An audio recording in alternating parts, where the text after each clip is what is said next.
action. All the fun and all the games, they all start here with All Stars Cricket. All new experiences for everyone. All over the country. Every session is all-out action all the time. All welcome, all invited. Even mums and dads. Skills, friendships, smiles, dreams. It all happens here. All you need is delivered right to your door. Best of all, it even has your name on it. All the activators are fully trained, and all they want is for us to have a great time. Always. Have fun. Catch. Thrill. Try it all. It's time to go all in, all together. And it all starts with All Stars. All you need to get started is at allstarscricket.co.uk.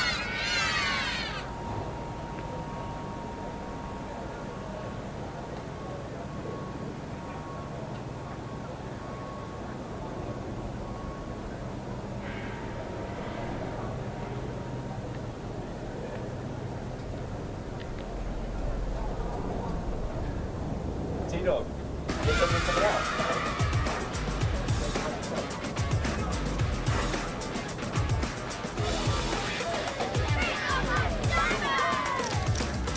Power your play this holiday at Dynamo's Cricket.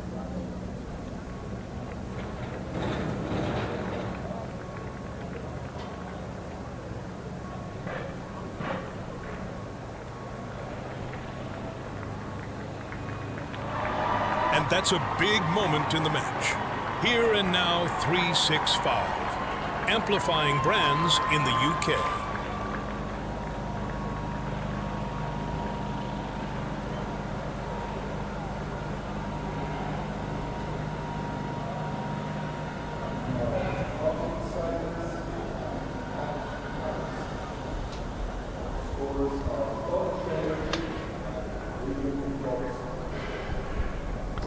Well, a very good morning, everybody, and welcome to Lord's County Championship action here at the home of cricket in association with Daffabet. Middlesex taking on Durham, who are on a bit of a high at the moment, but Middlesex started the season on a high. They'll be very much hoping to get back to it here at Lord's in NW8. News of the toss is that Middlesex have won it and they have elected to bat first.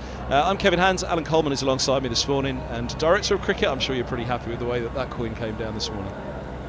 Yeah, good morning to everyone. A beautiful day at Lord's. The sun is out, the pitch looks hard, it's a very, very good surface that Carl McDermott and his team have prepared, and Middlesex will be delighted to win the toss and bat, as I know that Durham and Alex Lee's Durham captain would have won the toss and batted as well. So looks like we've got a fantastic day, 4 days in store. Well, there are the teams, and the name for Middlesex straight away that will leap to everybody's attention is Ethan Bosch, in as an overseas in all formats for Middlesex, signed up this week and straight into the side. But otherwise, De Caires, Robson, Holden, Deploy, Geddes and Higgins, that unchanged top six. Cracknell, the wicket keeper, and then Gohar, Morgan and Roland Jones alongside Bosch as the bowling attack. As for Durham, captained by Lee, some very familiar names there. McKinney, Emilio Gay's moved up from Northampton, showed a pretty good record or a good run against Middlesex. David Beddingham, their overseas. Graham Clark, Ollie Robinson will keep wicket. And then Aldridge, Raine, Potts, Parkinson, and a certain Kemar Roach is back into the side at number 11. They're on a high as it is after an 8-wicket win last week. Durham, quite the achievement it was against Lancashire, who still holds top spot in Division 2, only just by 3 points. They played a game more, but no doubt this is an early season. Well, certainly from a neutral perspective, this is an early season promotion thriller, you'd think. I think, yeah, two teams that definitely would have aspirations of challenging at the top of the division come the end of the year. Durham, as you say, off the back of an 8-wicket win against early front runners Lancashire. Middlesex had a rest weekend last weekend following the draw at Northamptonshire, but that man on screen will be a threat with the new ball, as we've seen over many years, and obviously now up at Durham, having had a long spell with Surrey over recent years. Last time he faced Middlesex, I think he was he and Mark Stoneman were having a fair time of it out in the middle, quite the tussle. He was all over Middlesex at that point, but Stoneman was standing firm in one of the innings, I seem to remember, and holding him at bay at the Oval. But here he is at Lord's in glorious conditions, you can see. First ball of the game is to Sam Robson. And a bit of shape on that straight away into the pads. Robson working it leg side. That bat face would have closed naturally coming down. as that really went through the air, which Robson wouldn't have been aware of, obviously. Yeah, Roach will look to swing this ball back into the right-handed Robson. And that one just drifting down, probably just drifting down the leg side, but clipped away, and a nice start for Middlesex's opening batter. Get 2 off the mark. But Roach will be looking to swing this ball around and causing the Middlesex batters a lot of problems. 3 slips behind Sam Robson, the inducker first up.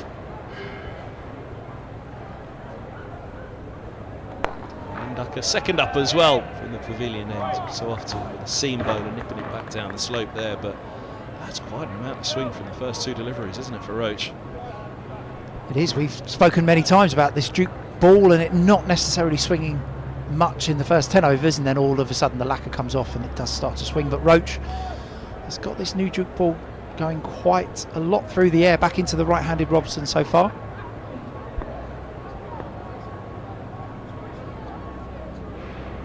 There it goes again. Robson just working with it again. Pick up a single, which brings Josh De Caires onto strike. So explain that one to us. Clear blue skies, not a bit of breeze in the air. Duke ball swinging from ball one. Well, the science of it will say that seam position is a key part of actually getting the ball to swing as well, and Roach will be presenting this seam, slight angle back of the seam towards the right-handed batter, and that will make the ball swing. It isn't all about a shiny side and a rough side. Using that seam almost as the rudder will help that ball move through the air. But Lord's looking a picture, as we just saw from that previous shot.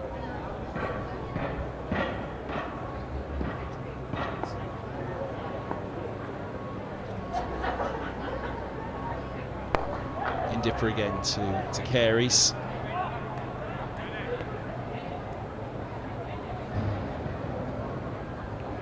And yeah, if anybody's going to be able to find something from the ball, it's Kemar Roach. He really was a fine bowler for Surrey. I think it was he and Worrell, wasn't it, for Surrey, that were the opening pair, and it was a fearsome combination. Well, as Roach for Surrey became a really, really key overseas player.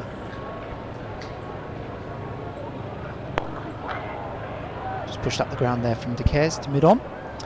Yeah, Roach became a really key overseas player for Surrey in that time. They were losing a lot of bowlers, obviously, for England, and the West Indies weren't playing a huge amount of Test cricket, so Roach's availability was always pretty good. Very reliable performer through those years that Surrey won the championship, 3 years back to back. Obviously, Nottinghamshire won it last year.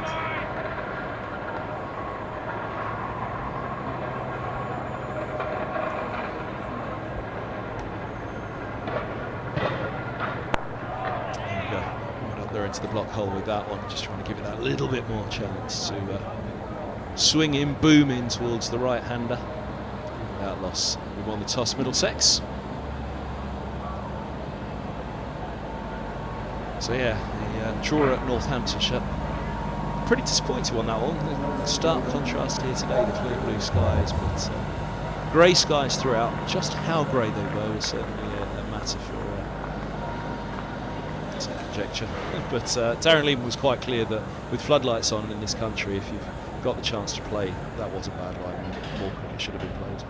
We had a similar discussion around the Gloucestershire game here in game 1, didn't we? And that we were praising the umpires for playing through those slightly murky conditions that we've seen teams come off in the past. So it'll be interesting to see what the 2 umpires, Ant Harris and Martin Saggers, how their interpretation of light will be, but it won't be a problem today, you wouldn't think.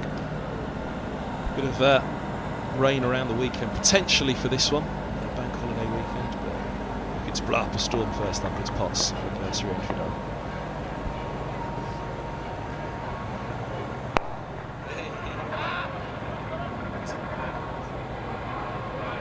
Should have saved that one for Ben Raine, really, shouldn't we? We've started early. We've got 4 days, Kevin. You've used your best line inside 3 minutes. Could be a long 4 days for those tuning in now.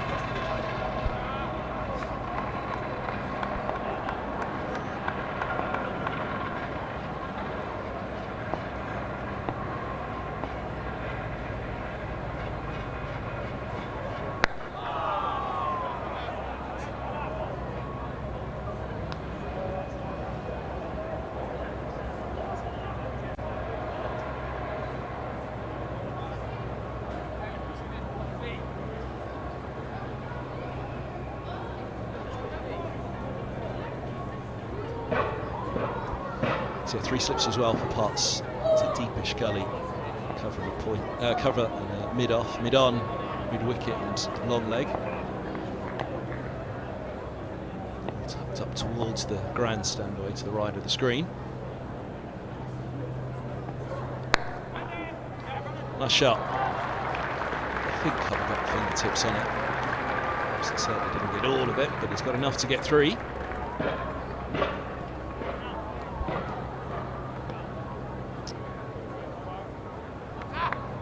Beautiful cover drive from Sam Robson there down to extra cover.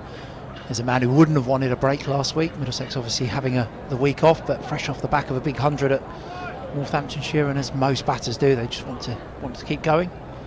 But a few good practice sessions in that period for Sam Robson, just to keep him ticking over.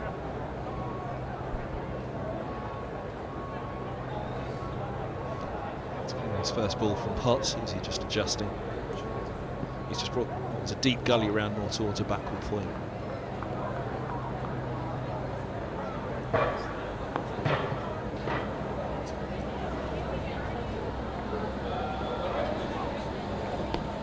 Bit of wobble. It's not wide enough though. He's happy to leave alone. This looks a good touch, but he'll be keen on some runs. He's looking good at wanting runs. Looks confident. It's at ease with this game. It's been a testing start, so it always is for batters. Obviously, first game of the season as well, but second one as well against Worcestershire. It was a fierce battle, that one. It's obviously thrown in first up to face the new ball and face the best of the opposition attack.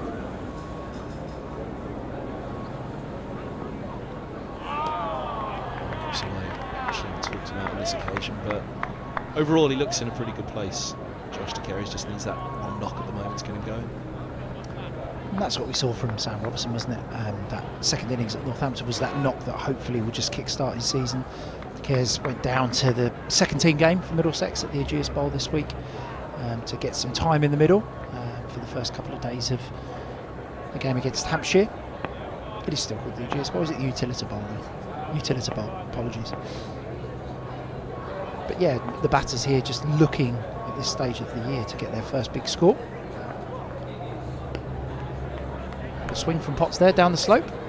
6 for 0 from the 2 overs Middlesex have faced so far.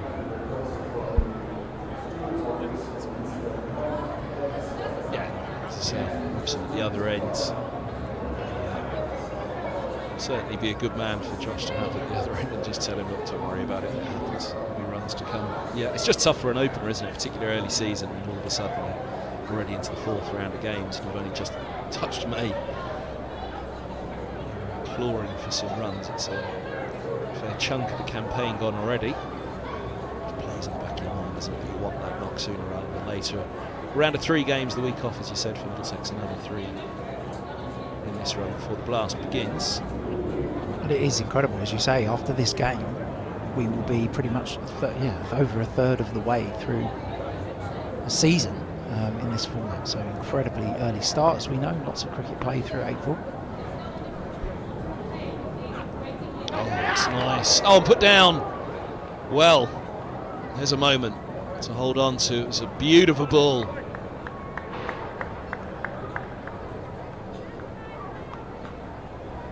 There's the contemplation afterwards.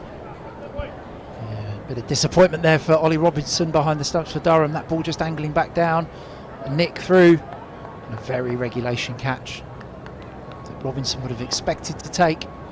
Beautiful length there from Kemar Roach, sort of in between. Robson stuck on the crease, not forward or back. Straighter on this occasion. We always talk about a seam bowler at the pavilion end nipping it back in, but the swing bowler, look how wide this begins without the seam movement coming back in. So you just see there, if we'll see the other image, just watch Robinson, just looks like he takes a little bit of a shuffle to his left. There you go, see his left foot just goes towards the right of our screen as we look. So that means his weight's kind of going back down the slope. And then that ball's outside his right hip, but no excuse, he would have expected to take that. Solid from Robson, plunging forward on that one. Just goes to show for the challenges there. We always think not only the one nipping back in with the slope, but also indeed Toby Rowland-Jones was the master of it. Still is, isn't he? Nipping one back up the slope, off the seam, or a little bit of late swing, but just wide that ball out of the hand began from Roach before coming back in, targeting the top of off.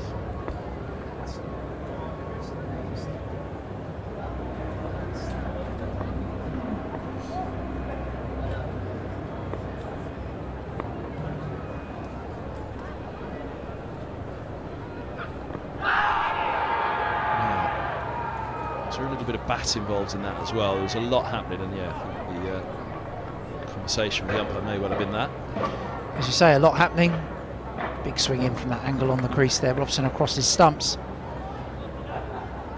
We'll see a bit better from this angle here. Yeah, inside edge, taking that ball into Robson's front pad. But that swing from Kemar Roach is certainly a threat for Middlesex's opening batter here.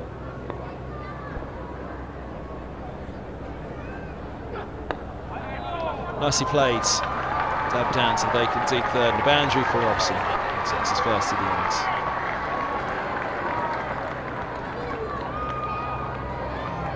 Slightly wider here from Roach, thick outside edge from Robson. Well controlled though, ball didn't carry through the air there. Ran along the floor, up towards the third man boundary. Put the school kids into play as well. How many of them in today? 500, talking to some of the team from Middlesex in the community in the office this morning. Yeah, about 500 school children in today, watching day one of the game.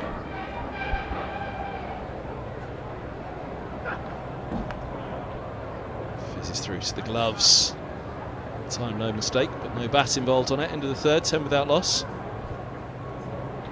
So we're just going to have another look at this drop catch here from Robinson.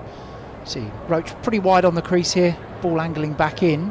Just keep your eye on Robinson here, and Robinson's left foot, so his right foot just takes a step and shifts his weight down the slope as the ball is nicked on in the other direction. I'm no wicket-keeping expert, but we talk about the slope for the batters and the bowlers. Obviously a challenge for the wicket-keepers as well as to how you line yourself up. See Robinson's slight shuffle with his left foot there, perhaps suggesting that his weight's going down the slope for the in-swinger, and the thick outside edge is taking it past his right hip. But as I said, the catch he would have expected to take. I was just about to say, the swing's the other way for Potts, isn't it? There's the first example of it in this over. We've seen a bit of wobble so far, but on a couple that we have seen go from him, they've both been swinging away from the right-hander, just with the slope. What a great test for Middlesex opening pair, as you say, the skill of Kemar Roach swinging the ball back into the right-hander from the pavilion end. Potts taking the ball away from the right-handers predominantly so far from the nursery end.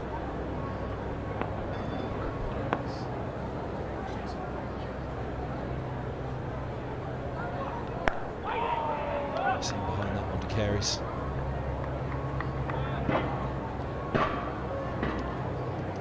Durham, favourites to go up, go straight back up after relegation last year. Tough year last year, but as you look at this squad, as we've seen already from the opening pair, the threat will be there. Quite the threat with the bats. As Jimmy Anderson, amongst others, found out last week. Wicket win, extraordinary chase in the final day against Lancashire.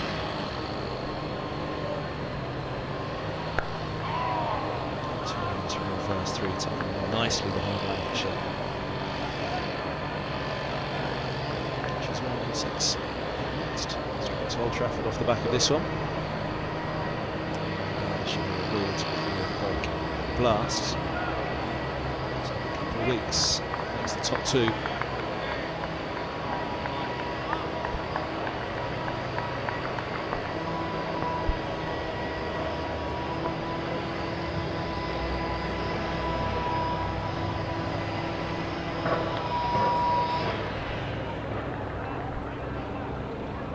Was it a restful weekend for you last weekend? Was it Middlesex's restful weekend? Well, women's team had the first round of the County Cup at Kent, against Kent, at Radlett on Sunday. So that's where I was for that one. Really, really good performance again. Saskia Hall in 96, Middlesex posted 184, I think it was, and Kent 130 for 9 at the end of the 20 overs. So Middlesex women now face Hertfordshire in the next round, Madlet, on the Sunday of the Durham game, the Derbyshire game here, sorry. And then the winners of that tie will play Warwickshire.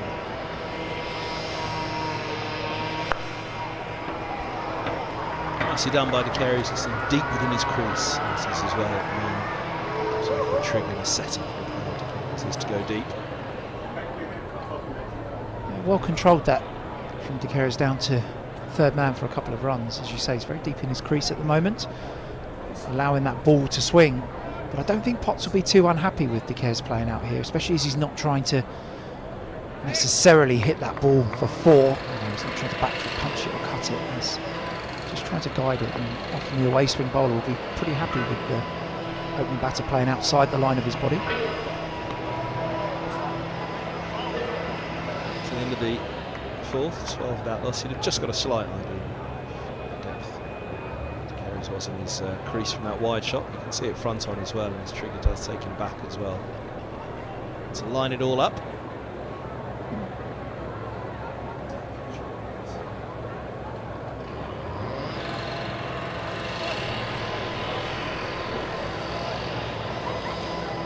Crowd in today, apparently 3,000 or 4,000 expected day like this. Could well be across the weekend if the weather plays its part. It's a big fixture.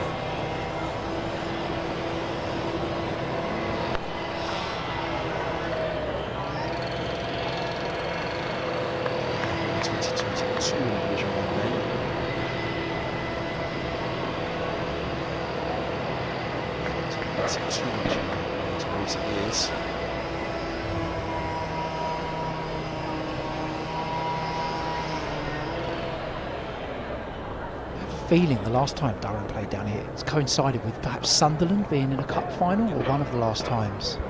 Maybe was it a playoff final, or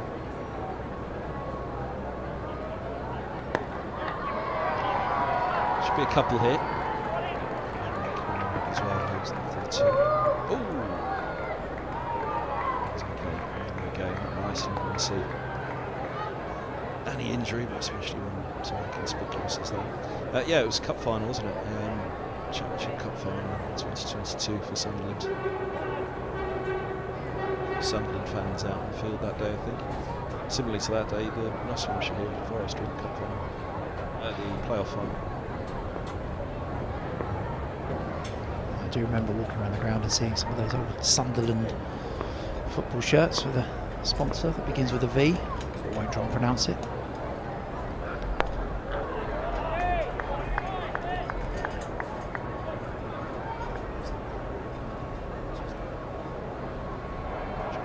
The night before or the night after, probably the night before, I drove back through central London on the way back from Lords, whatever day of the game it was, saw all the Sunderland shirts and thought, yeah, better get out of here quickly. This could get lively. Trafalgar Square was filling up. What a great season they've had as well, Sunderland. Probably winning the battle of pride in the North East in the Premier League, you'd say, for this season.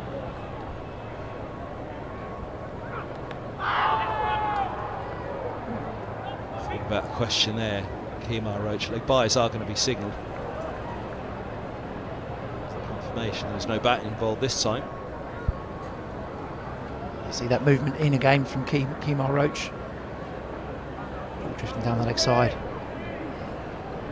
Umpire Saggers there, signalling a leg bye. Yeah, they got very excited about the first opponent on the inside edge, but it's funny, it's the slope, the amount of swing that he's getting is actually make it pretty tough for an LBW.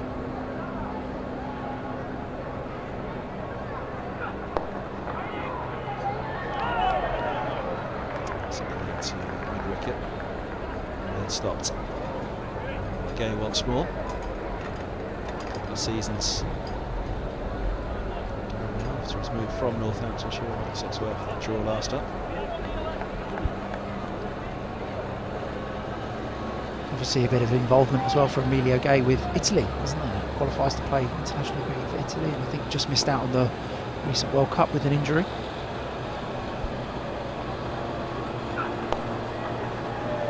talk about England, hasn't there? For a little while it's kind of rumbled around, but in particular, that's just the way these journalists. One could score and all of a sudden he's next in line. There was certainly a bit of chatter about him after the run chasing the fruits last week. He was a very impressive player. Always liked the look of him. I think Emilio came from Bedford School into Northants. Middlesex saw him very early on in his Northampton career, maybe in his debut or very soon after his debut anyway. He's an impressive top order batter. It wouldn't surprise me if he most certainly will be in that discussion for any of the available batting spots in the Test side come early June and New Zealand's visit here to Lords.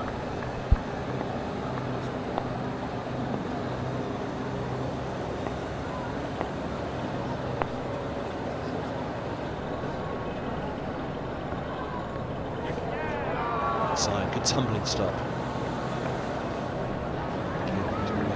Away from the right hand, Has been outside the off stump, you would say, in the majority of the spell from the nursery end, so perhaps they're just a little shake of the head as well, as you see on screen there. Just perhaps just trying to find his line, get a little bit straighter to Sam Robson. See if he can maximise that swing from perhaps an off stump or middle and off line rather than the fourth or fifth stump line taking it away to the keeper.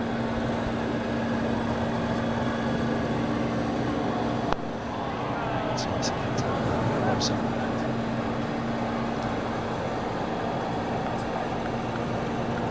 De Caires playing from deep in the crease. Robson is particularly late.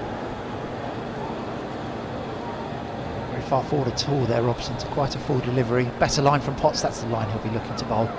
Said he probably assessment is that he's bowled a pretty line so far. It's looked nice, it swung through to the keeper, but not really threatened the batters outside edge or stumps. He'll be looking to hone in on there to Robson for a little period and build some pressure.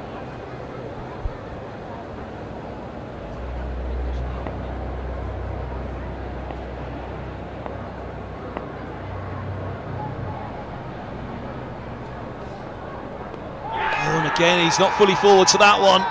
Well, it's gone through, and there's a fair chance there was a noise. Was it the inside edge? To the bottom part of the pad, though. Through the gate it goes. What did it take on the way?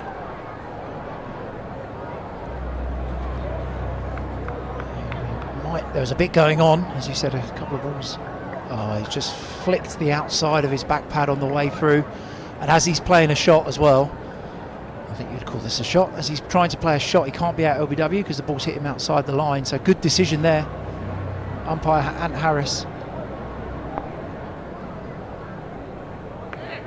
Again, that threatening line from Potts that we've seen for the last couple of deliveries. I have to admit that he was so far across I didn't consider the LBW. I thought that they were just going for an inside edge. Yeah, I hadn't even considered they might be asking LBW on this one. Let's have a look again. There's a long way across there, isn't it, at that point? It's just as that pad comes back in. It's definitely outside the line. You'll see here from the response of the keeper and the slips as to what they're appealing for. I think they're appealing for caught behind there. We saw the first slip looking as the ball goes into Robinson's gloves.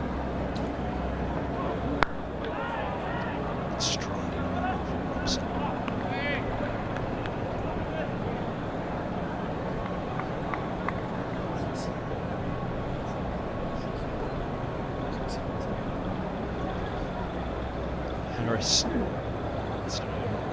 nursery ends, it's in Savers in square leg. It's a little umpire cam as well nowadays.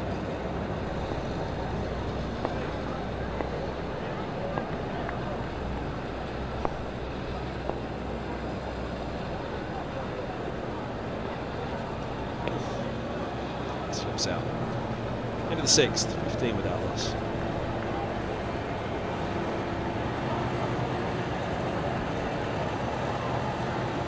See how close it was on umpire cam.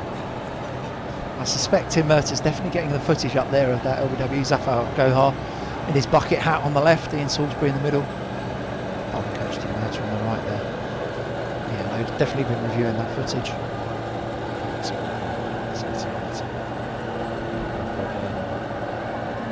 actually found a shot with Safa's run out here from side on, which was out. But it was a brilliant call from the umpire, because I remember saying at the time it's almost impossible to give because it's so close. But replays did show he was out by a millimetre. Subject to a bit of debate, that one, across this week, actually, just as you do with the team. You talk about the standard of umpiring and decisions that have happened around the country, and as all teams would, and it was one of those that you looked at and said, well, it was a good decision because the footage said it was out. But then you also have then the discussion of, should there be a bit more in favour of the batters if it's live? Somebody like Sam Robson will say, we need a bit more benefit of the doubt. Jimmy and I started the talking point of the week with Mercer up at Northampton last week. You're a pioneer of changing room conversation. But yeah, the batter's view generally is that they should get a bit more benefit of the doubt, and the bowlers think, well, you probably get enough good fortune these days anyway. So that is a debate that will never change.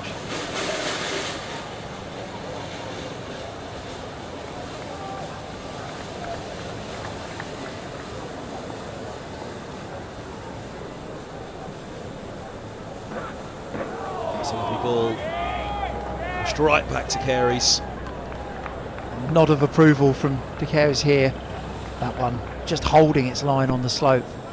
See Roach just sort of 3/4 wide on the crease there. He's not that traditional mid crease, so he's using the angle well, using the slope well, swinging the ball back to the right hander. That one holds its line on the slopes, draws De Caires into a shot and beats his outside edge. Beautiful bowling from the Windies international.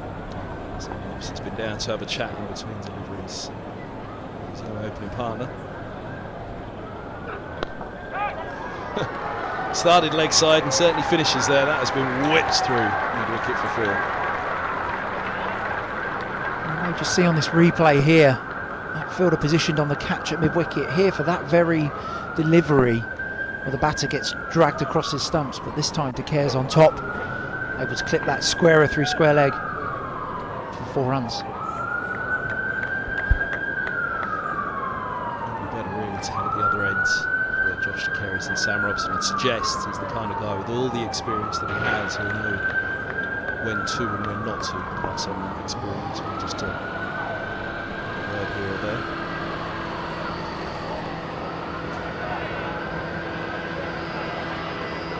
It's not the kind of guy that's going to be in there every ball, but he listens to when he talks to him. Well, he will be in there every ball, but not necessarily about technique or what the ball's doing or what the bowler's doing.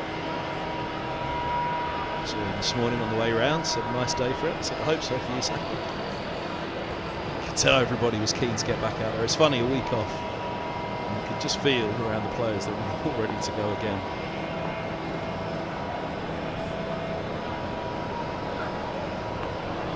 It's a great bit of work there by Ollie Robinson behind the stumps, diving away to his left-hand side.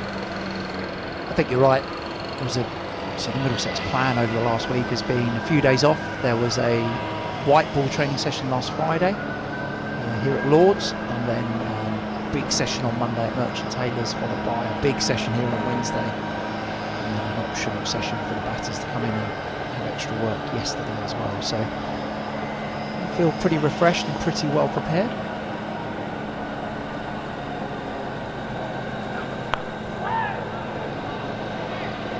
Obviously the introduction after 3 games of the overseas player does give everyone a bit of a boost and a bit of lift as well. 19 for 0 off 7 Middlesex.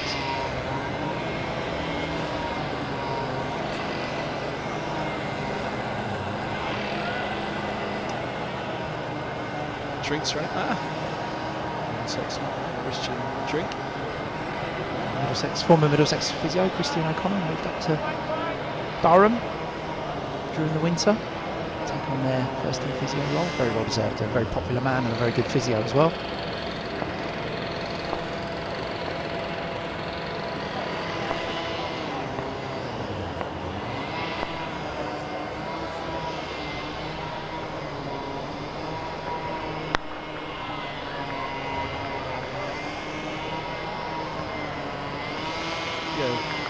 Darren Lee's post-match at Northampton, because they also had last round off 2 weeks ago. Middlesex. He was saying it was just about perfect. 3 rounds, 1 round off, and then another 3 rounds go again. again, you can kind of get that feeling as well. The players are raring to go once more. Certainly helps that the sun's out, nothing worse than a round off and turn up. It's lashing with rain and we've got to wait again.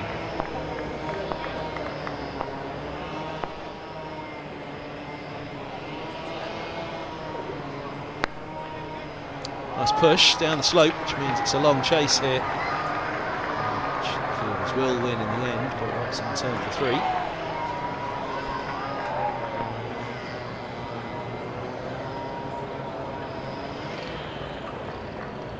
I think Middlesex will be pleased with the schedule as it sits, having played the 3 with the week off and then another 3. Some teams only play 2 games and then have a week off. Some teams will play 4 and then have a break. But Middlesex's break has fallen halfway through the games in this first block. So you would sort of say common sense might suggest that every team should have play 3 and then have a break. But then obviously that means there would be a weekend without any championship cricket around the country, and that's what the ECB with the scheduling try to avoid. So Middlesex 3 games, a break, 3 games, and then obviously the 2 games that sit in the middle of the Vitality Blast. Middlesex, both of those games are away as well, so really, really important that Middlesex get use this home advantage of today and the remaining game here at Lords against Derbyshire, because those 2 games away in the middle of the summer are very much no home advantage.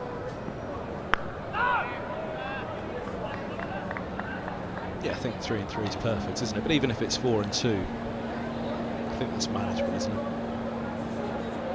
So the conversation might have been at Northamptonshire actually when Andrew Rad up there in that game.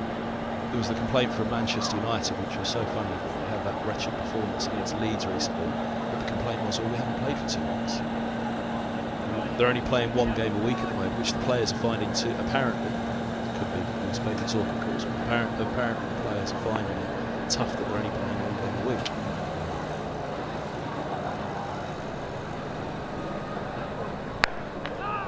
Similar to say, Robson, he'd have been desperate to go again last weekend, wouldn't he? Whereas the bowlers would have been happy with feet up for a weekend.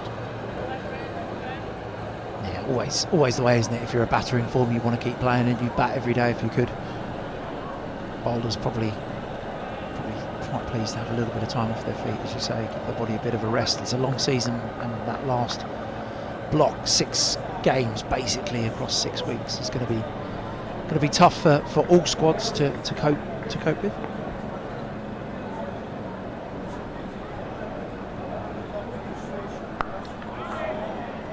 Yeah, 22 without loss. It's a different sport, of course, but I think of all the sports, those are the 2 most in the spotlight in terms of player workload: cricket and football. I think in tennis, I think Yannick Sinner was complaining this weekend about the scheduling for this particular tournament that he was in, Madrid Masters, I think it was. But of course, in tennis, you've got the Grand Slams, and then the players can drop up and down as they wish. With cricket and football, the feeling has been for some time now that the players are just being ringed 12 months of the year. Football, very much so now, but cricket, obviously, workload has very much been at the forefront of many coaches or fitness and conditioning and physios minds. Oh, it's glorious from Robson. Shot of the morning, just leans into that swing. Short boundary, no matter whether it's a long one. Agree with you here, Kev. Shot of the morning from Robson, full delivery from Kemar Roach. Vacant cover area there for Robson to play a front foot drive into. Pretty textbook from Middlesex's most experienced batter. 4 runs onto the total. I saw back on your workloads, I saw Pep Guardiola made some comments about the football workload and Man City's fixture list. It's a nice shot again. Mid-off's just a little bit wider. Robson might not get full reward, but a couple more.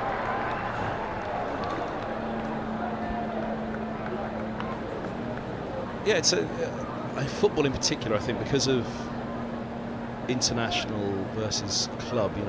Clubs, for some while they did almost hold precedent over the international, didn't they? Whereas it's different in cricket. International is quite clearly the be-all and end-all in terms of selection. So clubs will have to fall into line thereafter. So I think it's a bigger problem for football, but I just thought it was a really interesting take.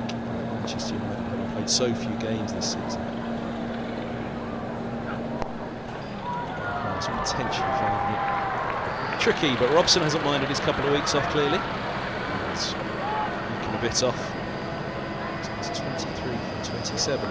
Good lick here. 3 beautiful shots from Robson to start the over. We saw the cover drive off the first ball, the push up to mid-off the second, and this ball just across the stumps and clips down the slope for a further 2 runs. I think Durham will be too concerned just yet. 3.5, that run rate of Middlesex. That might be something that they'll want across the innings.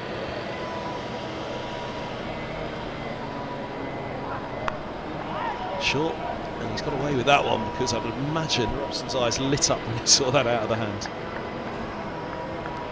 Would have Sam Robson from Middlesex is infamous for asking the coaches to feed his cut in the training session. So he likes to finish every net with some throws where the coaches with the sidearm target is cut, and he'll be disappointed he missed out on that one. A shot that he's well known for.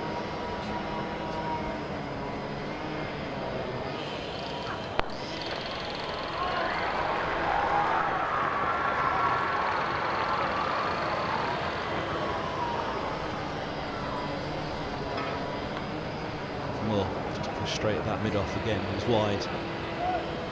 Cover up, well, not literally cover off cover. Short boundary on the offsides. Backward point all the way around to mid-off. It's a big gap, so that's why he's wide, and Robson's able to push into that gap, just defending.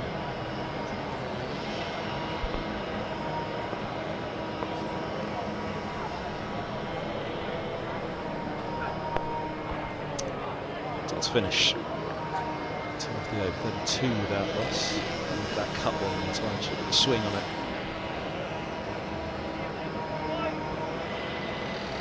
Short ball, but just there. In fact, it was just a little bit of late swing, which swung it off the away from the middle.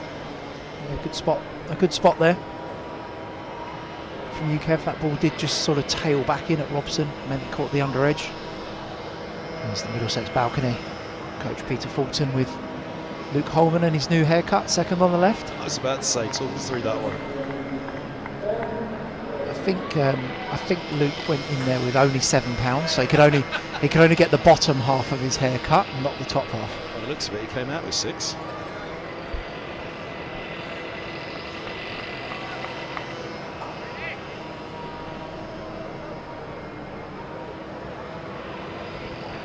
Cracknell and Higgins on the far end there. Coots and Max Holden in the middle.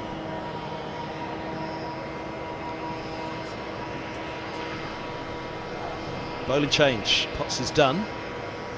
None for 8 from his 4 pots, and there we go. That's kind of the story. Just talking about that run rate 3.5. I don't want to worry Durham too much at this stage because they're on the attack. They're hunting, aren't they? In particular, Roach. But you see how economical Potts was.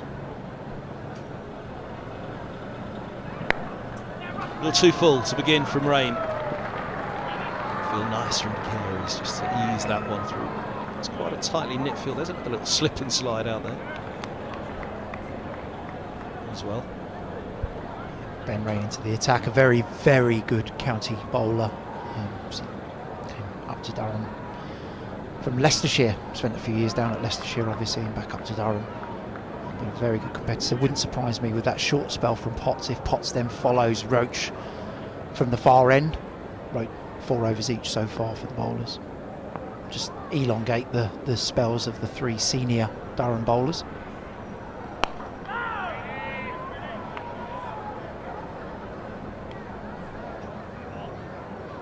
But I expect we'll see a bit of this from Ben Raine throughout the game. Pretty straight set field, so mid-off and mid-on at the bottom of your screen there, mid-wicket on the right-hand side. Shorter extra cover, and then a cover as well. So Raine will be looking to bowl pretty full of length, pretty straight.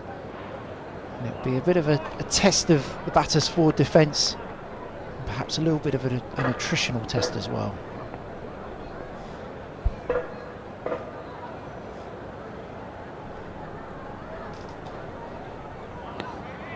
Going back to the workloads very briefly, there was obviously the talk of, well, there was the vote, wasn't there, about going from 16 games down to 14, which got through, but then 14 down to 12.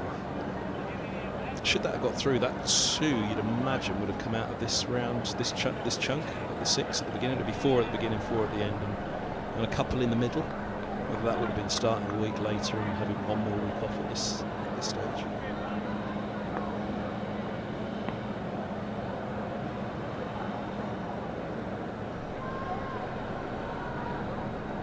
That's a lovely ball. Has he got him? He has. Just fishing slightly outside off De Caires, drawn into it by Raine. And Mick goes through.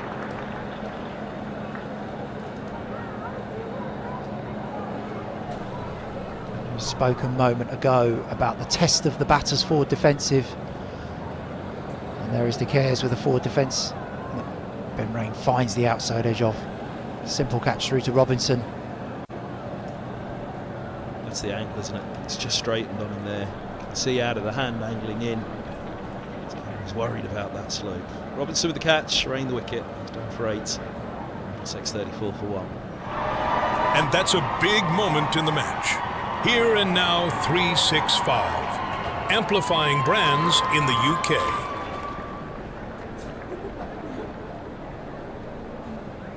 So Max Holden, we just saw him. That's on middle of the balcony. He's quickly had to grab the bat, the gloves, and grab the helmet. And on down the stairs out the back, and now down the steps out the front. Those I saw this morning seemed in good spirits. Glad to be getting some cricket going again. It's glorious weather as a cricketer. You just want to, don't you? Look out the window and you think, come on, let's get playing. As I say, you have a week off and you turn up and it's grey skies. It's not quite the same feeling, but we need to go on short. He'll be tested though. That was a good ball from Raine. I think from behind is the angle which really gives you the idea where De Caires was worried, rightly, about the off stump, feeling that he had to play at it, and then the ball just nips away. And if we go to see, it might have just been a little bit of late swing actually, was it? Before pitching that adjusted that line. I think Raine's angle, you look at the angle of his feet, he's always going to be in at the batter there and then trying to swing the ball or move the ball down the slope away, and that is definitely what we saw there. De Caires will be disappointed, obviously. Being dragged into nicking a ball that's not hitting the stumps. But that's the threat that Ben Raine has here with all of his experience. Left-hander. Left-hander is a skipper as well, Lee's next to him. Early centuries here for Yorkshire back in 2014, I think it was. Lee's, it was as rugged and as dogged a century as you could imagine. What's that? Let's bring that ball back into the stumps, but push on across. Just the 2 slips. The attempt to be the third. He's not the quickest, is he, Raine? But a stop ball, as we saw, to Caires will just be to bring it back down the slope.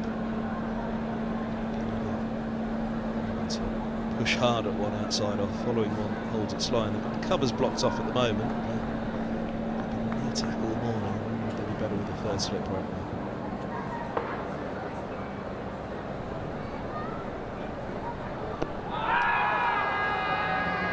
Started to go up. The inside ticklet was high as well. Yep. Inside leg for Holden, where there was a bit of bat. Also,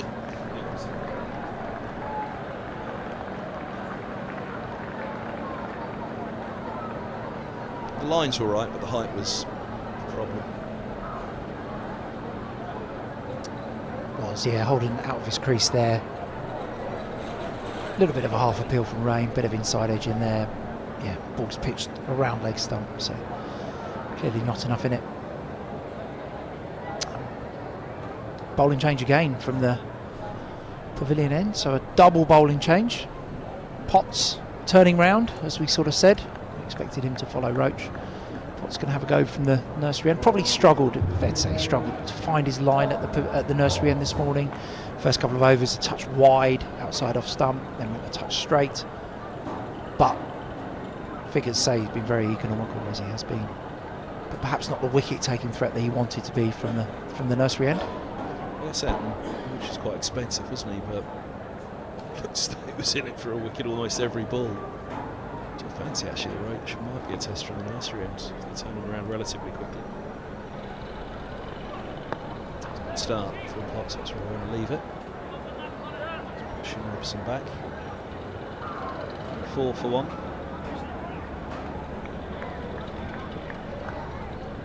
1 deliveries, 25 runs. But 45 minutes that he and Josh De Caires were together. I was having a natter about Josh the other day actually, saying he's getting some good time in the middle. He want more runs. He faced a good number again this morning, 45 minutes out there.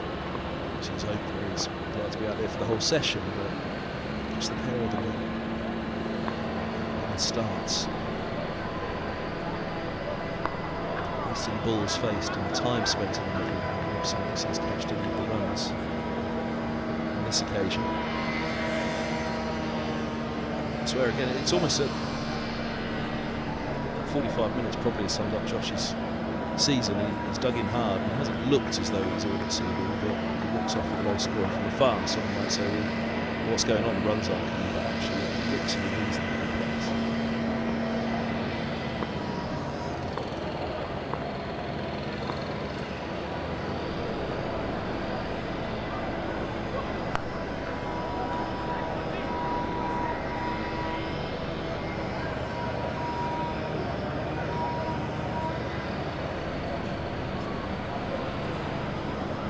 Slips for Potts, so just the 2 for Raine to Holden, 3. Robson bowling really meant.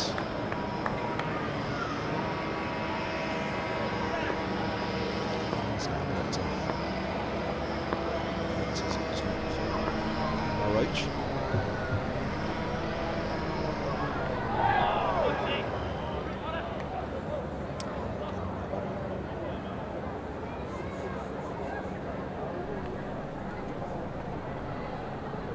Back to Durham's victory against Lancashire that we're talking about. Bad light as well for Middlesex's game. It's a couple of occasions this season, one where they got it's Gloucestershire here, Worcestershire, got a bit more time in the game than some umpires may have allowed.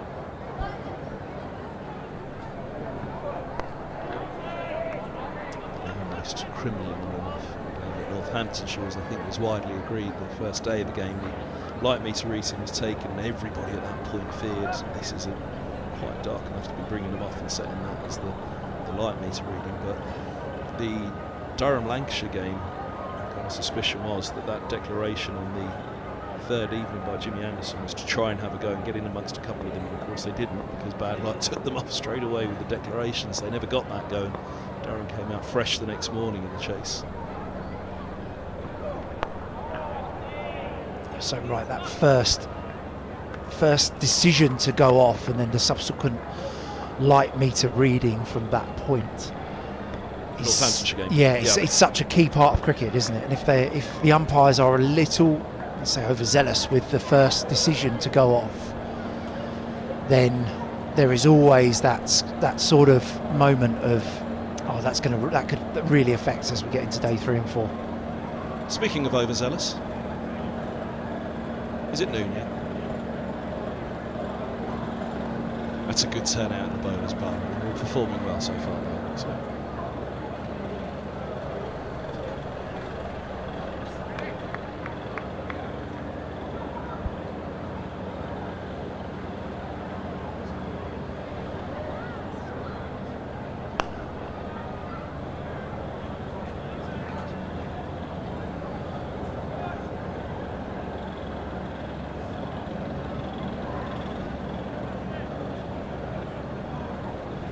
Just going back to it, the bit, and I'm sure that those watching us here will be able to sort of message in and say why I'm wrong here, but I've always felt that umpires should take meter readings as they go through the day and have a log of meter readings, even when you're playing. Obviously we don't need to now, but as soon as it gets murky, I've always thought ball, keep standing up to keep Holden in his crease. We'll come back to that in a moment, but yeah, go on, I like your thinking. But if it is slightly murky and the umpires think on that day, actually this is still okay, why wouldn't you take a quick meter reading there so that then you know for day 2 and 3 actually it was the same, you know, whatever the number is, let's pick an arbitrary number, say the light is 600. Well, surely wouldn't you want to know the light that you were playing in as well as the light you come off in? And I've always just wondered if if taking some meter readings when it starts getting murky but you still think it is okay would help you set the right benchmark in the first decision.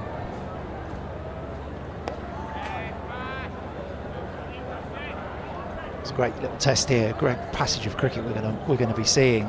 Keeper Ollie Robinson up to the stumps to keep Holden in his crease. Ben Raine obviously very, very comfortable with nagging away at his line and length with that keeper up. Always a bone of contention for the seam bowler as to whether the keeper comes up or not. We talked about Josh going back as a trigger movement. You can see how deep Holden is there. The reason being because his trigger movement is to go forward with both feet. He wants to remain within the crease even after the trigger movement.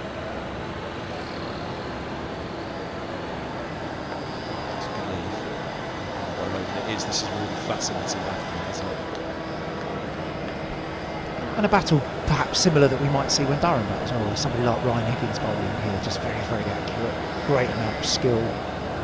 Keepers are able to come up just to put a bit of extra pressure on the batter and change the batter's thought process. As you see, holding both feet behind the crease, right, his pre-delivery movement takes him forward, so Max will end with a traditional position of one for either side of that white line.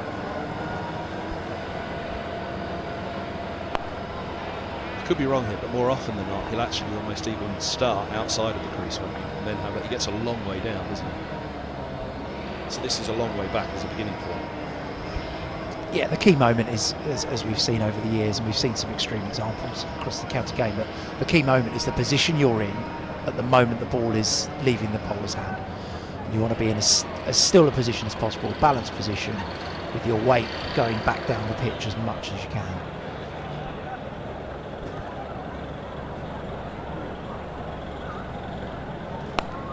Of where Shivnarayan Chanderpaul finished his career, sort of almost standing pretty chest on and walking in towards his stumps. At the moment the ball's released, he's in a pretty sideways position.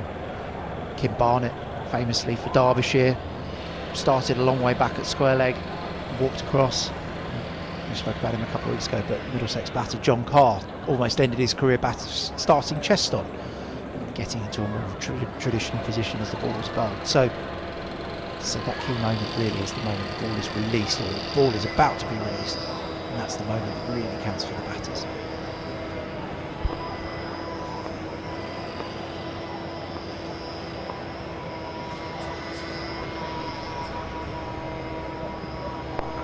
Lovely shot, full face from Robson, straight down the ground, and Roach up to the pavilion he goes. Nice, well run, they've taken 3 there. Running.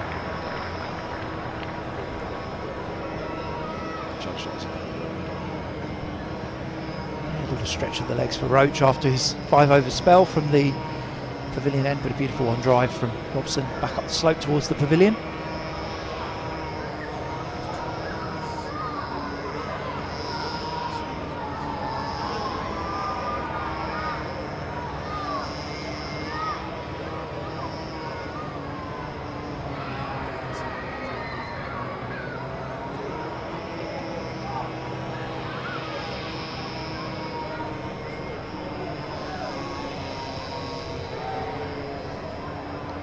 Movement somewhere in the pavilion. I think it's the bowler's bar. I think just at the top of the steps there, actually. Somebody is still making their way up the steps, just a little bit too tight to the pitch.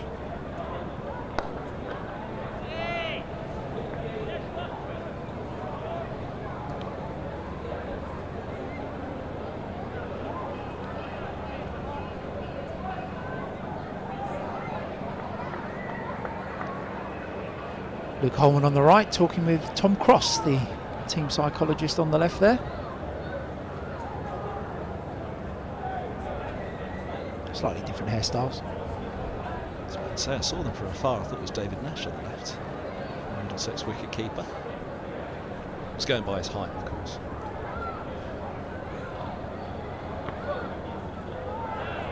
Actually, that's probably no better either. It's a backhanded compliment as well, isn't it?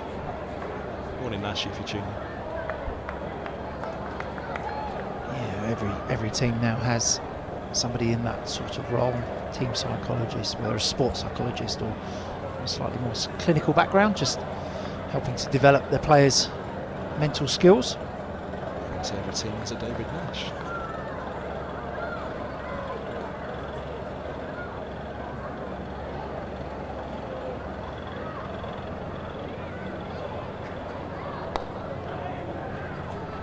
Did you overlap in the academy, or was he just a bit older than you, Nash?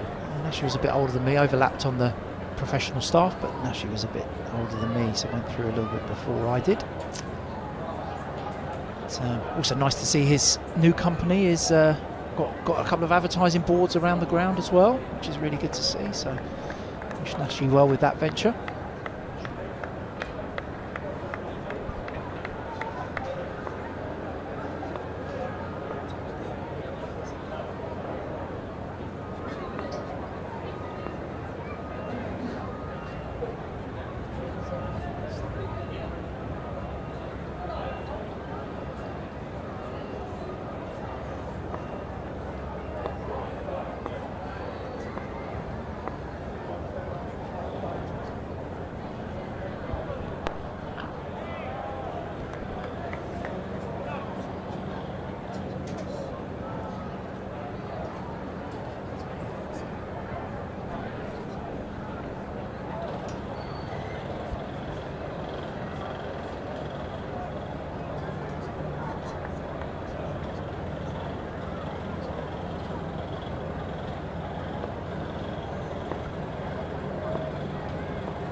Good.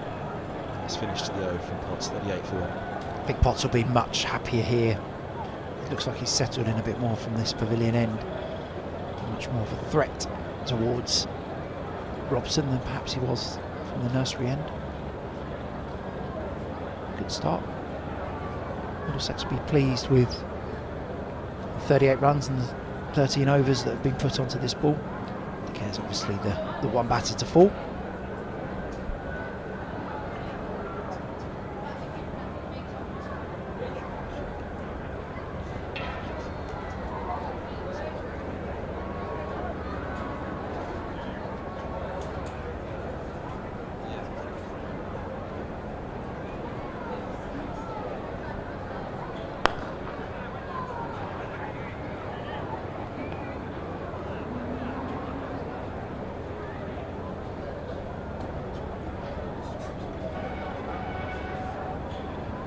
I think Ben Raine's had a go at Sam Robson.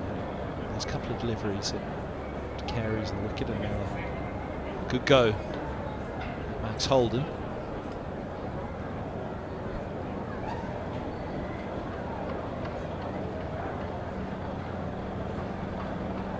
There's the edge.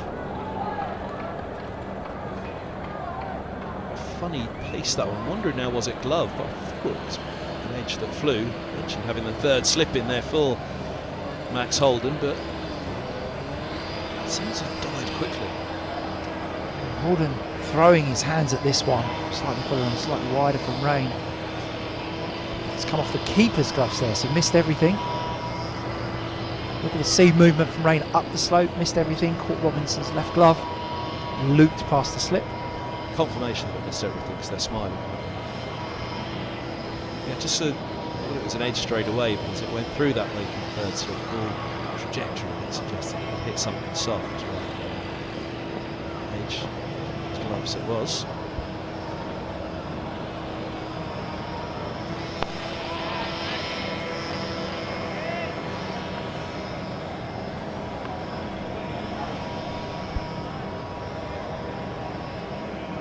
Initially, yeah, there was a question over did Holden edge this, but you can just see the swing, nip up the slope, away, thick bit of glove, and the ball was just looped very slowly past the second slip there for a bye.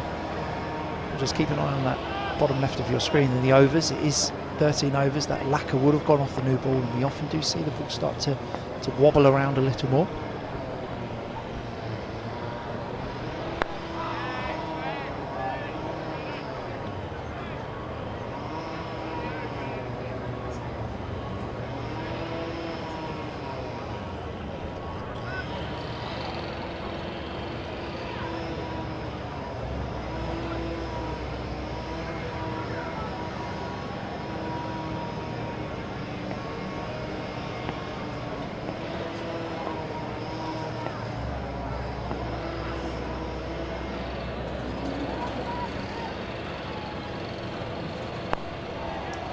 first look at Robson then for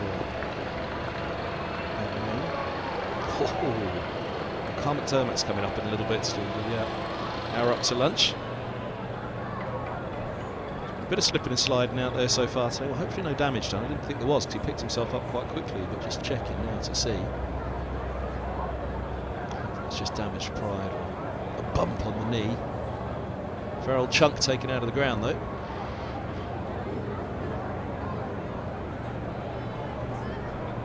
Looks a little bit sore. I think that's Callum Parkinson, a slow left arm bowler. Just chased that away. Yeah, it is Parkinson. Watch his right knee here.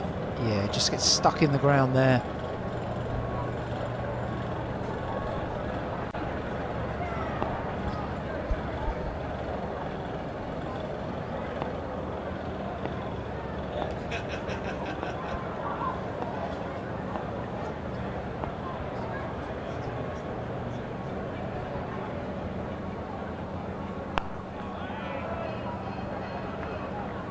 That's a finish, 41 for 1.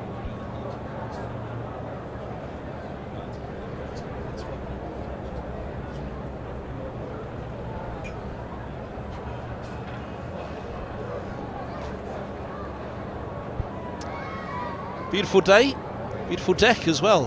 But then again, I have to say that 41 for 1 it is here at Lord's. Thanks to Alan Coleman, Director of Cricket at Middlesex.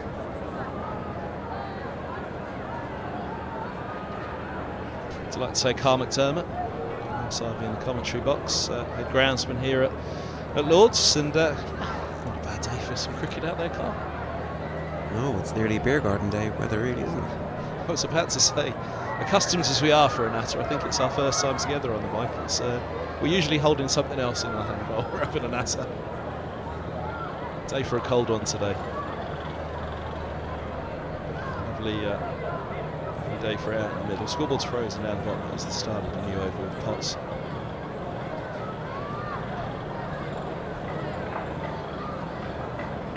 So we think he's going to turn to bowling. So it's holding him up again. Holden's looking up towards the pavilion. That's the members bar, the bowler's bar, sorry. There was just a bit of movement. But still, just at the top of the steps there, you can see the steps next to the sight screen. There's quite rightly a few folk taking their spots, but it's just so tight to the sight screen that they do need to be still if they're in that position.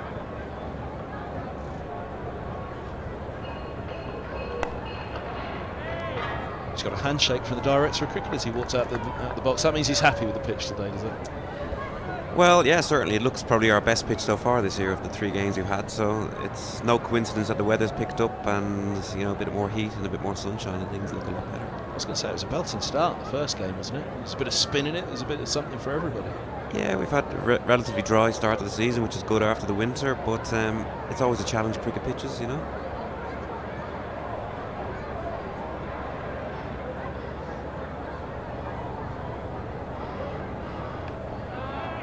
So that was the most obvious answer, wasn't it? Of course, the first one was the best one because it was the one you've had the most time to prepare. I think it was last year as well, wasn't it? Certainly the last couple of years, the starts of the season. Was it last year, a particularly dry March as well? Yeah, but there's no coincidence that start of the season we do have a good run. Squares are covered.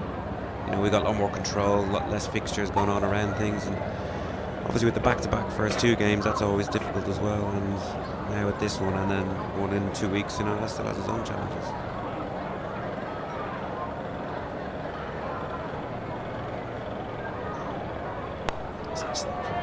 Talking about in this position, keeper stood back open to for pots. How many years is it now for you? So Christmas 2018 is when I started. So what are we now? 8th season maybe. Time flies, eh? It's gone well. It's gone good, quick. I enjoy it. Feels like we've been here a long time. Too quick. Slow it all down. Must be a funny. I mean, certainly no, it's for me because my year is broken in 2. Half of it following this one and the other half not. So it's you know, the season flies by and you're all of a sudden pining for the next one to begin. But it must be a blur for you once the season begins, and then all of a sudden that little bit of relief to actually repair matters. Yeah, there's no real break here. It's major match after major match after major match, so there's always something to look forward to, and I like that. Because I certainly found in my time at Hampshire, you know, if you had an ODI or a test match, you know, you shut down afterwards. So to have something to look forward to straight after things is really, really good.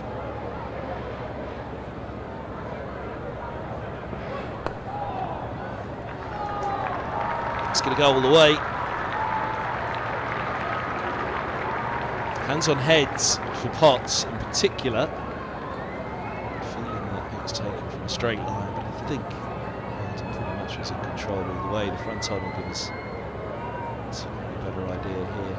It was pitched in line, but he'd have done well, even if Holden had missed that one, to convince the umpire that that was taken top of leg.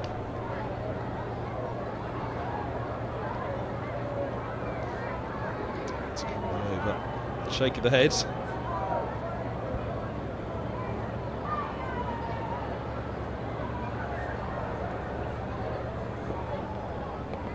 the man would cross afterwards. Something in the eye. Flying away. So hopefully he's alright. I was going to have a look and help him out. It looks okay though. 45 for 1. So what's the winters like for you? Are they too slow? Are you raring to go again at the start of the summer? Yeah, always raring to go. A lot of planning. You know, fixtures obviously come to us before Christmas. There's a lot of toing and froing to factor in all club fixtures and everything else like that. So that's hard work. That could take 6 weeks, 8 weeks at times, depending on how things go. And then obviously how we can improve things going forward. And it's not just 1 year; it's 4 and 5 years ahead, really, what we're looking at.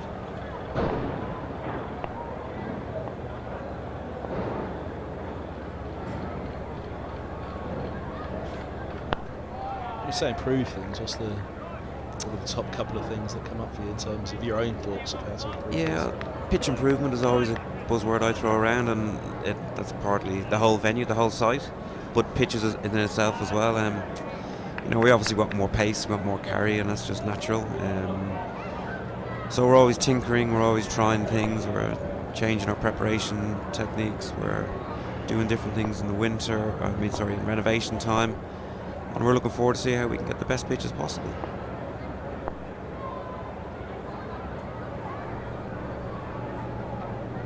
I'm sure I know the answer, but what's the greatest challenge for getting some pace into a pitch? Well, I suppose now you look at our square, and our pitch is probably quite old, so there's an element of soil aging, so to speak. You know, imagine if you had a roller going over you for 20 years, you'd feel a bit battered by the end of it. So, you know, culturally there's things we can do with different techniques: rolling, watering, grass coverage, colour. You'll see, if you look around the fields today, Somerset and Surrey are as green as our outfield.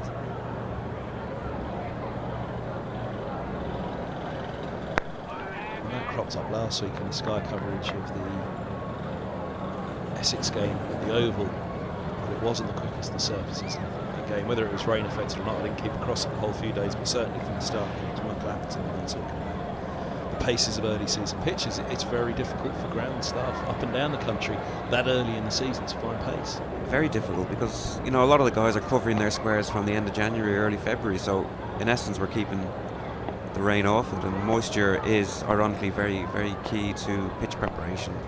And although the surface is dry, you know, you need moisture underneath. Everyone has an opinion on cricket pitches. It's great, you know, from members to players to TV guys, and they're quite varied across the way. So it's probably the most talked surface about in terms of sports turf. How do you filter that out? Experience, old age, thick skin, and I'm a realist. I'm very good at putting things into context, so I'll listen, if I know things aren't quite right, I'll admit it, and we'll discuss it. But on the other hand, I do know sometimes people talk a little bit of rubbish, but I can't say that.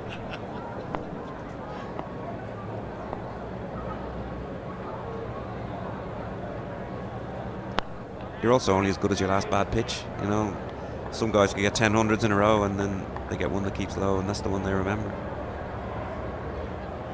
The test match here, was it last summer or the summer before? For a couple of days there was grumbles, wasn't there, about the surface being too flat, but Was it last summer's or was it the summer before? It was one of the greatest Test match finales, wasn't it? Yeah, certainly India last year. I think the word turgid, one of my favourite words, is thrown around. I don't think anyone knows what it means.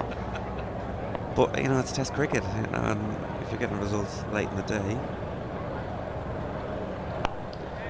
16:45 for 1. And of course, the great challenge for you with Test cricket is one, the ground and the sponsors, and everybody wants to make sure it goes the 5 days, but then you want the pace and the bounce. Or if it's over in 2.5, you're damned on that front. Yeah, you are. And I was looking back recently.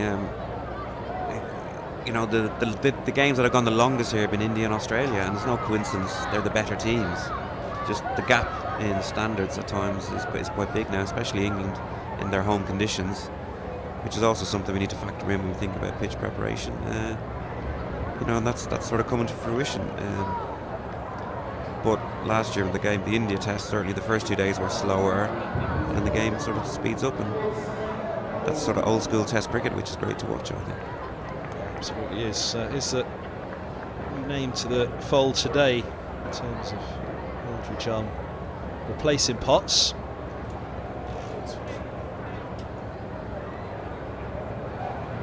Take the 4 overs to begin down at the nursery end.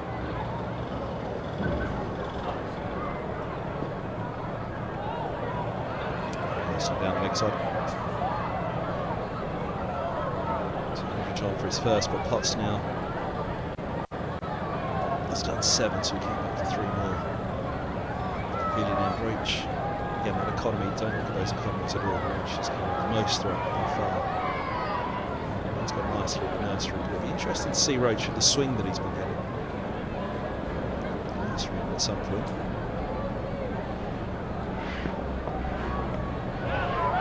It's good for me to see people like Potts and Roach bowling here, so we get international quality bowlers, and that sort of gives me a guide on what the pitch is truly like, rather than some county cricketers who haven't got that experience. The quicker pace hits the deck harder as well. I think it's not even about pace, it's how they hit the pitch. I think that's the right way. The international guys definitely hit the pitch harder, irrespective of how quick they bowl. And then you see that little bit of bounce and carry, and just that little bit of zip. Of course, Middlesex had one of the greatest of all for exactly that, hitting the pitch hard and finding extra bounce in Toby Rowan Jones. It still does, obviously, slightly down on the pace. It doesn't hit the pitch the same way now, but he was always, for me, the bowler here at Lord's Walgrounds when he was, well, to be fair, Toby didn't go anywhere, didn't he? But here at Lord's with the slope in particular.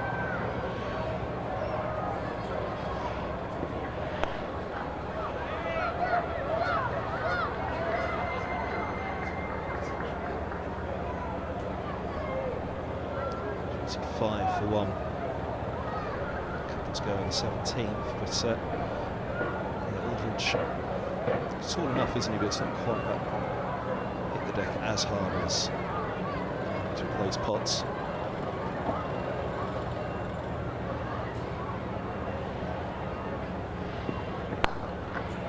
You've also got to remember they've had a long season so far, they've back-to-back games. Guys come into Test matches pretty fresh, don't they? So just got the little extras in. Yeah, so it was a week off for Middlesex last week. Of course, they had it away. They play a lot of their season early season here at Lord's, don't they? Which, again, back-to-back for yourself. It's the end of the 17th, 45 for 1. I mean, it's November that we all find out when the fixtures are for it. So you obviously are given those Middlesex games early season. So many of them are April and May here, aren't they? Which I guess in some ways that gives you a good run up to the tests, but equally it's a lot of fixtures early season.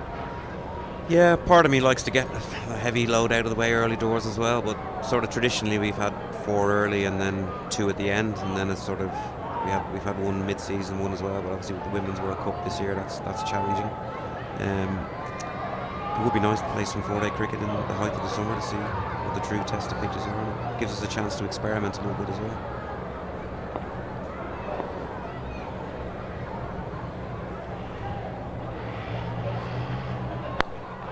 It's a lovely shot. It's tightly knit on the offside, but he's got it in between them. So it's moved to 49. Robson's on to 34, his 50th ball faced.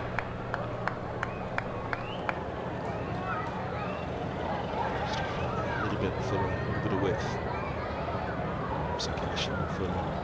How much of an idea does it give you at this stage of the season for it's the third pitch used now for Middlesex, isn't it? Do you get anything from these in terms of obviously the centre for the Test match to the sun here, obviously right in the middle of the surface? Are you able to gauge at all by top end and bottom end how the square as a whole is, or are they very unique, very different that you can't gauge at this stage for the season ahead as a whole?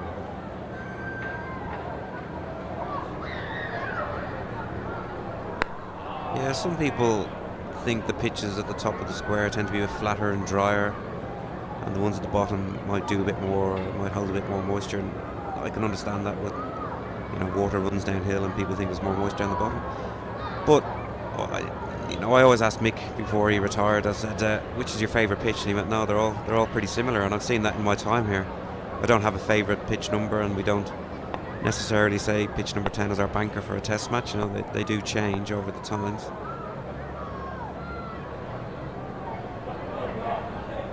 And I think grass coverage is key for us. That's what we're trying to make sure, that we always have good grass coverage. That gives us something to work with, and we'll get a feel for that now once things have heated up. The grass coverage, for example, on this pitch is probably 60% better than the first two games, and that's with the weather getting better and a bit more time to work on the ground and in better conditions. And for the first championship game, we hardly cut the pitch because there was that little growth, and that's we haven't had that kind of condition for a while.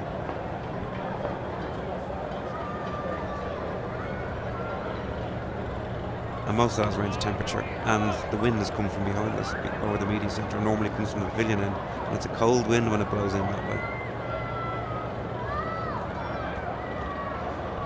We try and force the grass with sheets and fertilisers and things like that, so we do have some magic tricks. There was a magic trick you told me about at the end of last season. I'm trying to remember what it was now. That was surprising. So you've got to come up on the stream and tell us about this one. Can you remember what it was? The particular one that I was taken aback by. I was like, I like this theory.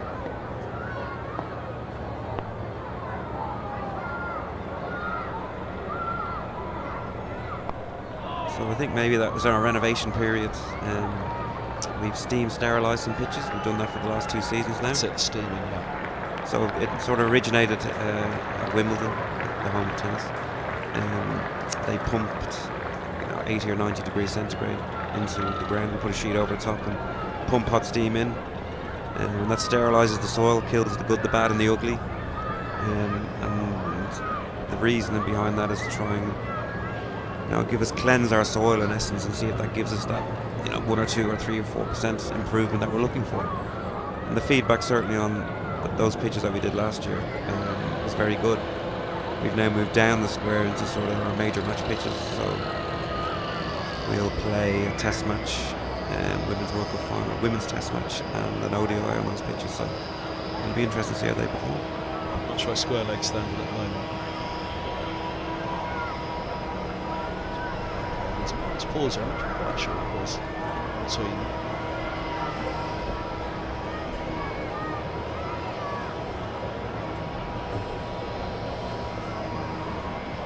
These are the things we're looking at when I talk about pitch improvements. We're always looking to be sort of leaders with techniques and stuff like that. So I was a bit tentative at the start because pumping a load of hot air into the ground filled me with a little bit of worry. But I was assured by the head of grounds at Wimbledon that everything would be all right. Is that the closest sport to? I was racking my brain as you're saying it here. I've really considered it before, but in terms of preparation of pitches and surface underneath, would tennis be one of the closest? Wimbledon? Yeah, very similar. Their soil construction is similar. They do a little bit of rolling. Obviously, what they're looking for is slightly different density wise. But it's pretty close. It is pretty close. I guess that's the quality of the surface underneath as much as the grass.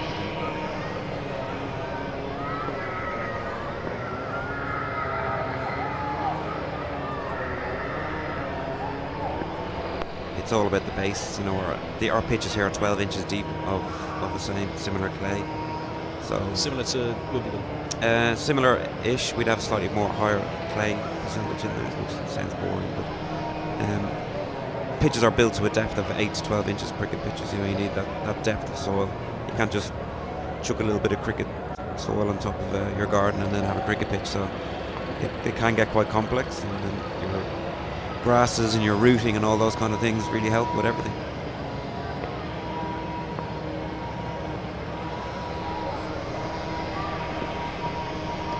He's dabbled at that one now. Robson really followed a wide line on that.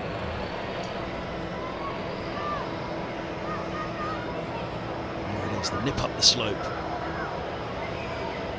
Speaking about Toby Rowland-Jones, sorry, go on, Carl. That keeps people honest, doesn't it, when it goes up the slope? Well, we're talking about Rowland-Jones, and so it was a master here at the nursery end, wasn't he? Rowland-Jones at the pavilion, he just nick him back in, and then one goes up the slope.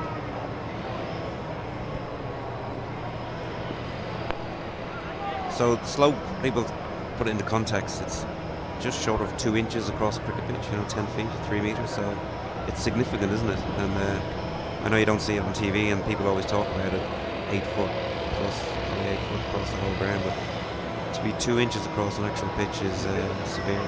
I just have to remind myself in the commentary here just to say where the slope is, because you can't necessarily see that we're at the pavilion end at the moment, so the slope's dropping from the offside to the leg. Brings that ball back in, so one does seem away. Just to remind myself, to remind viewers which end the ball is from and what that means for the slope. It is, it's a hove, obviously, straight up and straight down. Canterbury has a little bit of a slope actually, but speaking to Richard Johnson, the coach, about it, he was here at Middlesex, and he said that the actual square here, it's a little bit more flatter at Canterbury, even though the run-up for some reason seems to be more slanted.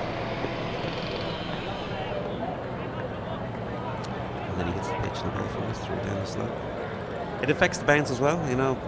Certainly the ball going up the slope, it bounces a little bit more, and at times it might skid through going down the slope if you bowl an in-swinger or an in-cutter, so to speak. And then you might get that one that skids through. Gus Fraser, after he joins Middlesex as director of cricket.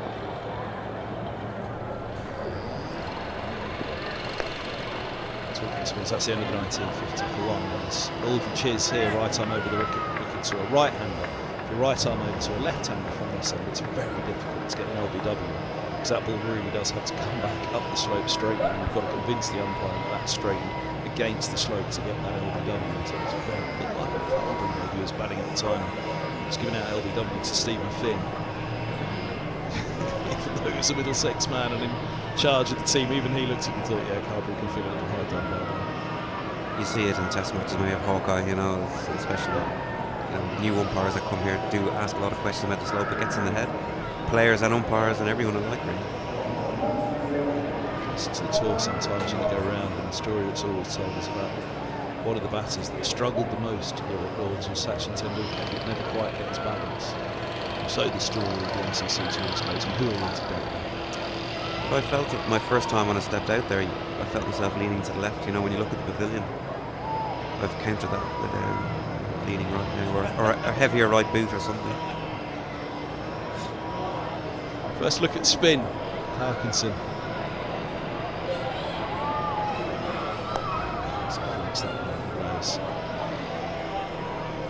So Parkinson was on screen. He was taking a nasty lump out of the yellow turf, the deep square, whatever it was.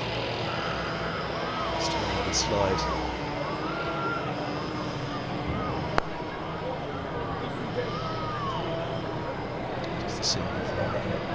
What about this surface then? You said you were really pleased with this one. This was the best. You said this was the favourite so far.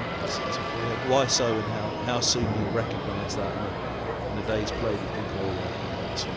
No, it starts a couple of weeks out when we start sort of thinning it out and giving it its first proper cut. Sort of get a feel of the density and what the kind of grass coverage is. That's always a good start.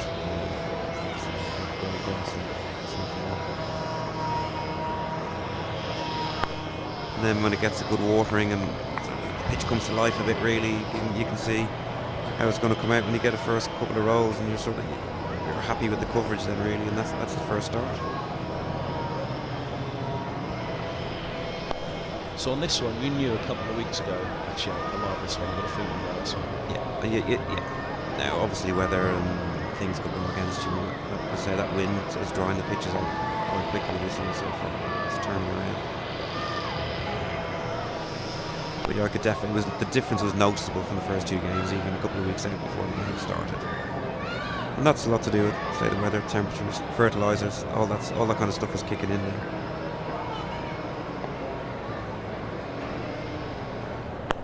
It's a bit like grass on steroids at times, you know. But we are into that. It's the end of the 20th, first over for Parkinson. Really get one to bite on that over, but Middlesex just floated up into the batters to begin. 51 for 1. We are only really getting to what traditionally was the start of the cricket season, that end of April, start of May time where, as for the pitches, as I say, that process of the ground, which would have been cold and damp in the winter. Yeah, and we take soil temperatures, we stick a thermometer in the ground and see where we're at and things like that, so it can be quite interesting. The ground temperature is generally a little bit more than air temperature at times, and it holds a bit of heat. And then they get having the covers on keeps things warm at night, so it's like a blanket.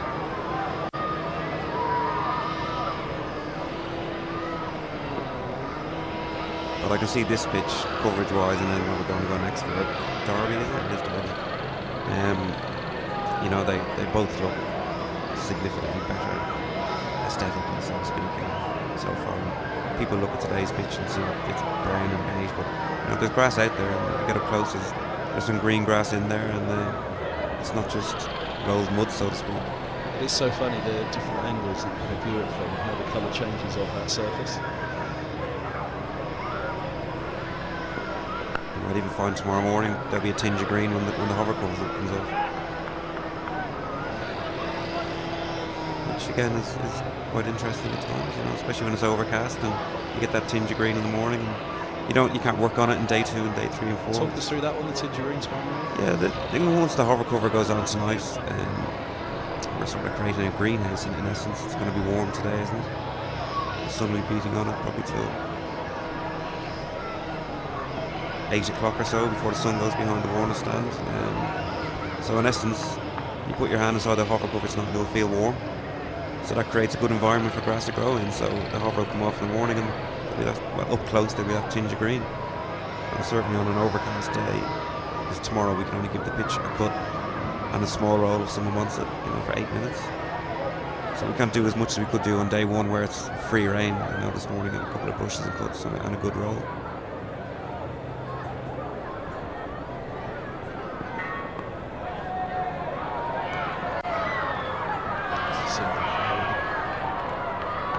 So that sort of livens things up a bit as well. I'm not too sure about people, the heavy roller wears off and things like that. I don't know how true that is. When the roller goes on, is it flatter for an hour or so and then it starts doing a bit more, or vice versa? Or you hear the line, it brings moisture up. There's not a lot of moisture out there to bring up. So all these cricket lines which are great. It gives people something to talk about.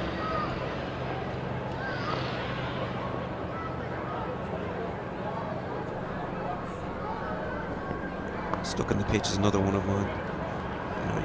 You couldn't stick your hand in there, so how a cricket ball gets stuck in there, I don't know. They're just clever and they bowl the cross seamer or something, and it's bit backwards. I don't want to put the wrong name to it, but I listened to one of the greats who was just talking about cricket pitches, and in terms of the toss and in terms of reading the pitch. And he said, look, we can all make every assessment that we want before, but until that first, second, third ball is bowled, we don't really know.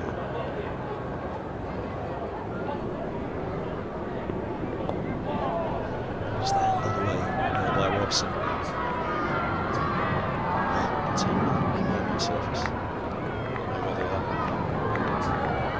Let's look at this one front on again. We're always talking about batters. You want to get head over the ball, play it late, angle bat, soft hands, give yourself every chance. I guess it's the same for a groundsman, isn't it? That you give yourself every chance, you try and get the preparation as best you can, and then you have to let it go. Well, yeah, for sure. And you talk about preparation and things like that on day 1 and 2 and 3. And we've seen over the last few years in test matches, teams are getting off to good starts, and then the ball starts to swing or the lacquer goes off, and the game changes a little bit. And I always sort of question people, what changes? Is it the conditions? Is it the pitch? And that's sort of an answer not many people have for me. I think we saw it in the last game when the sun came out for 20 odd overs on day one. It certainly was a lot easier to bat on. 100%. There were two periods, I think day one and day two, where the sun was out and it was the best, or it was the best time the batters had in the game. There's so many variables though, isn't there? And that's where you have to be careful with theories, I think. And I try to control the controllables, and having the floodlights on or the clouds coming over are things I cannot control. Well, first thing this morning when Kemar Roach bowled that first ball, booming in swing under clear blue skies, Chris Rogers, who was the captain here for a little while at Lord's, former Australian Open, said of all the grounds in the world, this is the one where you look up and not down. You look up this morning, it's definitely about first today, and you see a ball swing like that out of the hand from Roach. Now Holden having a swing of his own. Reverse sweep comes out, little bottom edge on it. They'll bring him four, not quite where he intended it to go, but a favoured shot of Holden, particularly against the spinners.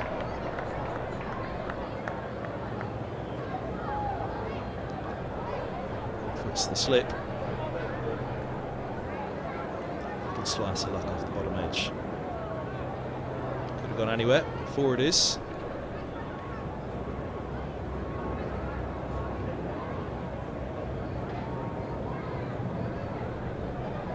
Oh, it's a lovely ball. What a follow-up that is from Parkinson. Put a bounce in that one.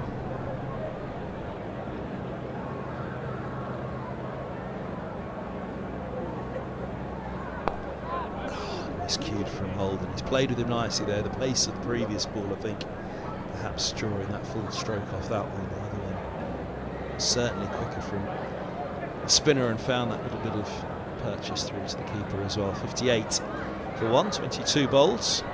Kemar the head groundsman here at Lord's, alongside myself, Kevin Hand, and Mike through until lunch on day one. 58 for 1. Pull back a little bit, got over 3.5 and over to begin with, but so Roach was attacking early on, which has given away a fair old run rate. I'd be surprised if we don't see him back in the not too distant future. Returning to his fourth over now, number 2.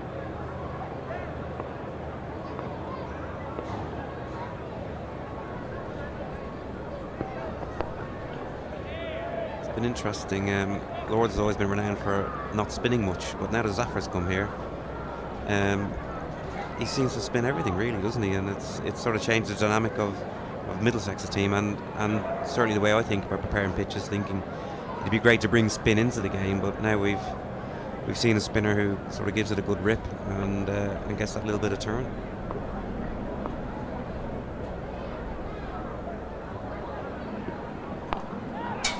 Obviously strokes, but the covers cut off. Yeah, they've been desperate since Phil Tufnell retired, pretty much, Middlesex, to find somebody to be that front line spinner. Obviously they've got a youngster, Luke Holden, coming through. It's more than coming through, he's come through, hasn't he, but making his name as an all-rounder as well as just a spinner. But that first game of the season, there was just something in it for everybody, wasn't there? The fact that it was turning as well.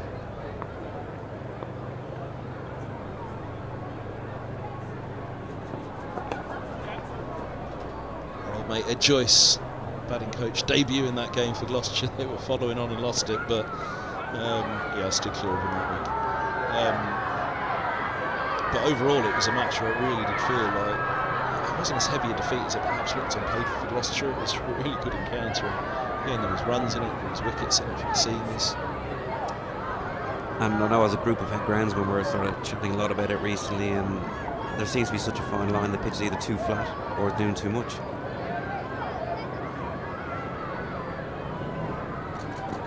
And that's where the criticism comes from, doesn't it? You see, no one wants to see 500 for 2 and things like that, but the guys are trying to do things, and we want better cricket pitches, so to speak, and it is an entertainment business at the end of the day, isn't it? But the way that the variables affect it, they're probably the best example. There's the school kids, 500 of them in today. The best example of it, I think, was the Glamorgan match here a couple of seasons ago, which is a Kookaburra round.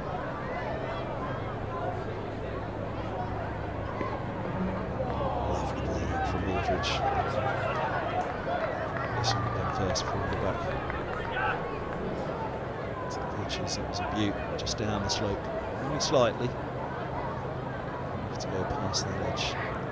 And that's what I think Lords always offers you something. You know, you think you're going through good periods of good to bat on and the pitch is flat, and you get that odd one that goes through, and then that just creates a bit of doubt.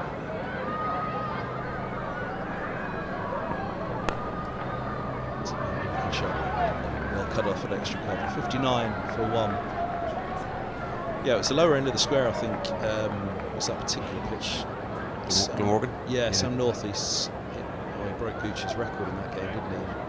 It was a Kookaburra rounds. I think, as I remember, it was clear blue skies as well.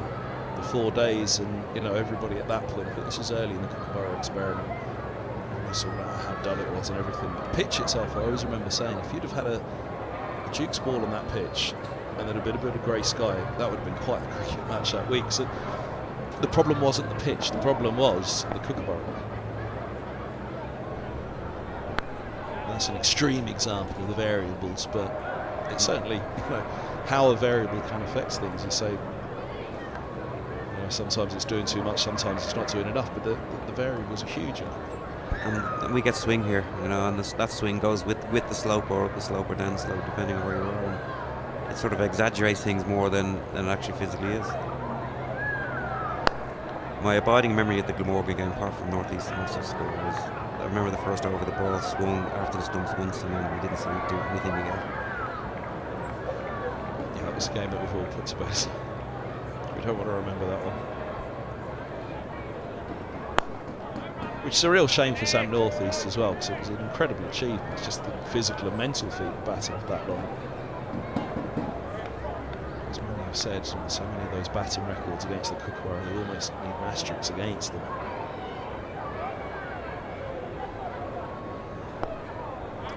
He's testing him here. Holden's Middlesex's best batter against spin. He's pinned back by that one.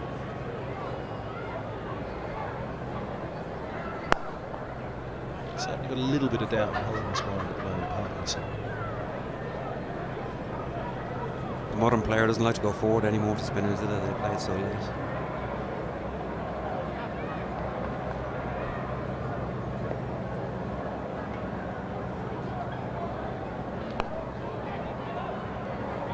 For 1 again, a dangerous tactic here at Lords, because even for the spinners with that slope, if you get it to go, it can slide down from the pavilion ends, and as I said, the trajectories are affected by the slope as well, aren't they? So yeah, it's an interesting one, but what a side it is. 61 for 1 is a pretty good side for a Middlesex fan. Durham will be very happy with the way they pull back this run. It's 2.5 now.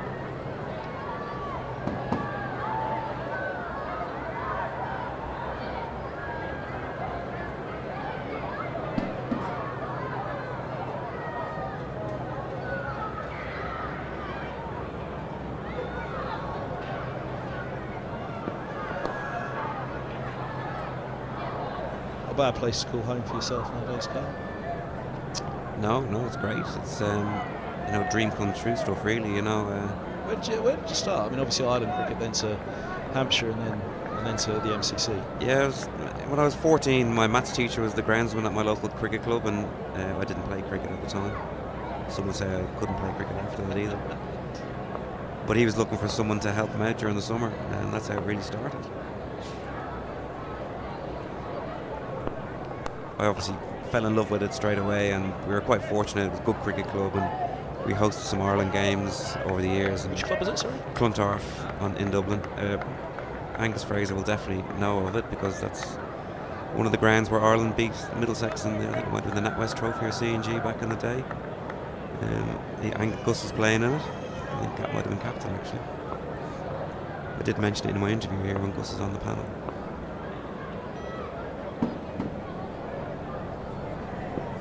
that gave me a taste for professional cricket and sort of the drive to try and come over to the UK, which I did in 2008. It's a long time ago now.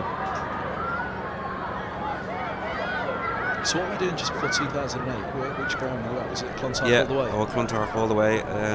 In my younger days, when it wasn't a full-time job, I spent the winters in South Africa and Australia working over there, gaining good life experience as well as good work experience. And then we had the World Cup in '99. We hosted a game. West Indies played Bangladesh at our ground, so that was sort of the driver for me.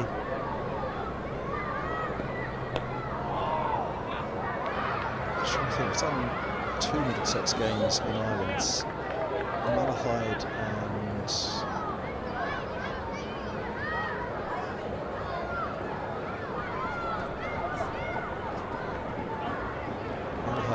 Belfast. Stormont.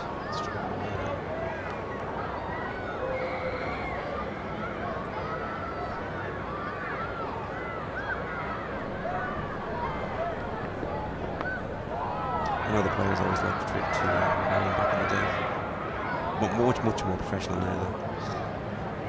The great one there was when Middlesex played Netherlands in whatever the one-day cup was called in those days. Gus was in charge, and the game was in Amsterdam. I can tell you the hotel was nowhere near Amsterdam. It was a good hour at least outside of Amsterdam for the game the next day.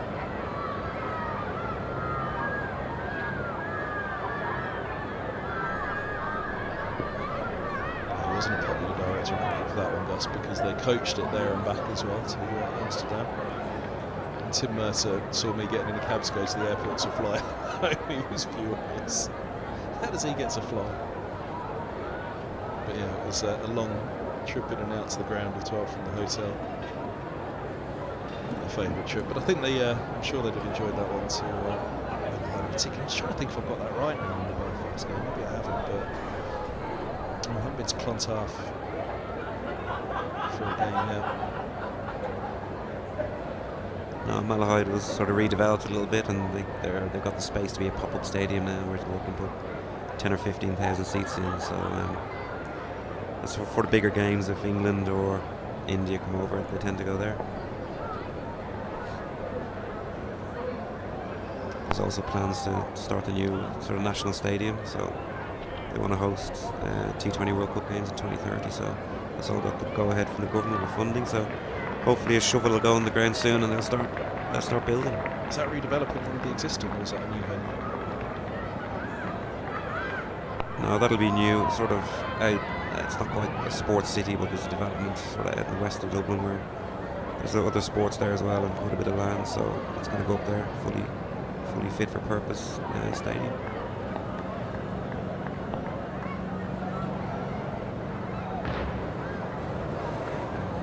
Considering how long Ireland have been doing well with test match status, and since their sort of breakthrough in the World Cup in the West Indies years ago, it's just taken a long time to get there.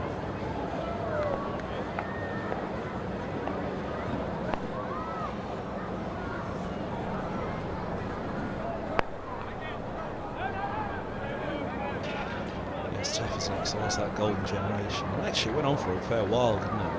There was a couple of seconds that came through afterwards as well.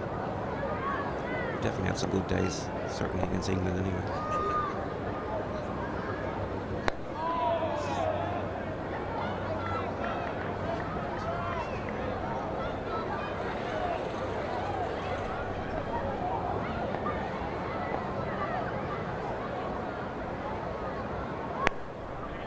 So that's a finish, 63.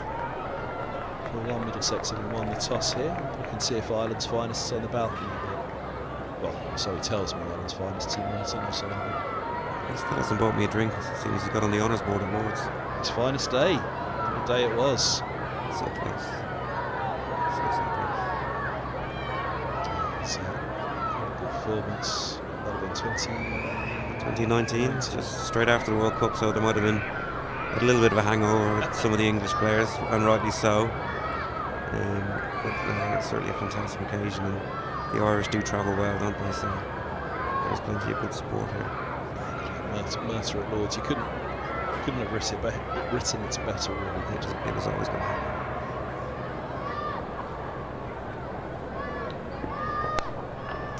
Kubanga gets away with it. Coming offside. He's well net in the offside. Feels like Middlesex are setting themselves up here. It's a lovely day. Felt the full reward for their shots out there so far. There's been a fair bit in it for the bowlers. To take control of the match from his first innings. So it's the forward to Caires. I just feel as though they themselves also really knuckle down from home. That, on that note, is a very good lead from Max Holden. Only 2 times. And this is where you're in with it. You've always got a chance. And we have seen wickets fall in clusters here as well. It's one brings two. I know it's an old adage, but it really does happen at Lords, and it's not that easy to start at times. There's that movement from around the wicket, and that's coming back up the slope. You've got the slopes dropping from leg to off. It's from behind there.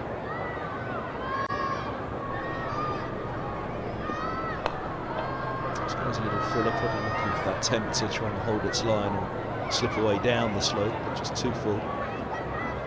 Yeah, it is. I was going to say, what do you think that is? You already answered it, really. It is that, just get it in at Lords because of the slope. Just that little bit more difficult than most grounds, that's what I suggest. It just creates doubt. You're always a bit unsure, and you see someone like Robbo who gets a big stride in. But again, the modern player plays a little later, and that's when they sort of get unstuck until they really get to know the pace of the pitch. It's a common occurrence. It's not something that happens every now and again.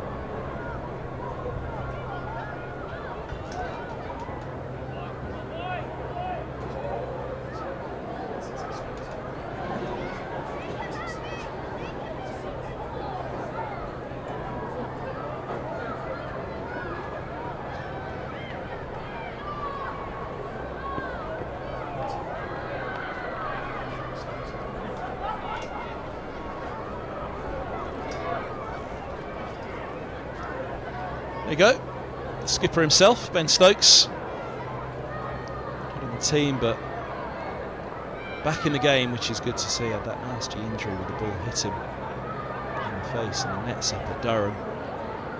Another big summer ahead for him. I hope the nets are okay for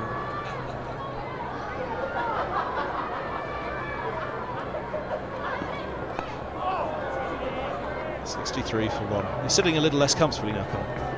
No. Big boss is in town. I had heard a rumour he was coming down. A long way to come down for a few throws, but that's the world of a professional athlete. Fine professional he is as well. Fine sight, everybody happy to see the skipper looking in good nick. Again, a big summer ahead. New Zealand and Pakistan, the games that England are expected to win. Expected to bounce back strongly from the winter in the Test game. He's due to play a couple of games before break for the blast for Durham. So I think that was the plan, unless it's changed in recent times, but this one wasn't going to be a comeback game for him, but I'm not sure he's at least got one penciled in.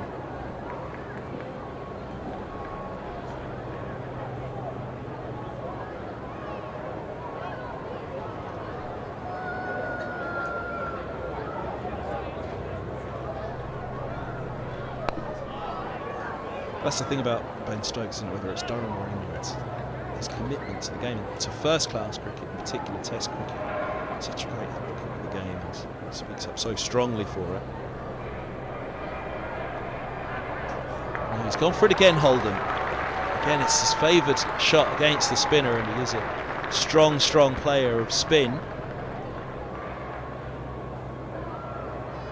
What a full one to be getting away, but I had a chat with Mike Gattin about the reverse sweep. I think it was Ben Duckett at the time was getting in trouble for some shot that he played, and he was saying, of course, that he was out sweeping, and that at one point was, seen as a reckless thing to do. Didn't bother about him in the World Cup, but he said, look, the reverse sweep, it's no more risky than the sweep. If it's your shot, it's your shot. They're both flat batted shots.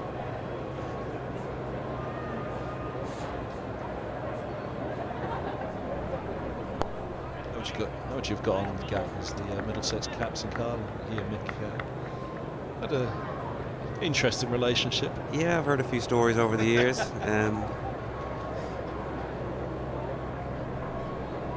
There's still a couple of people in our tea room on my team that were here when Gat was captain.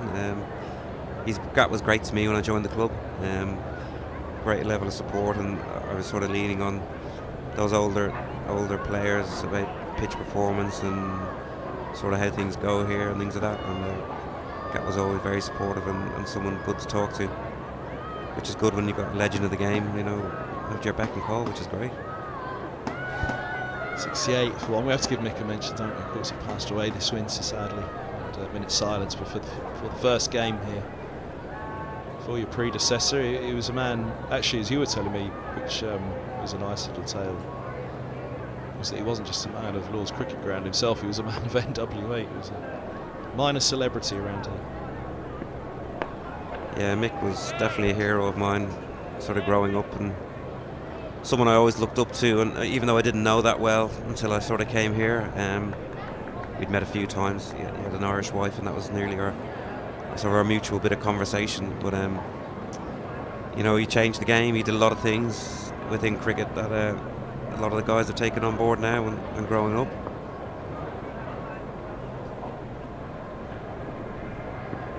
To work somewhere for 49 years, and I'm not too sure I've got that in me. Is some feat, and one that'll never be forgotten, and hopefully will never be forgotten within the club. No, I'm sure. Like I said, familiar face, and he was associated. He was just completely associated with Lords, and always up for a piece of cake and tea every day as well. Yeah, It was because it was a good view to see where the weather was coming in from up here, he said. I'll never forget his shoes. He wore those boater shoes or plimsolls or something, no socks on, with short shorts and a polo shirt. He never left the 80s.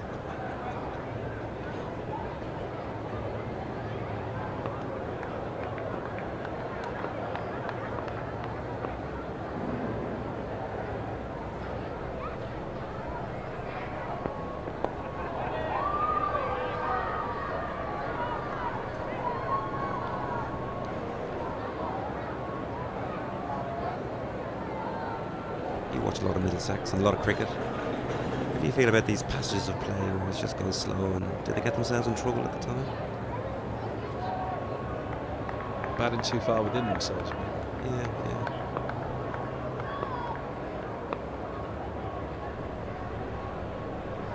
I'm not one for recklessness, but there are times when the game slows down so much that you're nearly getting in trouble if you lose a couple of wickets. You can't let the bowlers bowl at you, for sure. But I think probably many of the cricket purists nowadays almost wish that the batters would slow down a little bit more. I'm certainly one of them during a test match. I was about to say exactly that.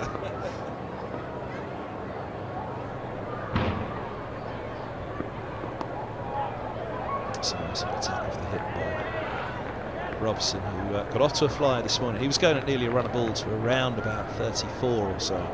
Since then, you can see how it's stretched now, 43 off 88 for Robson. But actually, funnily enough, first thing this morning, we were having that conversation about scoring rates. And I'd say that this is a pretty healthy one, around about 2.5 as it is now. They were up at 3.5, but Middlesex is a bowling unit. If it's above 2.5, they feel as though they're doing something wrong, there's a problem, and they have to put it right. You do see teams squeeze people quite quickly now in county cricket, and I know Middlesex down the order have got some pretty explosive players who can pick that rate up quite quickly. Well, when it was at 3.5, I say it wasn't a problem this morning because Roach was very much on the hunt. He was attacking at that point, and that's how the runs were getting away. And they've tightened it up and brought it back down. Well, that's exactly what you're saying, that this last passage has been considerably slower, that it's gone from above 3.5 down to 2.4. But overall, though, you think, in the 90s, the Australians in the early 2000s, when they were, Gilchrist in particular, when they were pushing that scoring rate up to 3 and over, it was groundbreaking stuff, wasn't it? Wow, we're going at 3 and over. That was only 26 years ago, turn of the century stuff. And I like the fact that they don't want to go 4 and over. They'll play cricket. They'll bat long. Yeah, I'm a bit of a purist myself as well. Yeah, exactly. So becoming becalmed, I think, is the answer to your question, isn't it? If you're letting the bowlers bowl at you too much, they're getting that grip and getting that control, and that's where the clusters of wickets come. We're right now before lunch. Give anything to get in. 71, 72.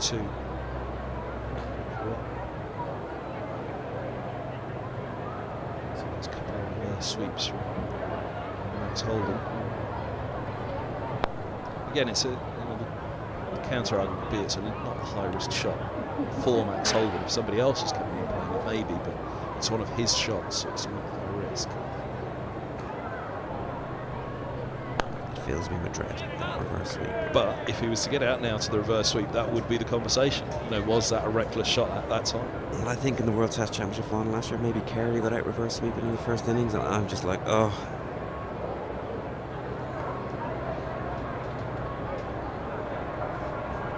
And that's just my groundsman now, because I know he can get a 50 or an 80 and change the game completely.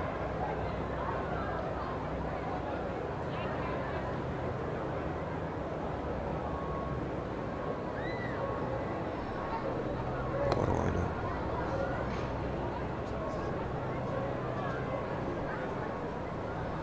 So it's back here next year. I mean, that's one of the great days, and there was one other question I was going to ask you. What's the greatest challenge for ground staff nowadays? And the answer is so obvious. I know it's the amount of cricket played. But you've got the World Test Championship. What's really lamented in this country is that the Lord's One-Day Cup final is lost. It's not here. It doesn't have to be end of September, but whenever it is, to have that showpiece final here at Lord's for the counties. Obviously, the blast goes around the country here, there, and everywhere. It did do at one point.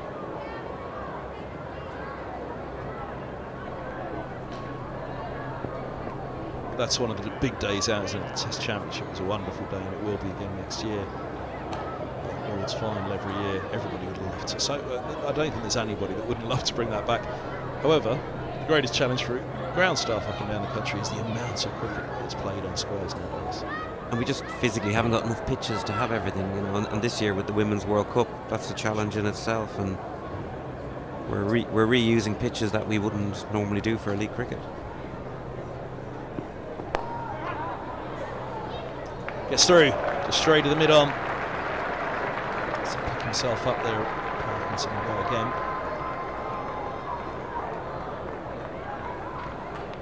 Taking 3.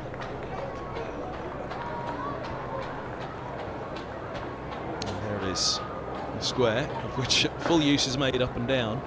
But it is, now there's England men, England women, 100 men, 100 women, Middlesex men, Middlesex women. Not getting the games that they'd like to get here, but there just aren't the games, are there? Cricket needs to be accommodated. No, and trying to squeeze everything in is challenging.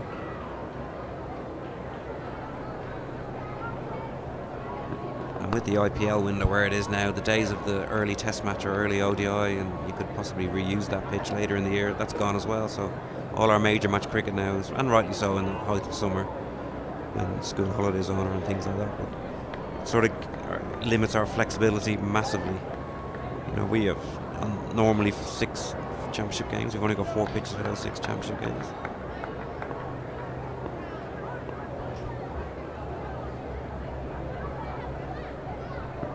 So that in itself creates, challenges. The blast, when we normally have 4 games, we only have 2 pitches for those games. So you think it's sort of top level cricket, everybody should be having the best pitch possible, but at times it just doesn't work like that. The greatest challenge, there is no answer to it really, is there? Because it's very difficult to see how you remove the amount of fixtures there are in the schedule.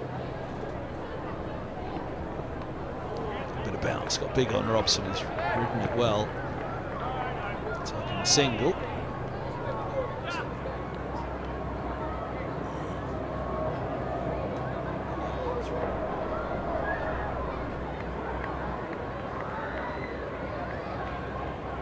Sure, he's just ridden the bounce really well there, Robson, isn't he?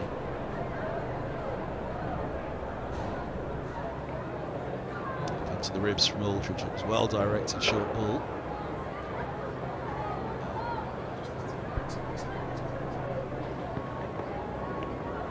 Dot ball. We are gone 12:59. And they're going to be in position before it hits 1 o'clock.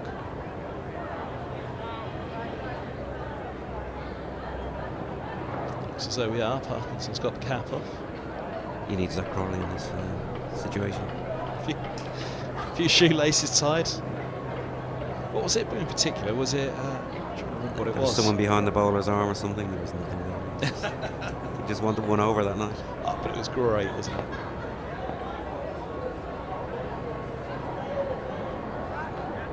Tickled from quite a straight line was Parkinson's fancy, I think. Oh, it's keeping the fielder interested all the way behind the slide. It's two he's had it then. Oh no, it was Parkinson before, wasn't it? Oh no, it was Raine on both occasions. Applause from Parkinson. Perhaps his head dipped a little. I think he fancied the little inside tickle from Robson. He might have got it. No, it was always leg side. The head dip was because it was so leg side.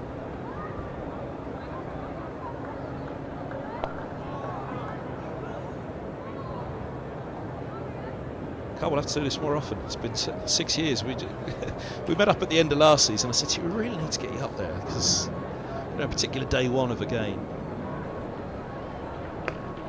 just gives that little bit of insight. And it doesn't have to be this particular surface, but just the season in general, and preparation in general.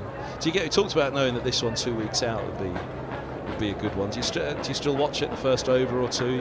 Yeah, I watch most of it actually. Mostly on the feed, sometimes with the volume up or down. Depending what you're talking about. But I am a bit of a sort of pitch badger really. I'll have a lot of feeds up and I'll watch different games, and I'm not watching the cricket, so to speak, I'm watching the pitches. I'm always nice about the pitches though, especially here. There's only one way out of this media centre and it's past the groundsman's hut, so I have to be nice. Again, everybody's a genius, aren't they, when it comes to these things? That's something I very quickly learned. It's like, hold on a minute. There's way too many variables and you can get well ahead of yourself. Lovely shot. Nice way to finish the session for Middlesex.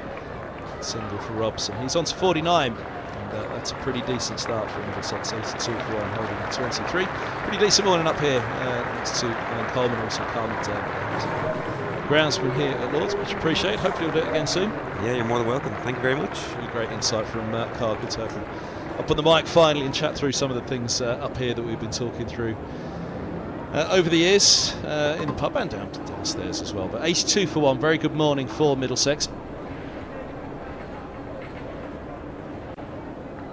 So 49 for Robson, Holden 23, and yeah, we won the toss for Middlesex. That was a pretty good one here at Lords. The live stream here at Lords from Middlesex. It's all brought to you in association with Daffodil.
And all the games, they all start here with All Stars Wicket. All no experiences for everyone, all over the country. Every session is all out action all the time. All welcome, all invited. Even mums and dads. Skills, friendships, smiles, dreams. It's all happens here. All you need is delivered right to your door. Best of all, it even has your name on it.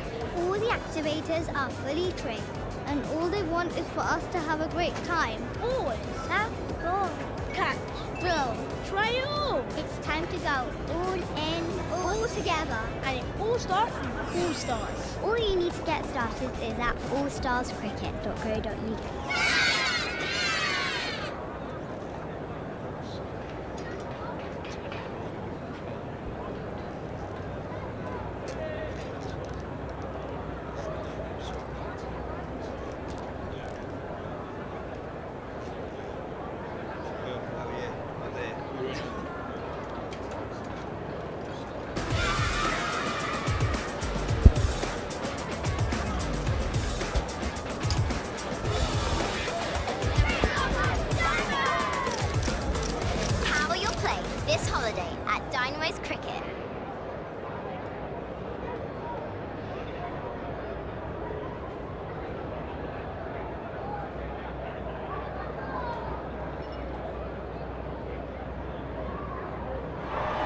And that's a big moment in the match. Here and now 365. Amplifying brands in the UK.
And all the games, they all start here with All Stars Cricket. All new experiences for everyone, all over the country. Every session is all-out action all the time.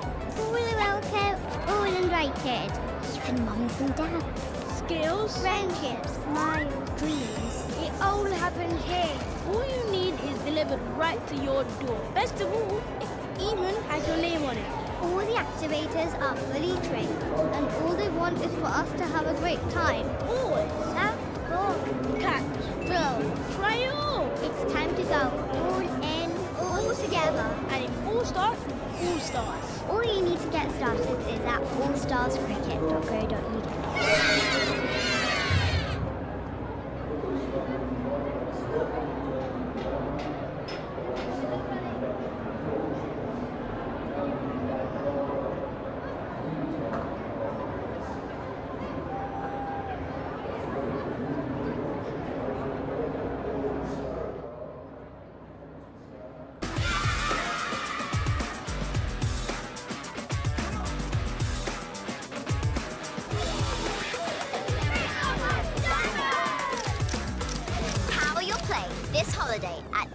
Cricket.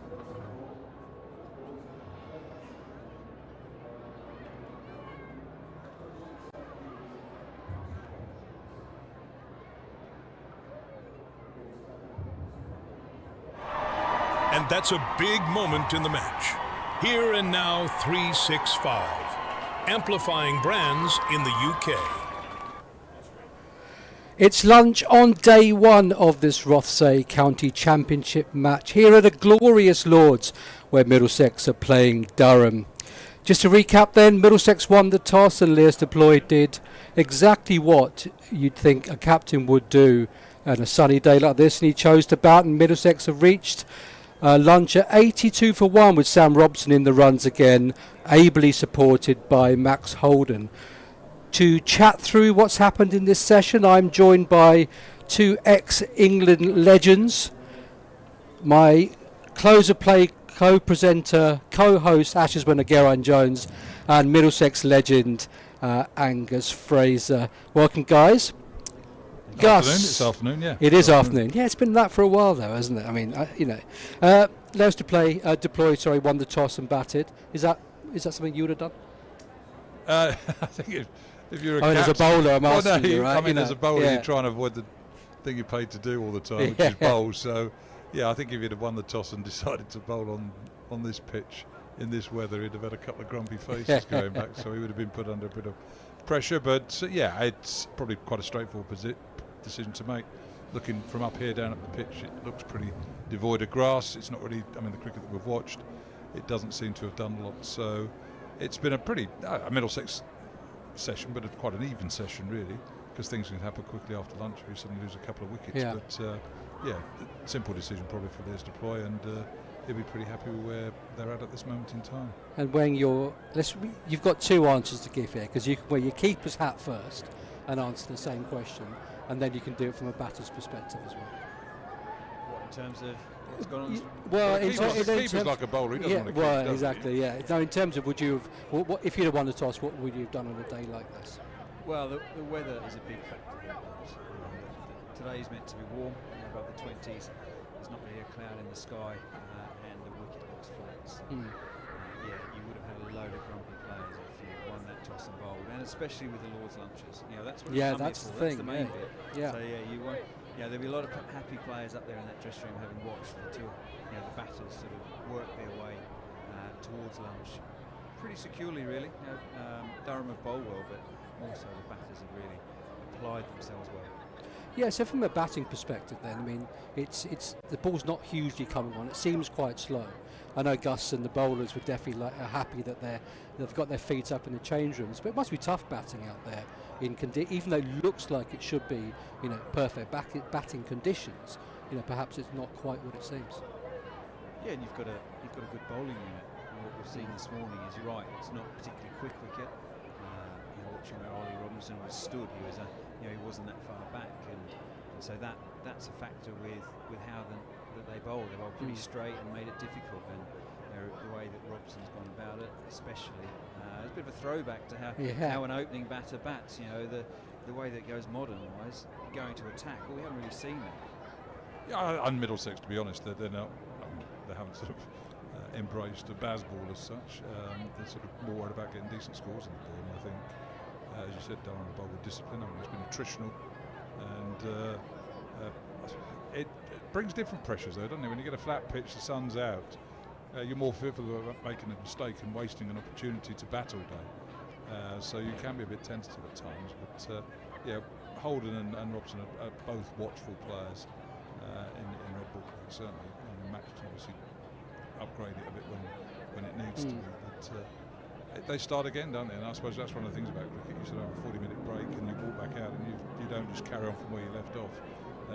My limited time when I was not out over a break, you've got to start again, get yourself in, and I suppose command the right to sort of bat out there and score runs.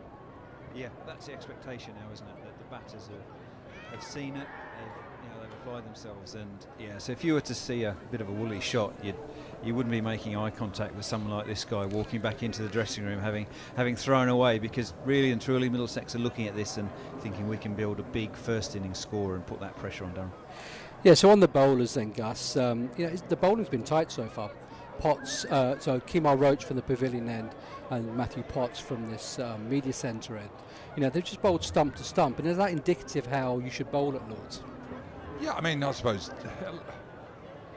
if you're not got out and out pace, I mean, all right, I suppose you aspire, and again, maybe look what England try to do, which is big, tall, fast bowlers, but obviously they don't come around that often, and when they do, they need to be looked after. But yeah, you go into county cricket, they're probably a bit shorter, and there's not the same pace, so you can't go in there trying to bully the opposition.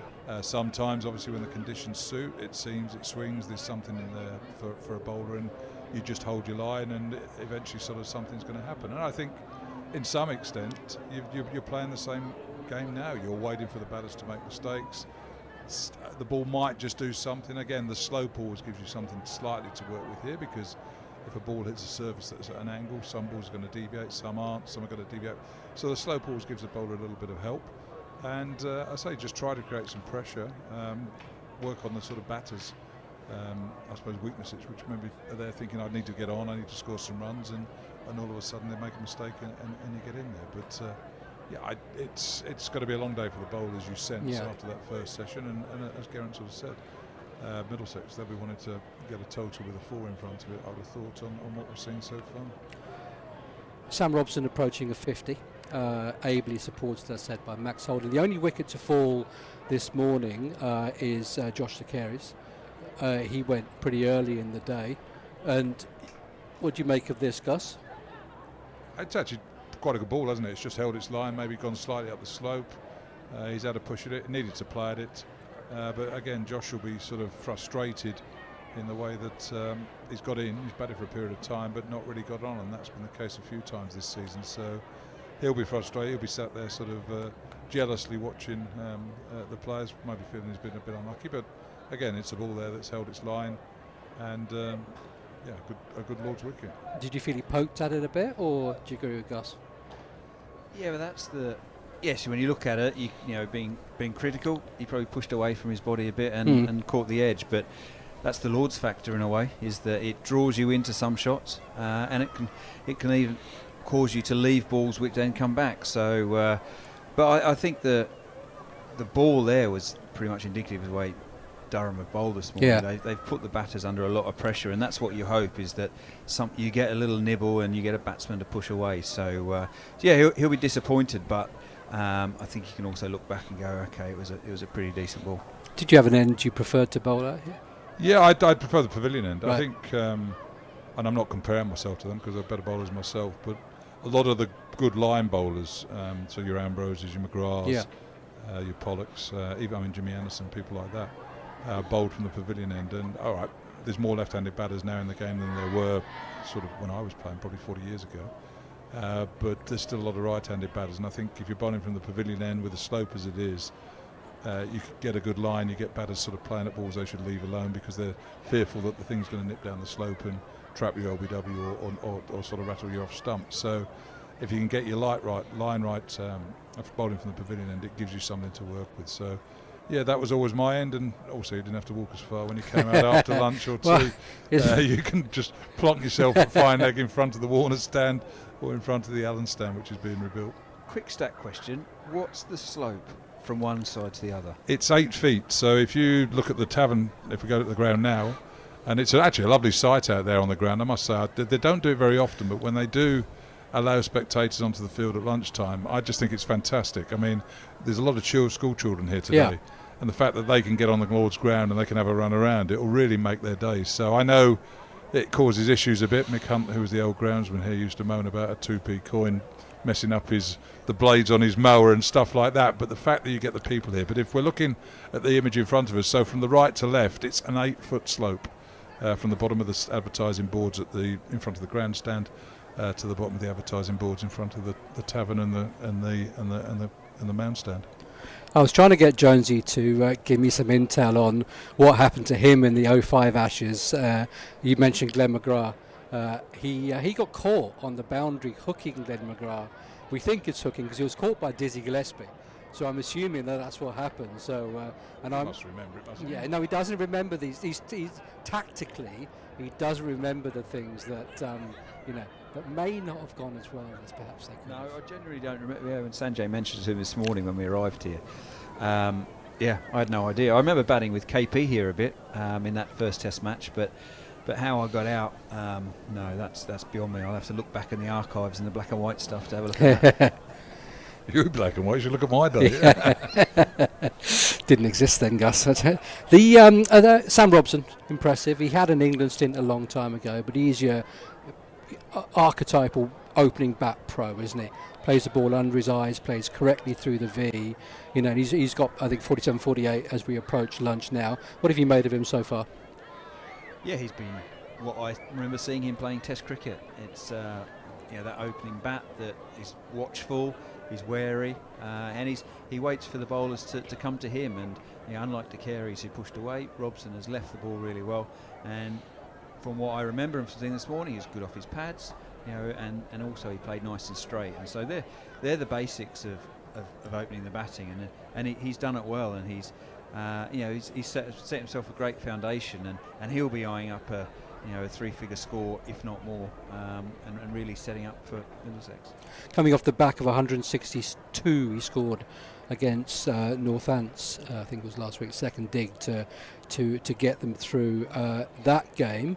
I'd just say he's been a brilliant servant for Middlesex over the last sort of 15 years or so, really. I mean, again, he's sort of chipping his way and working up the all-time list of run scorers within the club. So, no, he's been an exceptional player for the club, and not just a good cricketer, but he's a good bloke as well. And it's funny because I look back at my days as a selector, and I think one of the mistakes that we made was probably moving Sam on. It was a difficult time, a difficult winter. England did badly in the World Cup, etc.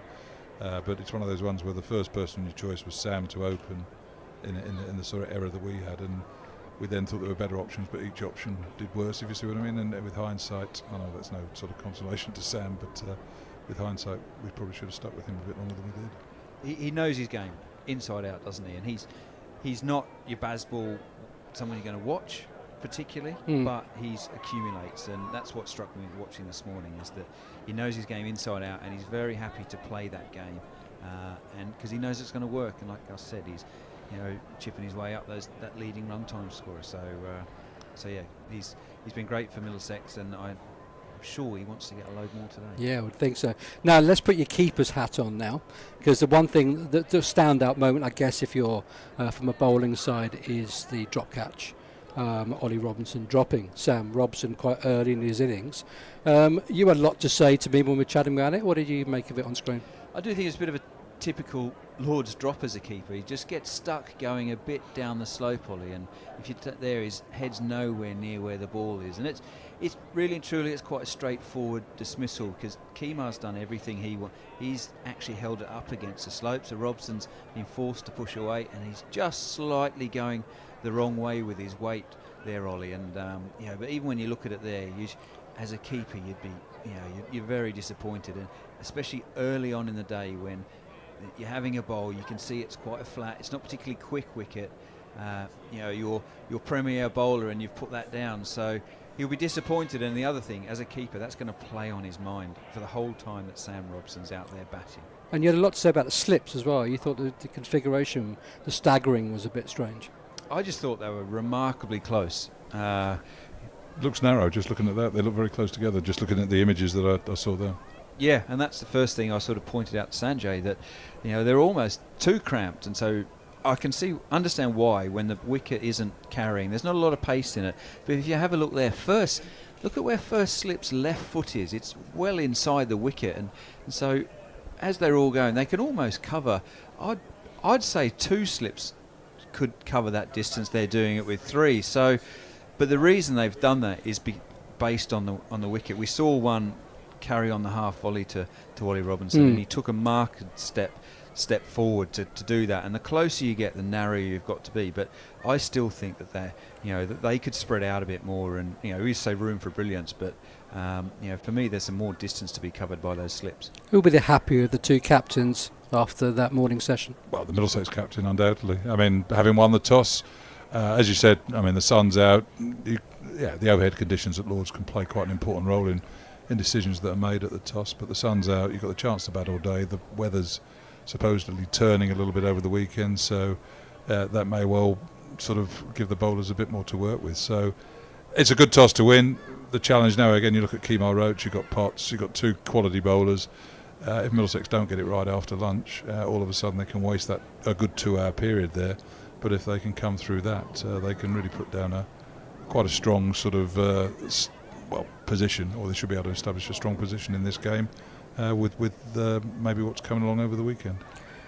Durham have got 3 England contenders in their side today. We're only going to see Matthew Potts today, obviously because they're bowling. We won't see Ben McKinney or Emilio Gay-Bat, unfortunately, but or fortunately if you're the Middlesex bowlers maybe. But what have you made of Potts so far? He's been steady. He's not the extreme pace that I remember him bursting onto the scene with. He's big, isn't he? I mean, he's a He is solid strong lad. Yeah.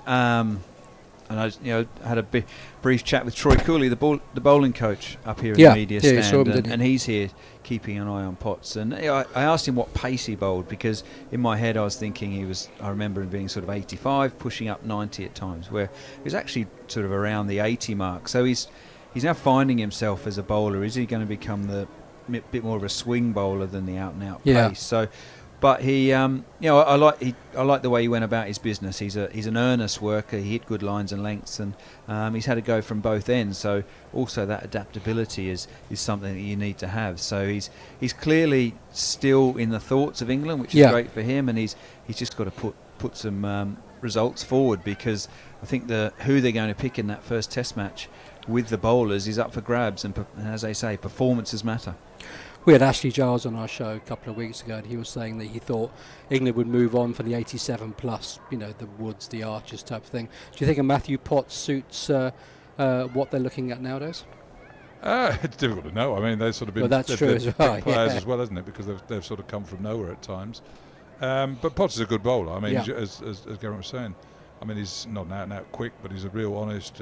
And I've seen him bowl well. I like him as a bowler. I look, and obviously he had a difficult winter with a Test match that he was called in to play at. But I don't know. You look at yourself and you think, well, I was early 80s, probably gotten up to 83, 84 in my sort of pomp as such. It's not quick. It's quick enough to make the batter honest, but it's more, you've got to do something. You've got to bowl well. I mean, you can be bowling 93 miles an hour, but if you're spraying it around and going for 6 and over, I mean, it's everybody's. I don't know. Everybody seems to be sort of over impressed by pace now, and you look at England's greatest ever bowler, which was Jimmy Anderson probably, and you've got someone there, early 80s, bowls immaculate line and length, swings the ball around, nips it around if there's any sort of conditions. So you need to get above a certain pace level, I would say, to sort of keep the batter honest. But this obsession with sort of you've got to be 90 miles an hour plus, because that was the plan in Australia, wasn't it? 90 mile an hour plus is, and what did our bowlers got way around the park? Boland and what was the Nisa and that sort of go through your bowling in early 80s. So I think it's the quality of how it comes out your hands that's more important than how quickly it comes out. I think you're rewarded for your skills in England, aren't you? And that's where, that's why Jimmy, with that ability to swing it and move it off the seam, and that's probably where Potts is working out his game a bit, and still, he's been around for a number of years now. But I do think in England you're rewarded for your skill. That's why, the bowlers that aren't that expressive had so much success. Took Tim Murtagh here. He'd get 1,000. Was it 1,000? Did he get beyond that? Nearly. Actually, he might have done it. If he's listened to this, he'll be aware about it. But equally, I mean, but you look at McGrath. McGrath wasn't quick. Yeah, no. And he's got wicket. If you're tall, you get good bounce, a good line. You've got a half a chance. And all right, I think different bowlers have different assets. So being tall is a huge asset. Yeah. Obviously, having the skill to swing the ball out like Anderson, and your actual crackerjack sort of, you get the pace, you get the control, you get the height, and you get the skill. And other bowlers sort of maybe have 2 or 3 of those, and therefore they're not quite the same pedigree. But you don't have to be. I mean, again, you look at the way the Aussies bowl in the winter. Cummins just runs in, hits the deck hard on a good length, and tests a batter out. Just going back to Lords then, has it ever become, for either of you really, is it ever mundane playing here? Is it always a cut above playing anywhere else? For me, yes. Sort of where I grew up in, sort of in Australia, rural Australia, in Toowoomba, a couple of hours from Brisbane. It was this mythical place to get to, Lords, and so for me, every time you visit here and you get to go in the long room and walk up there, the change rooms, everything about it, and as I mentioned, the food. That's you like the food, don't you? That's something which was always out. There's lemon drizzle cake afterwards, by the way, as well. So it used to be. Louisiana Love Bite was the dessert of choice here. Was that something you knew, or was that actually something to eat? No, yeah, we used to eat it. We used to get prawns, steaks. It was unbelievable. That's so I got more excited about that than anything. But again, I just think again, you look at the people out there on the ground now, and they will all be out there reveling in the fact that they're in the middle. Oh, this is where Jimmy Anderson ran up from, and you never tire. Even now, I'm lucky enough to work here and obviously come here a couple of days a week, certainly during the summer, take some tours. And when you still walk out to the middle, there's still a buzz of being in the middle of this ground. You look around you, the stands. It's central London, yet it's so peaceful and quiet. It's sort of it's amazing oasis in this part of London, and you never take it for granted. Just walking into the pavilion, walking around the long room, it is all the greats of the game. There is a real sense of history at the place, and I don't think people leave Lords underawed, if you see what I mean. It lives up to its billing. I was like a fanboy walking around there earlier. It was like amazing, just walking around the ground. There's a good friend back in Kent, Dom Chambers, who loves this place, and when they took the outfield up last year, one of his most prized possessions is he's got some of it, and he's laid it at home, and he regularly sort of posts about it. So it has that sort of factor that if someone wants to have the grass of the home of cricket, at their place at home, that's what it means to so many people. You've mentioned a number of your friends on our show, but the turf collector certainly wasn't one of them. I'm talking of characters, Gus, that you mentioned just now, and I know you've played with some as well. Tuffers comes up a lot. Obviously, you play with him, club and country. Give us some. I mean, you play with other characters. We've only got 20 minutes, what can I say? You've got the beat button ready. Exactly. We're sort of not going to end up in trouble here. I'd say I changed it to Tuffers. So I'm again looking at the pavilion. You sort of see the balconies, the Middlesex dressing room on the left, and the two little windows in the corner there were myself and Tuffers changed. So I was next to him for sort of 15 years of my career. Shared a lot of special moments, had some fun. I mean, played some decent cricket as well. But yeah, I don't know, where do you start with him? I mean, quite a lot of the stories are probably not ones I can repeat here. But he was a really good spinner. I mean, he almost like had a sixth sense, an extra sense. He could sense when a batter was going to come down the pitch to him or do something, and therefore sort of changed what he was doing accordingly. It was a captain's nightmare though, because you never knew what he was doing, what he was up to, where he'd or been away if he was going to show up. If he was going, what sort of condition he would be on some days. Didn't like training. I always remember what we used to train at Barclays Bank. We used to sort of have a week at Barclays Bank in Ealing, the old Barclays Bank sports ground in Ealing, and we'd go out for a run around, and him and a bloke called Jamie Sykes, a couple of times they just nipped in the front garden, sort of just sat there for 40 minutes and then pegged on back at the end type of thing. They couldn't be bothered with all that. So he wasn't one that sort of loved hard work, but he was a competitor. And I say, on a day like today, he'd be a really good asset. He'd bowl you 25 overs. So he was always fit enough to do what you wanted to do. But he was a challenging to manage. Shall I put it that way? Did you have any Tuffers-esque characters in any of the sides you played in? Obviously, there was quite a bit made of the Harmison, Flintoff, and Keith friendship. Those guys were, sort of a bit of a brat pack. And Harmy and Fred weren't particularly easy to manage, but that's because they, just their characters. But what you knew was that you're going to get a wholehearted performance on the pitch. They looked after me tremendously throughout my career. They made sure that I was all okay, and if I'd had a bad day where I might have dropped a couple of catches, they always had my back. And so for Vaughan and Fletcher, and they didn't make their time particularly easy, but they kept picking them because they knew how good they were and what they provided. It's changed though, hasn't it? I mean, again, social media, phone cameras and all that. I mean, you sort of look at some of the things and but you wouldn't put yourself in those predicaments now, or you wouldn't have the freedom to go and have a drink there or behave in a certain way because someone would be filming you. So I think it's the sort of era of characters, they're harder to come by. They've got to be slightly different sort of characters because you make a mistake or you're seen out later than you should be in a place that you shouldn't be. Someone takes a picture, it's in the newspapers within 20 minutes, isn't it, type of thing. So I'm happy. I don't know whether Garrett says it, but I'm happy I played when I played, to be honest. I mean, you could have some fun. Yeah, it was serious. It was hard. You play some really good cricket against some great cricketers, but you could have some fun and be a silly so-and-so every now and then and get away with it. I was just boring. No, yeah, as Gilo said, you and him, Boris too in the side. Gus, on to your current role now, you're CEO at the Middlesex in the community.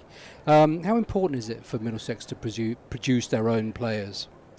Extremely. We're lucky. I suppose people look at London and Middlesex Middlesex doesn't really exist anymore. Yeah. It does in a lot of people's eyes, and we're doing some stuff with Russell Grant, who's a big sort of pusher of wanting Middlesex to remain identified as a county, but we oversee sort of cricket in 17 London boroughs, sort of from Tower Hamlets to Enfield out to Richmond and obviously up northwest to sort of Hillingdon sort of area. So 17 London boroughs, over 4.5 million people. It's the only totally urban county in the country, so space is a sort of a real commodity, and trying to find green spaces where you can play. So therefore we've got to adapt the way that we try to get young people playing the games. But we're lucky that there's a huge interest in cricket.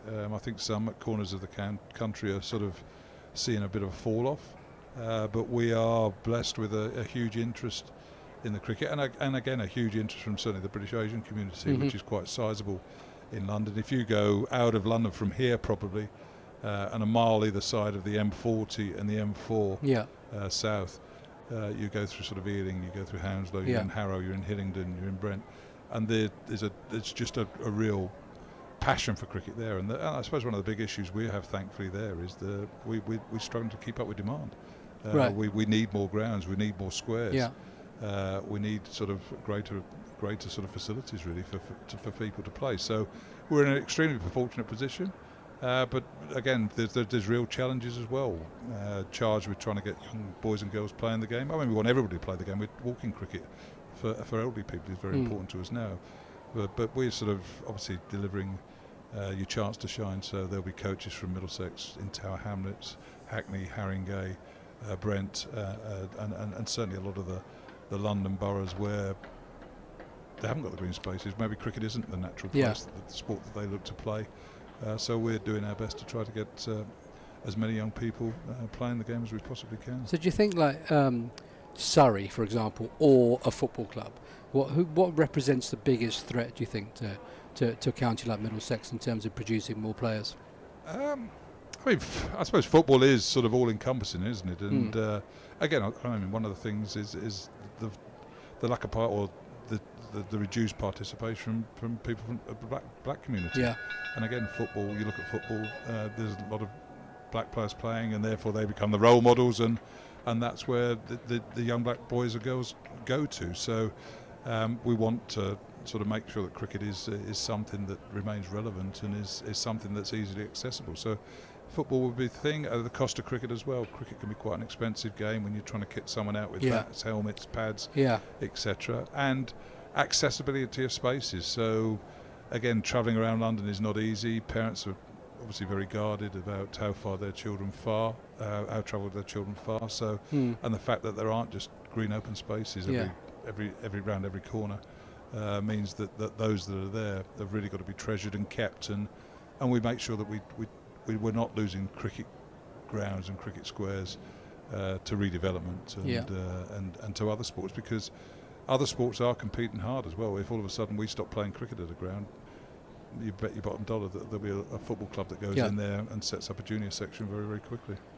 Where the bells are rung, the players are starting to walk down the stairs. So there's obviously green space in the middle of London here at Lord's, and competition time, which we can't enter apparently. What I want listeners to do, and I'll do it to camera, it's probably better.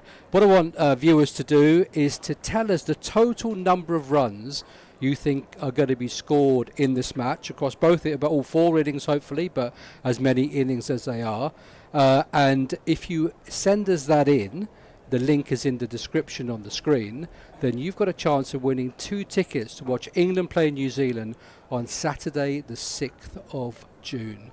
Any ideas how many runs, guys? Do you think we should do that? Or well, looking at the wicket today, plenty, but then you've also got the factor of weather. So I was getting giddy there. You were thinking, thousands, weren't you? But I think it's, let's put 400 on today, and then you've got to take a bit of a gamble on Saturday and specifically Sunday, and then that leaves, do they set up a match on the Monday? So Yeah, tricky one. So, but what a prize to get. What a prize, exactly. Yeah. Yeah, I would say if no weather, you might be looking at 1,200, something like that. But there you go. What What do you think? Quickly then, as play is about to resume, Geraint, what do you see in about 30 seconds? What's going to happen this afternoon? Well, Middlesex will want to just bat and bat and bat. You know, that make hay in the last session. That's what they'll be looking at. Keep those wickets in hand, but then Durham have got to try and make some early inroads. So it's quite a crucial little session, this one. So we'll be able to talk about it. Exactly. Guys, thank you very much for your time, and let's look forward to what should be a great afternoon of cricket. Thanks. Pleasure. Thanks.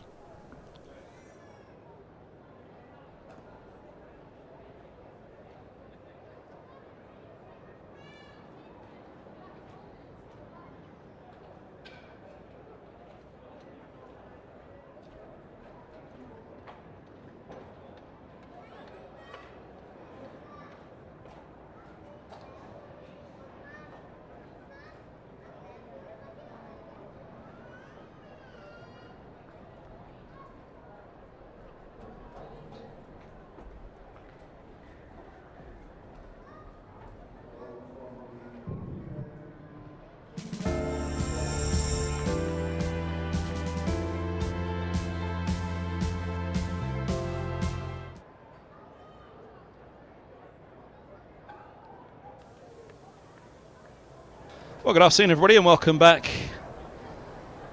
to Lords for the action, as we're nearly ready to go after lunch with Roach with the ball in hand, and Sam Robson on strike on 49. 97 deliveries faced so far. Middlesex getting through, just the one down this morning. Josh De Caires nicking off to Ben Raine. It was Roach that carried an awful lot of threat first thing. 82 for one it is, with a couple of slips and a shortish mid-wicket in place. Here's the first ball of the afternoon session.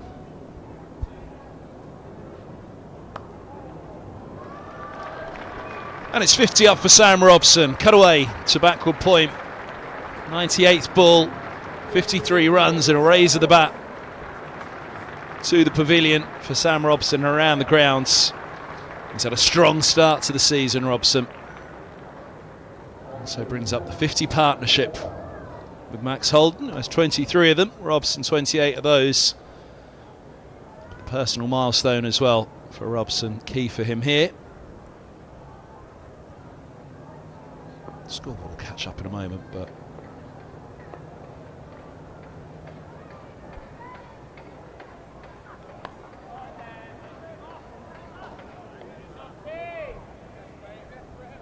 yeah, good start to the season for Robson. Here's the way he went to 50 in this one. A little bit of a loosener from Kemar Roach after lunch. Short and wide and put away.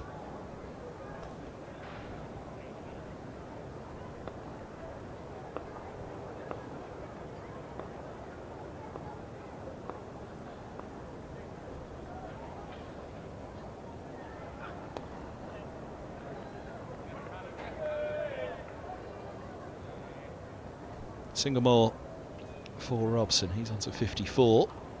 87 on the score after lunch now. Ignore that scoreboard down the bottom for a moment as it gets itself into action after a three-course meal in the players' dining room, no doubt.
Tightened up after that first 4 to begin the over there, Roach.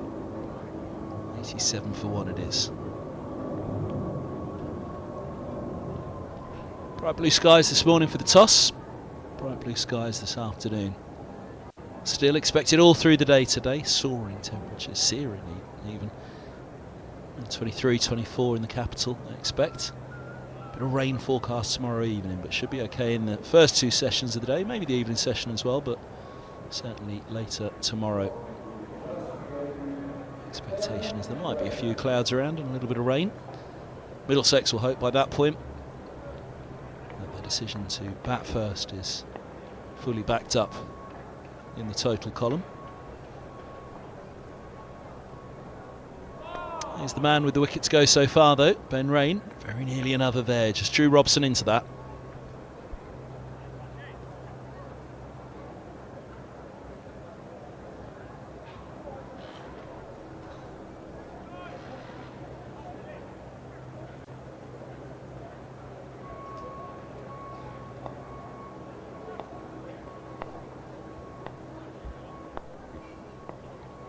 Nice ball it was from the nursery end as well, just angling into the right-handed De Caires before leaving him.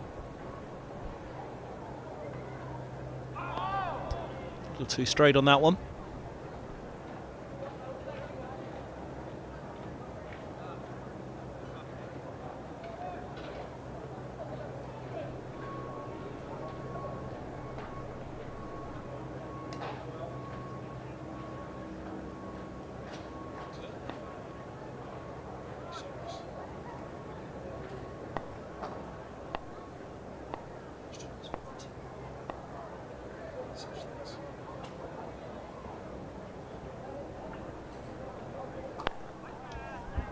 Full and straight, but Robson there, watchful of that.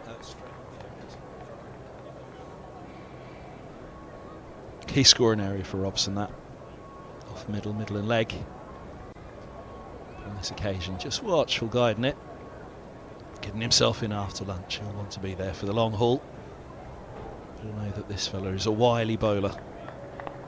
Can move it around, wobble it around.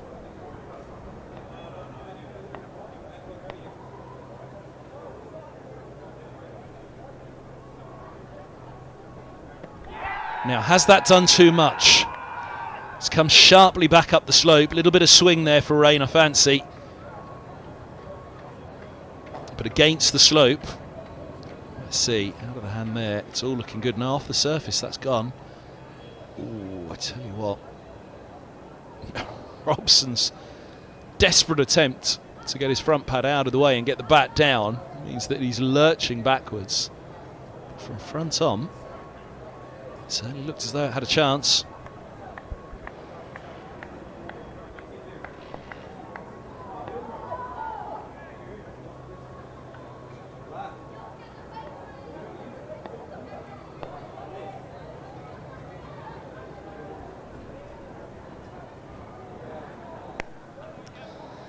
And a big appeal followed by a boundary.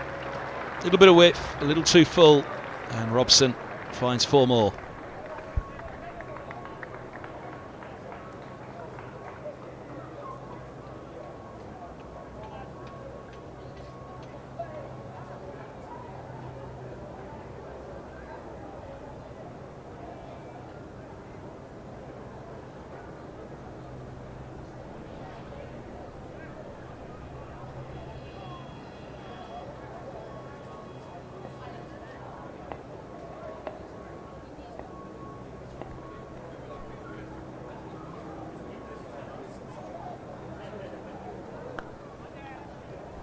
For the run. Deep third is vacant, but a good stop by Gully. Into the second over after lunch, and only 1 for 1.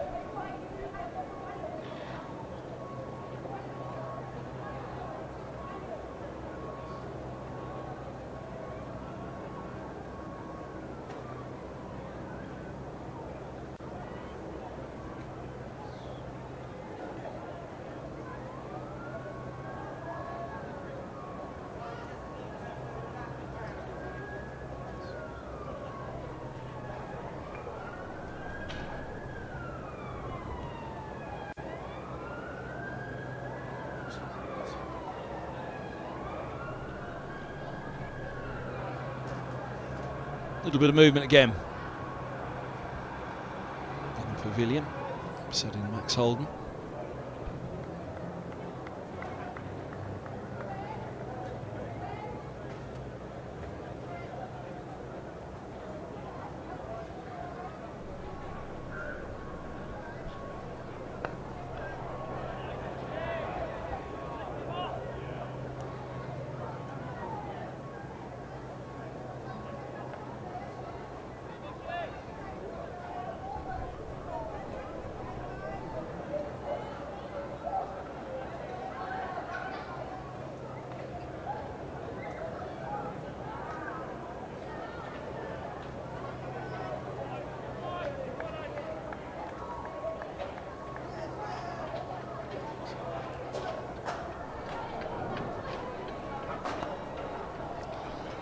That's run nicely by Holden. Big boundary to the Edrich.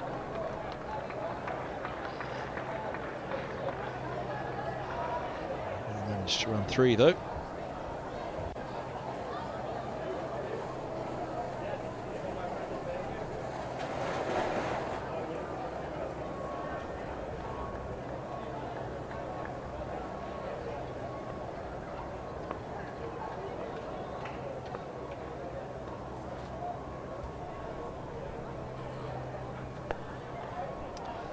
From Roach back on the spot. It was a real threat.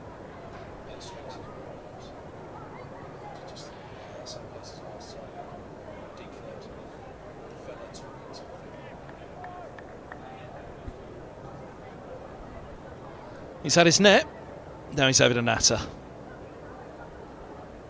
Well, seen the funny side of it, whichever one came up with the point. Perhaps just talking about that LBW appeal. Lovely shot, well done Max Holden getting back into his ground.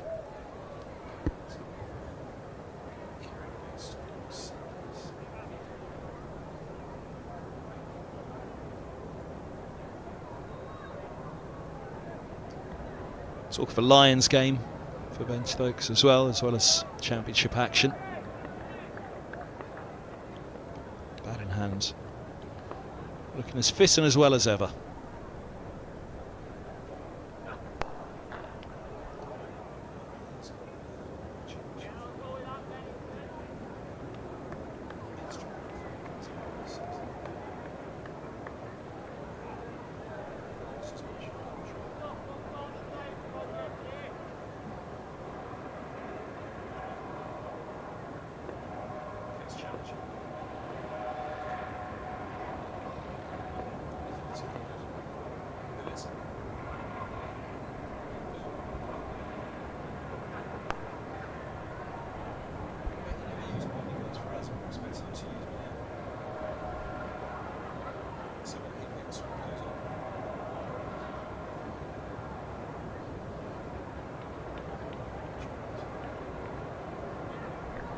Only 4 for 1. Worcestershire away next up for Durham. I think that'll be the game. Of course, it was at Worcestershire, I do believe, where Stokes kept hitting the ball into the car park, didn't he? Those crazy pictures. But the team bus was targeted by big hitting Stokes. And then after that, it's Kent at Beckenham. It's not a bad place if he wants to get himself into form with the bat. Whether a Lions game follows thereafter, we'll see. But New Zealand and Pakistan, the challenge for Stokes in England in the Test arena this summer.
Nice again from Raine around the wicket.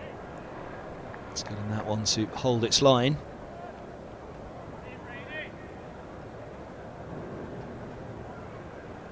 This is the angle. Not done too much.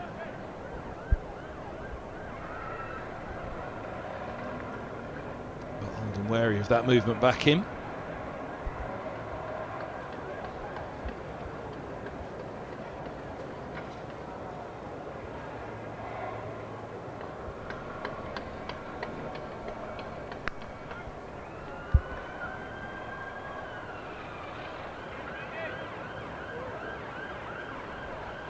Holden, 26 from 76, a solid start. I mentioned Ben Stokes playing potentially in an England Lions game.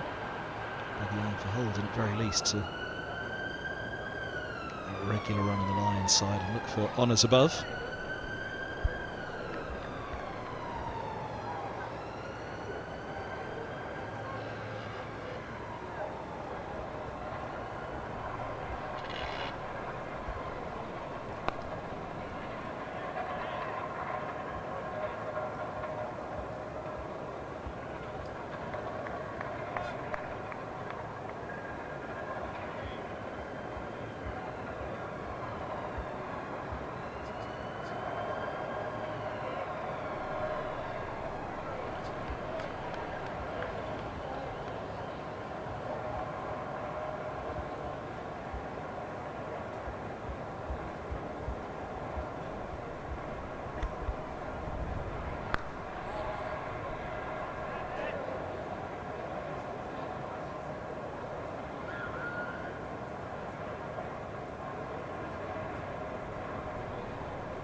Robson pinned a little on that one, particularly getting forward to it, looking for the in swing. Just straight on him though. Just that ball's been slamming back into the pads off that line, and this one Stump was more challenged.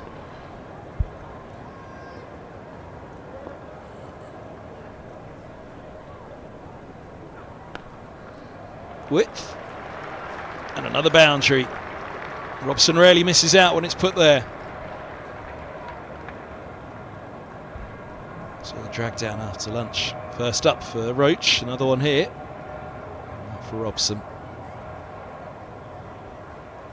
Something he rarely misses out on.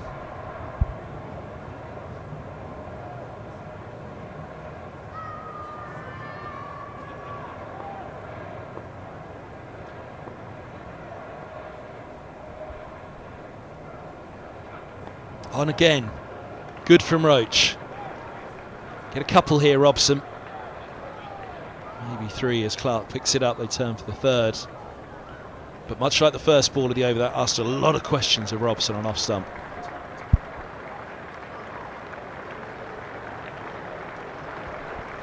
Ends up 100 for Middlesex in their first innings, but yeah, we've seen that in swing. This one's holding its line once more. Just challenging on the top of off.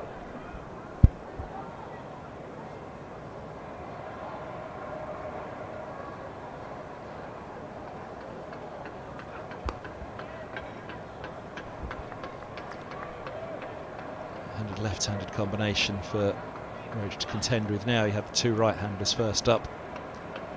An in-swing that he was getting to the right-handers first thing this morning. Be pretty useful away swing to the left-hander now for Roach. And the ball you'd fancy would still have a fair bit in it. Going into its 37th over. Sometimes you wait until this point before the ball really starts to swing, but this man got it going from ball one this morning.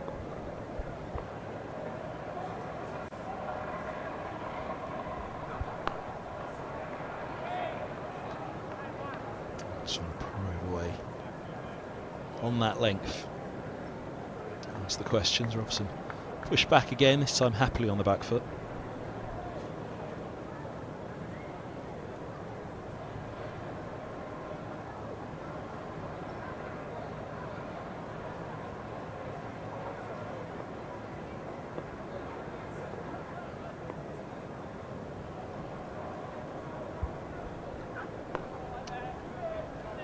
Cut to point. So a dot to finish. 8 off the over, 102 for 1.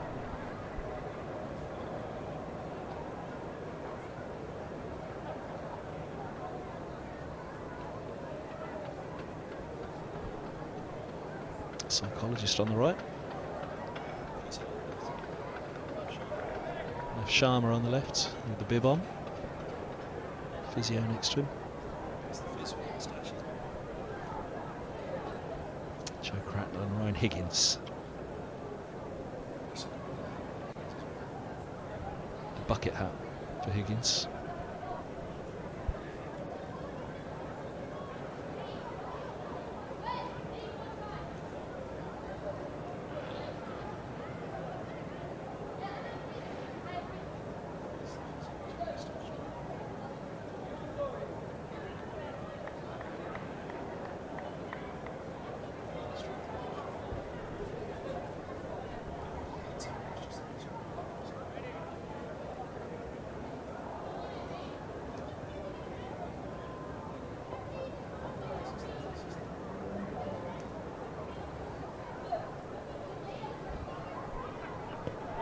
Raine around the wicket, imploring the umpire to put his finger up. Harris not interested. Right arm around to the left-hander. Remember the slope falls from off stump to leg. So there's the angle. Oh, goodness me. Whether in line or not, let's see. This might give us a better idea of if it's in line. I reckon it's umpire's call. I reckon that's umpire's call. I reckon if he gives that and it goes upstairs, he's out. If he says not out and they go upstairs, then it's clipping as to whether it's in line or not.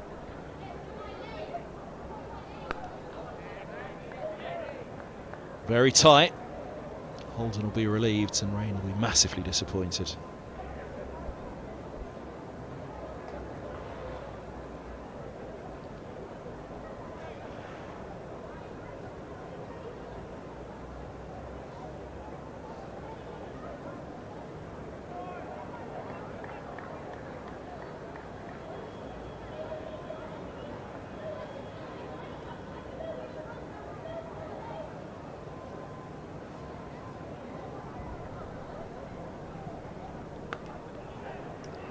Nicely run away, they'll just get a single.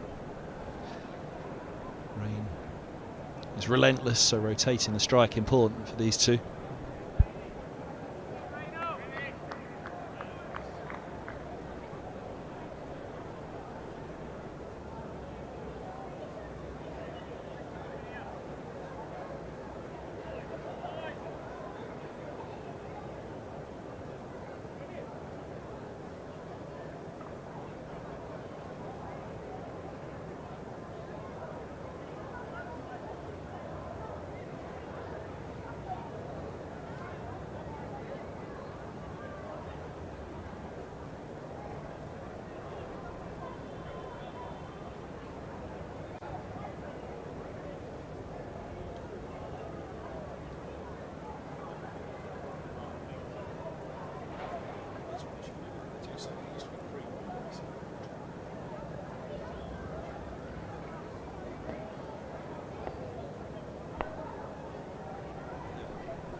Nicely tucked, but from a straight line, which got Raine interested for a moment.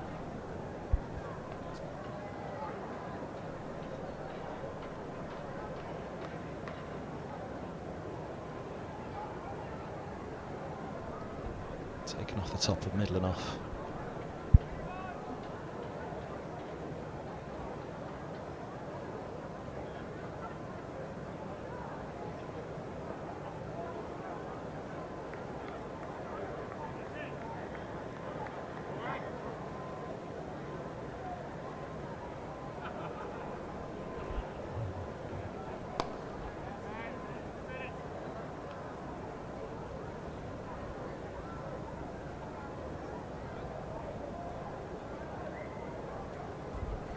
To the 38th, 104 for one.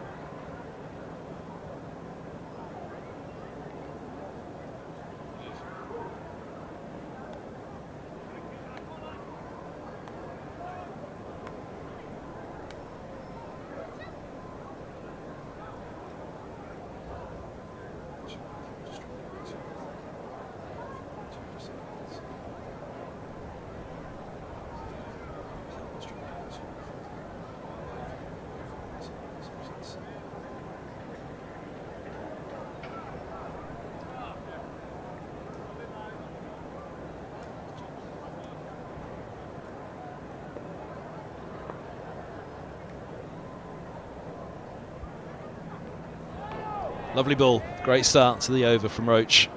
There's his response. He's still smiling. Still looking for his first wicket though. This was close. It's up the slope.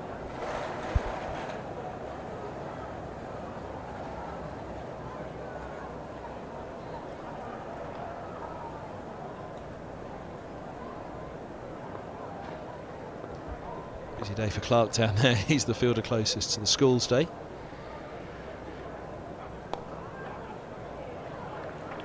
Whip square. Long leg will get there. It's a big boundary, so the fielder will get around to cut it off Parkinson. Couple taken.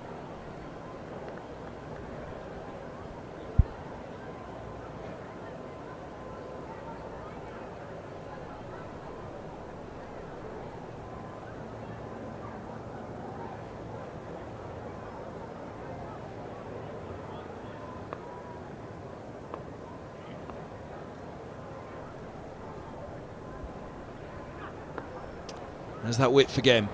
And there's Robson punishing it once more.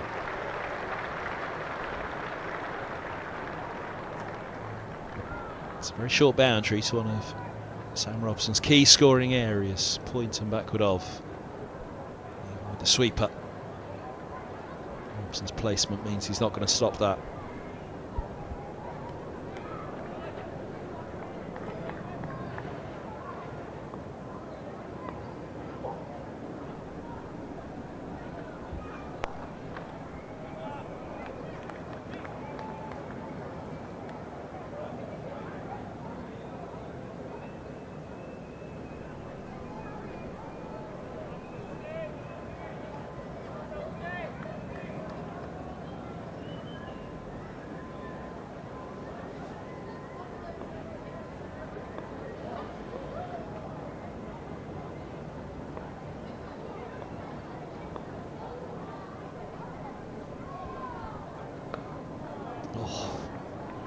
Well, this time it's front foot. Just checked the square drive.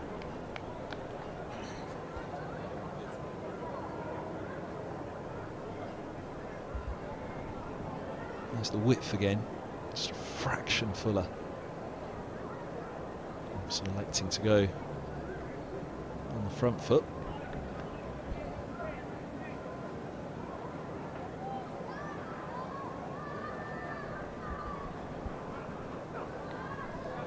Just short. Attack change from Roach around the wicket. Angle bat and soft hands, as you'll see from Holden there. He didn't go at it too hard. Just short. Second slip. That one put down of Robson this morning by the keeper. One short of slip now. Here's the costly one. Angling back in, which did for the footwork slightly.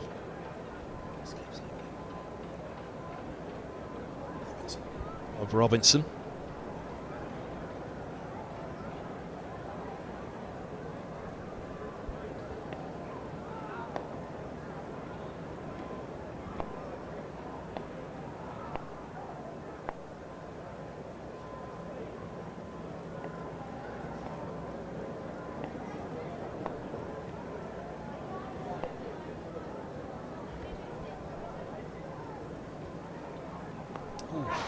Came back in. Late cut from Robson. He was really tucked up by it, but he's managed to keep control. It's the tune of 2 runs.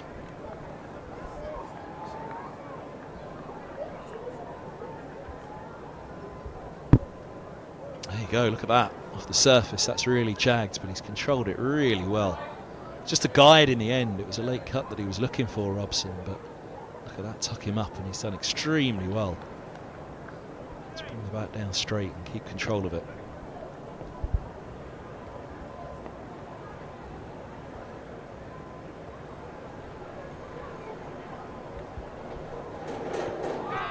Leg side.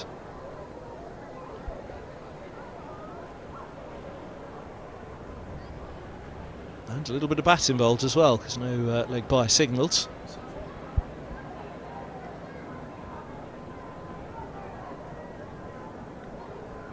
Lines on it, felt as though feel pretty hard done by as a batter if you're given for that, but bat involved.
The over, 114 for 1.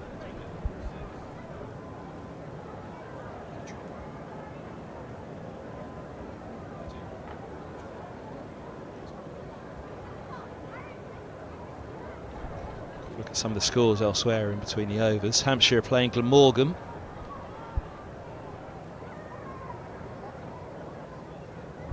It's the Utilita Bowl. Hassan 49 and Carlson 28, 129 for 1. Glamorgan having lost Tribe. Court Middleton bowled Abbott 45.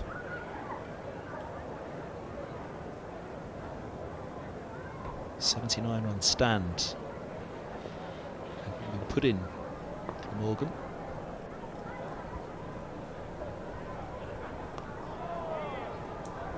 Here's Roach into his 10th over. So that first ball this morning, you'd have struggled to think that Roach should go 10 overs without a wicket. Maybe he won't. There's 5 balls left to this one. This was the first ball of the day. Look at this swing out of the hand. At that moment we all sat up and thought this could be a test.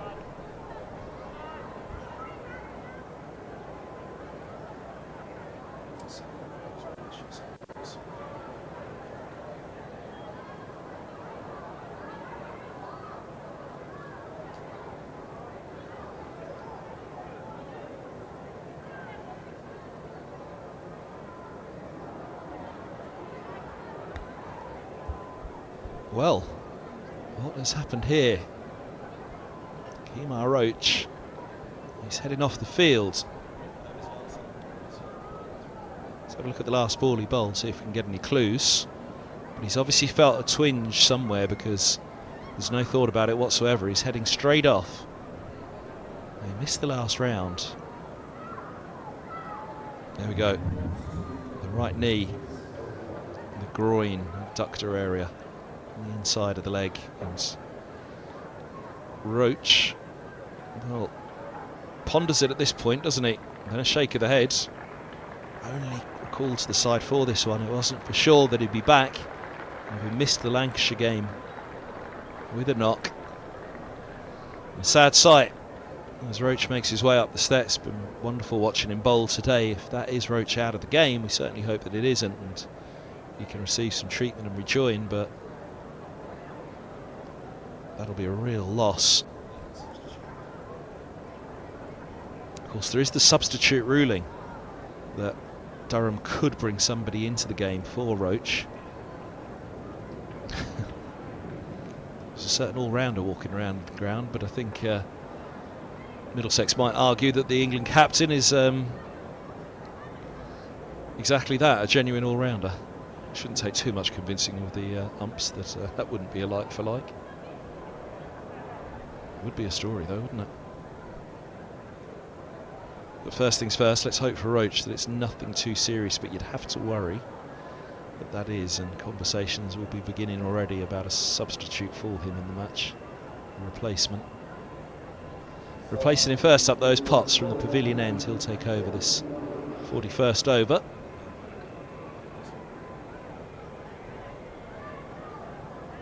Potts none for 16 from 7. Good economy, but didn't carry the threat of Roach this morning.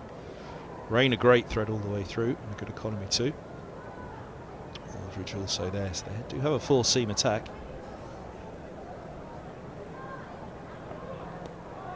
It's nicely done by Holden over the top of it, just guiding it right on the spot from Potts.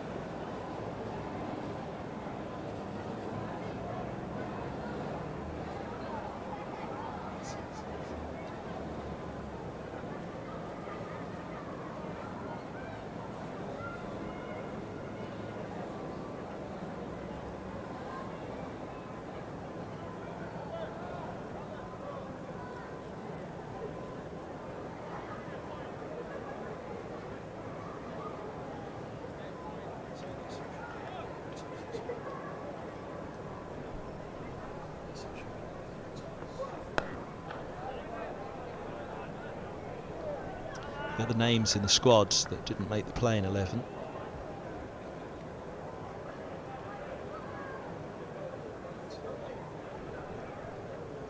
Minto, Robinson,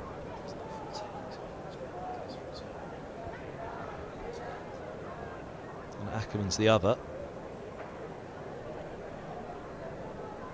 So 14 were named this trip.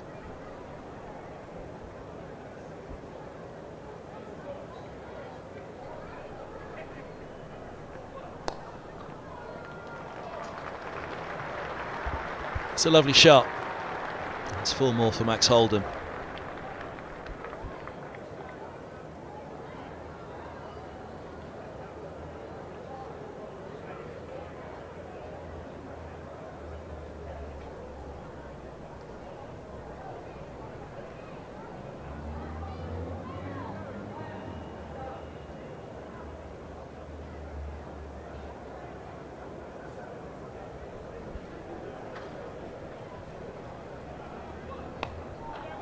a nice flow, but cut off a point. They'll get Scamper a single.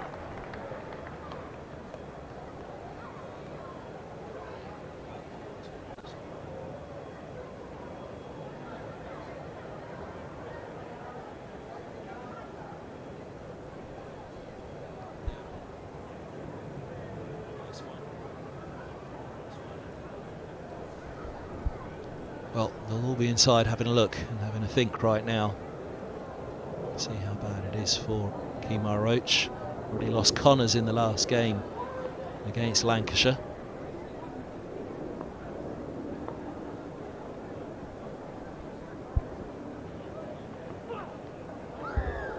Ouch.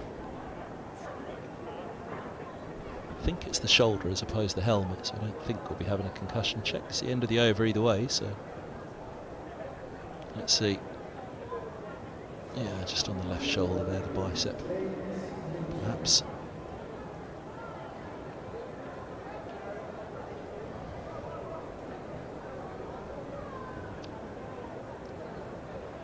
Shrugged off. 1-2-2 for 1.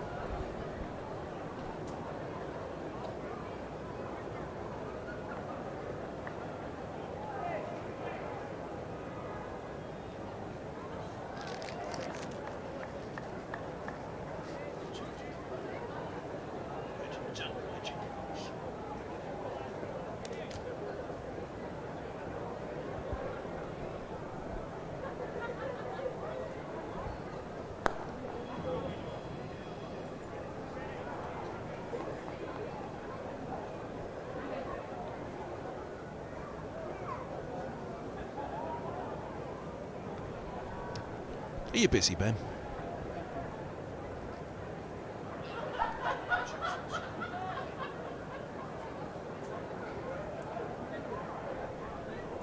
I wonder, could he play so? Oh, here we go. Here's the chat. So Ben, you know, I just wanted to get some yards into your legs.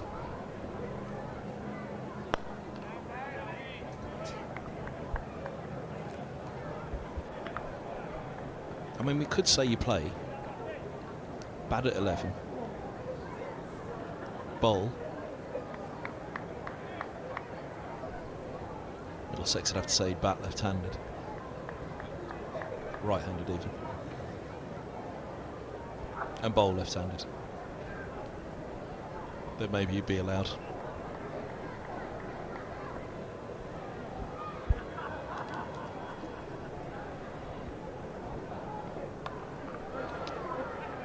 Controlled by Holden on the hook.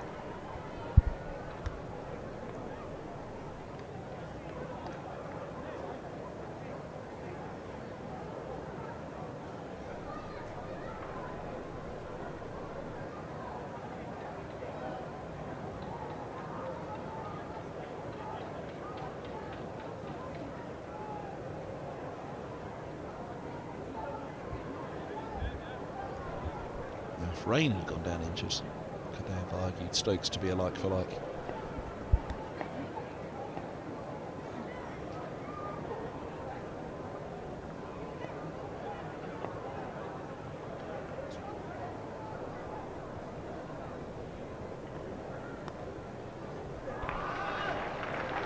The Sam Robson late cut at its finest.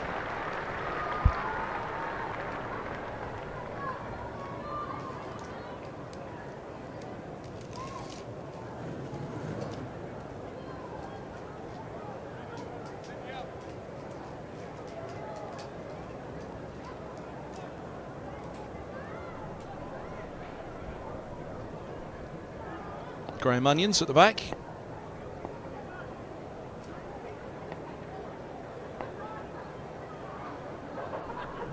have been a good replacement.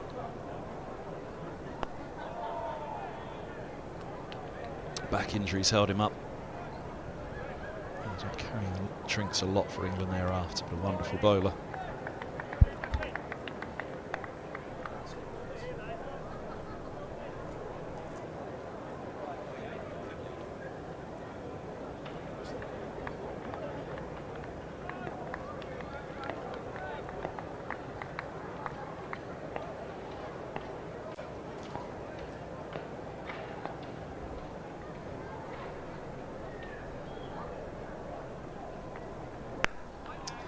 Into the slot again. No mistake from Robson. He is in great form, it would seem, this season.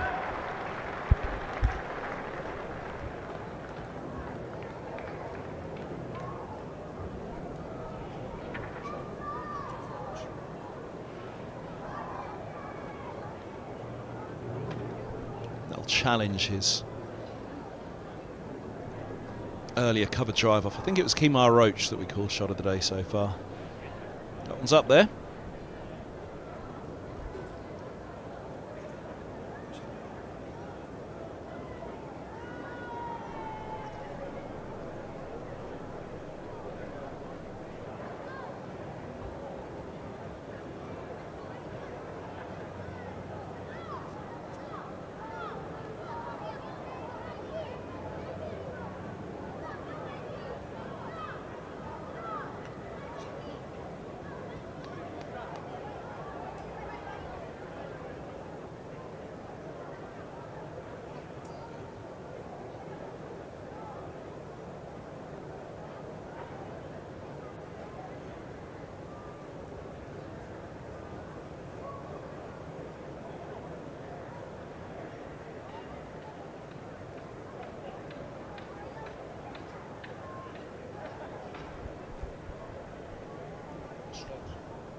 Continuing.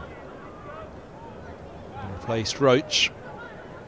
And now all the conversations will be who replaces Roach in the game.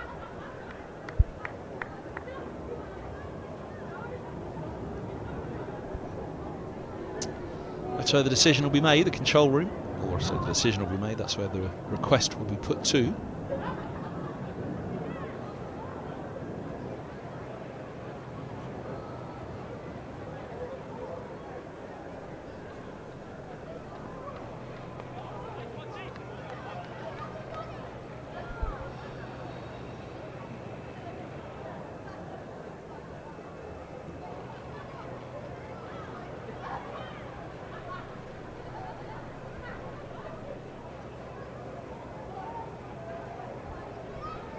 So, Mr. Match Referee, if Ben promises to hop on one leg for the entire game, can he be the replacement?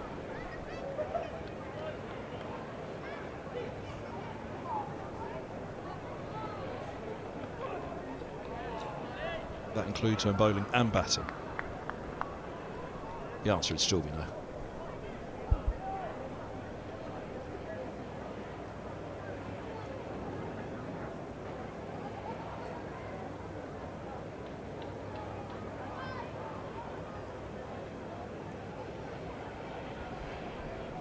Connor's injury as well, it means that they are depleted a little in their bowling attack now, Durham. Again, we're assuming that Roach is done for the game.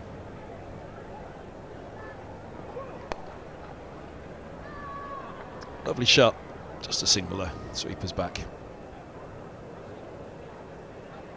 Looks Holden signalling for something from the dressing room there, gloves, drink. But yeah, the way that Roach left the field though, that particular area, the adductor, it's not something generally you mess with. You can think about running off, even if it's just a tightening in that area. It's, as opposed to a strain, it is an area that's very difficult to deal with.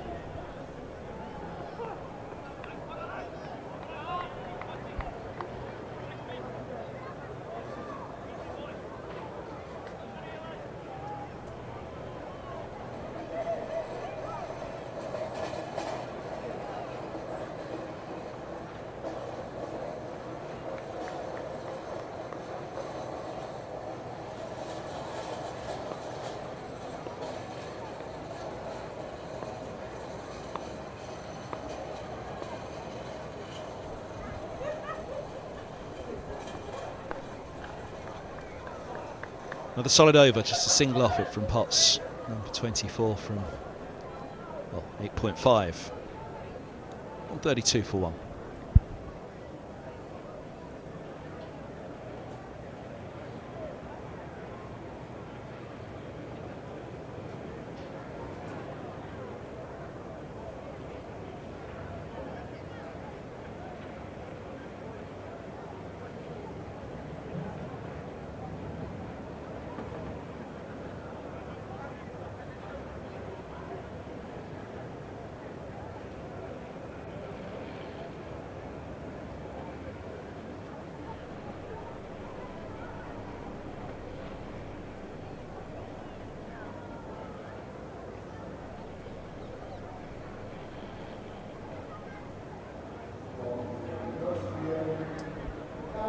Back to spin they go. 50 minutes after lunch. We'll be Parkinson once more. He certainly posed a few questions. Holden was happy to stand toe-to-toe with some of the shots that he played. And he undoubtedly will again this afternoon. It's a short mid-on as well as a wide long-on. Just see a shadow at the bottom.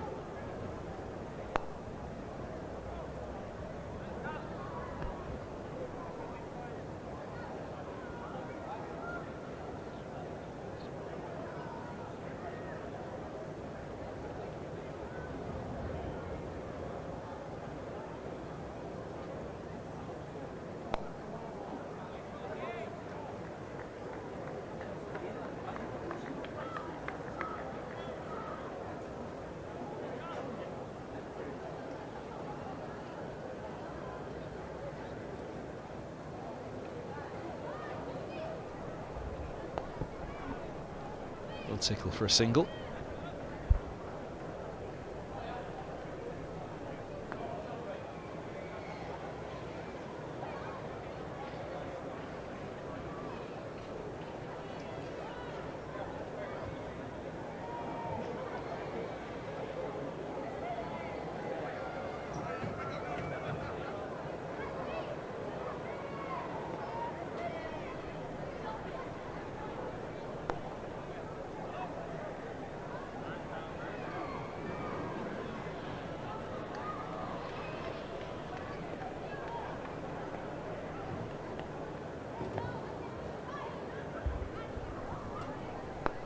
Little use of the feet by Robson, wasn't quite there. He gets the bat on it.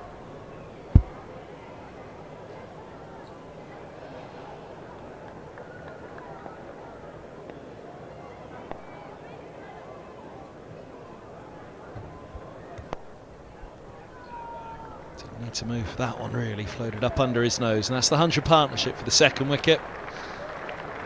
Really solid start and two batters over the last 2 years who've been in pretty good nick for Middlesex, Robson and Holden. Made a very good foundation in the game last year, Holden in particular, in the game against Lancashire here early season. They'll be hoping to do the same here against another side that they will tussle for promotion with.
Deep square setback. Putts had gone with the bumper on a couple of occasions.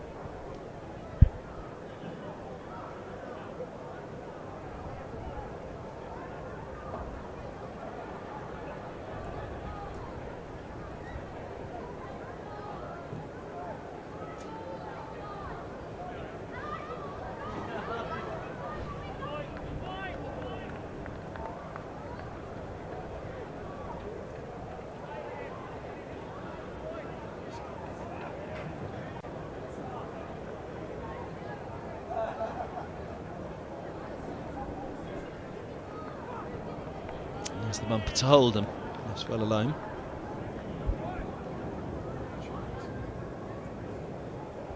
There's a short boundary to the leg side, which might tempt Holden, but that was a well-directed bouncer. He'd have had to have pulled that from just outside off. Against the slope as well.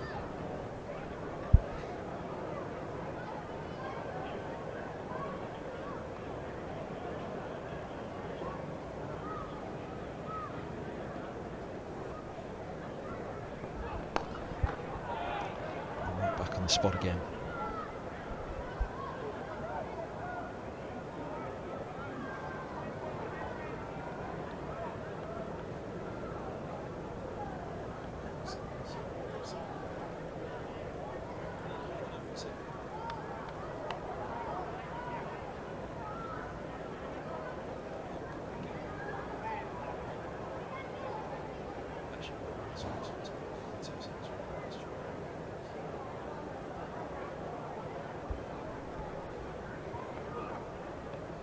Tempter. Just one slip in place.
Just really waiting for one of those to ripple grip from Parkinson at the moment. He's floating them up there nicely enough.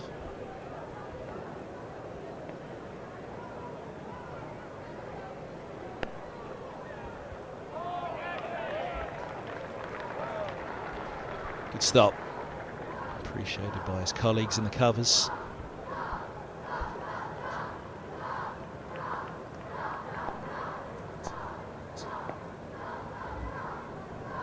The skipper, Lee's in there. Extra cover. Oh, it's ripped back in.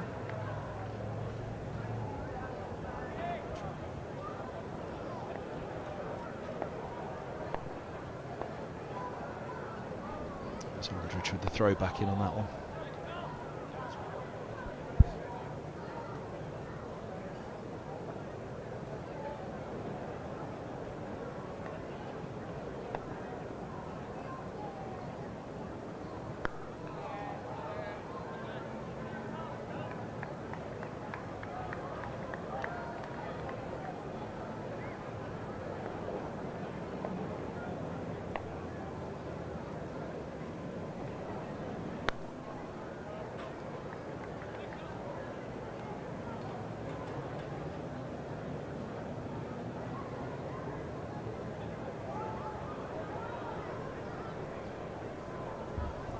On 35 for 1, 46 bowls. Still 50 overs until the tea interval, so an hour and a couple of overs there or thereabouts.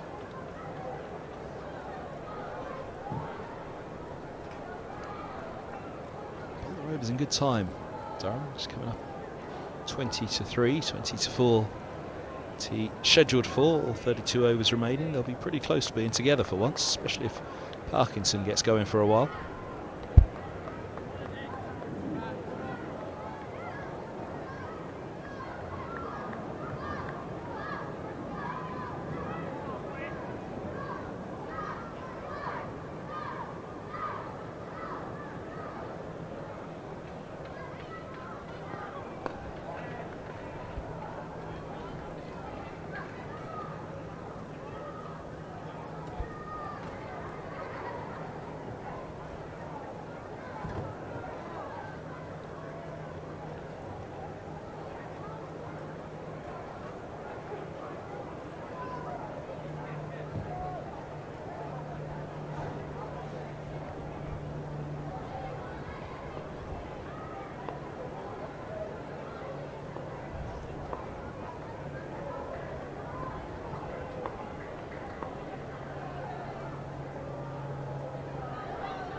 Once again from Potts with the short ball. Middlesex resisting at the moment. They've tried a few. Middlesex not going with the hooks or pulls.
Edged, and this time taken. Offered one early on to Kemar Roach this morning, but Robson's vigil comes to an end. Bad number for the Australians as he falls for 87. Catch taken at slip this time. Aldridge with the high fives, put down by the keeper early on.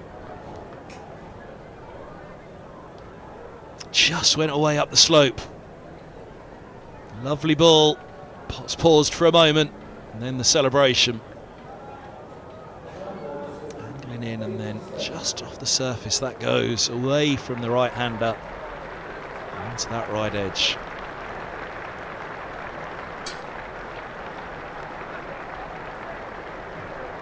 .87 from 145, very good start for Middlesex, who won the toss this morning there, 136 for 2.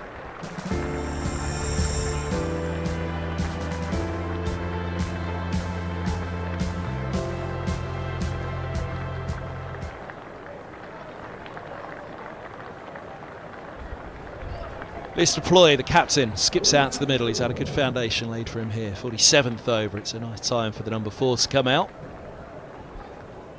Max Holden 39 from 107. Again, a good start from the host. They'll be very, very keen to take it on. One man set on the right, left. One man who's really anything other than set fair. They're also on the left. Let's deploy.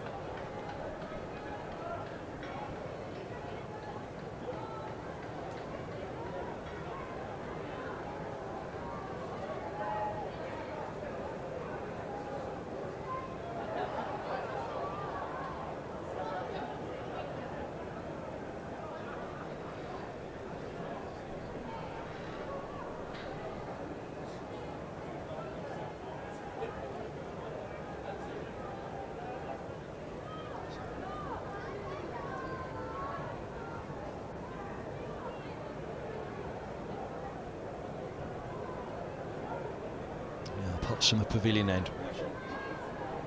2 slips. Short extra cover. No deploy. Likes to feel baton ball early on. Likes to use his feet and really gives it a full face shove into that offside with quite the ferocity. Early on there, it could be a weakness. So they've got the trap set there. Solid from the skipper.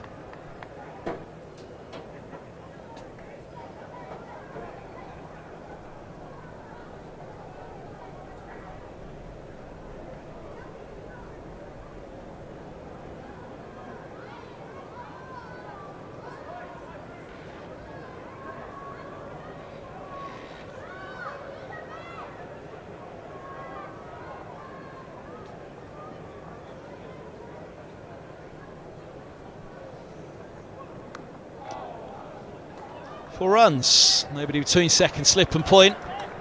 Elias Deploy offers the bat, opens the face.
That's what the short mid-on is for.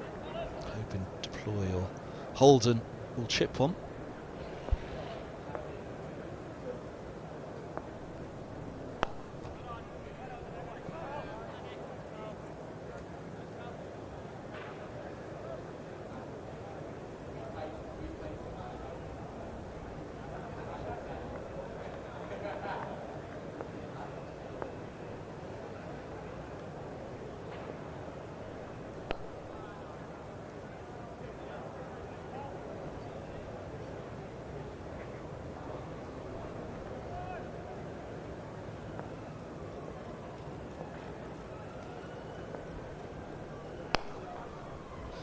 Well, there's a couple or three set in there. The short mid-on's the first of them. That's a bump ball to the field. There's a mid-wicket as well. It's not just the chip, but also the use of the feet. Out of his ground, it's sharp thinking from the fielder, but he was always going to get back. 141 for 2. Conversations about something. Lee's involved, so we're close to the replacement joining the field for Durham.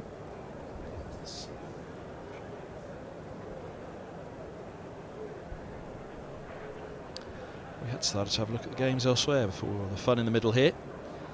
Glamorgan have moved on to 162 for 1 now against Hampshire at the Utility Bowl, having been put in. Nottinghamshire 198 for 1. That's at Leicestershire. Where the hosts won the toss. Hamid gone for 42, caught Cox, bowled green.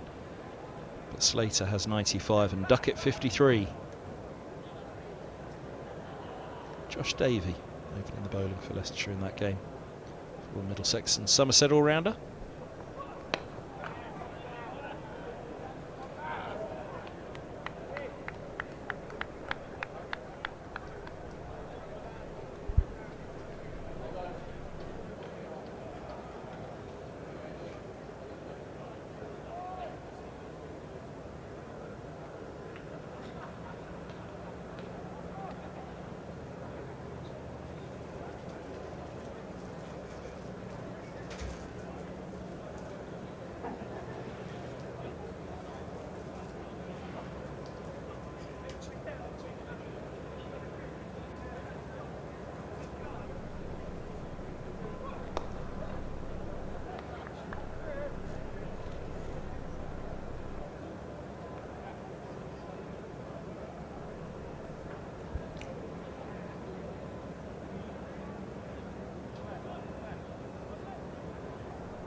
Wicket for Potts to have taken that of Robson. Set batter, opener for an England player. Biggest of all at the moment though is the man in front of him.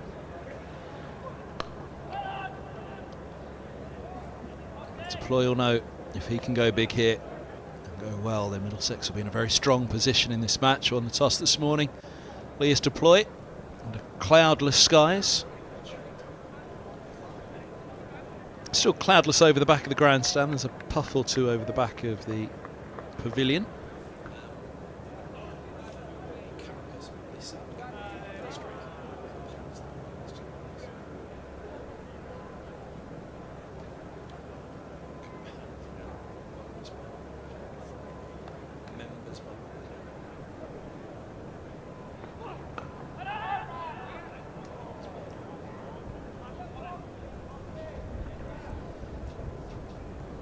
Single off the oval, 142 for 2.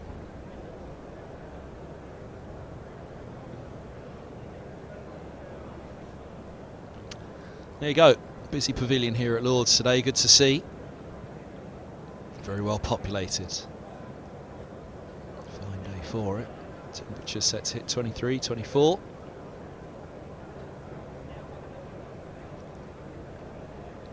Always well populated in the bowler's bar down the bottom there.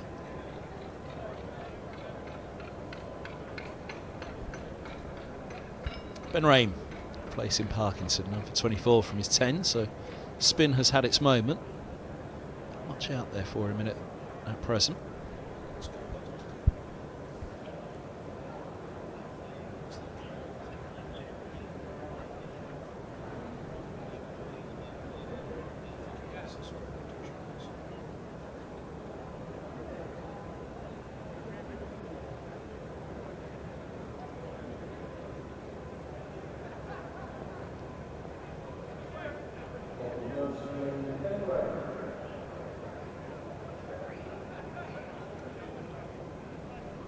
His bowling so far from the nursery end.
Appeal, but around the wicket.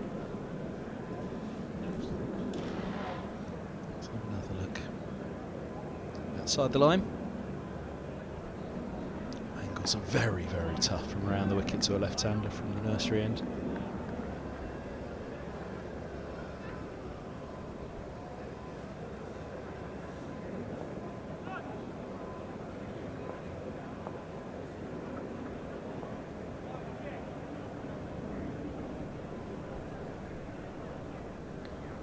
Edged gum. Deploy on the move. Outside off stump. Just drawn into it slightly by Raine. Angled the last one back in. This one a little wider, holding its line. Crucially, the catch held on in the slips.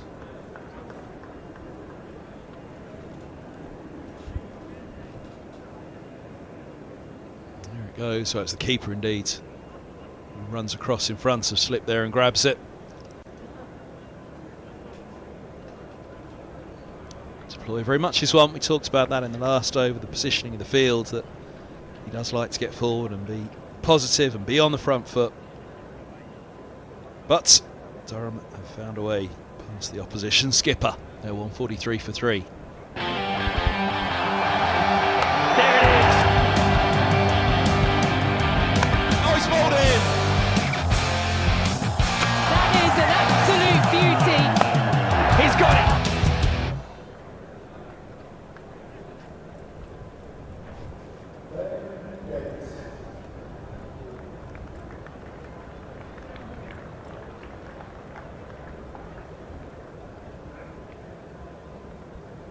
So Ben Geddes will come out at 5.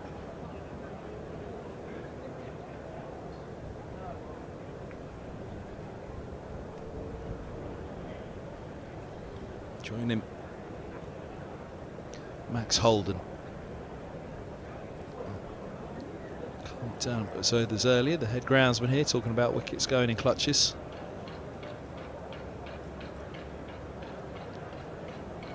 Middlesex will hope not. But they've lost 2 big ones quickly together, Robson and De Caires. Arguably the biggest 2, but equally Geddes part of the new guard. Holden has established himself now. And at number 3 for Middlesex.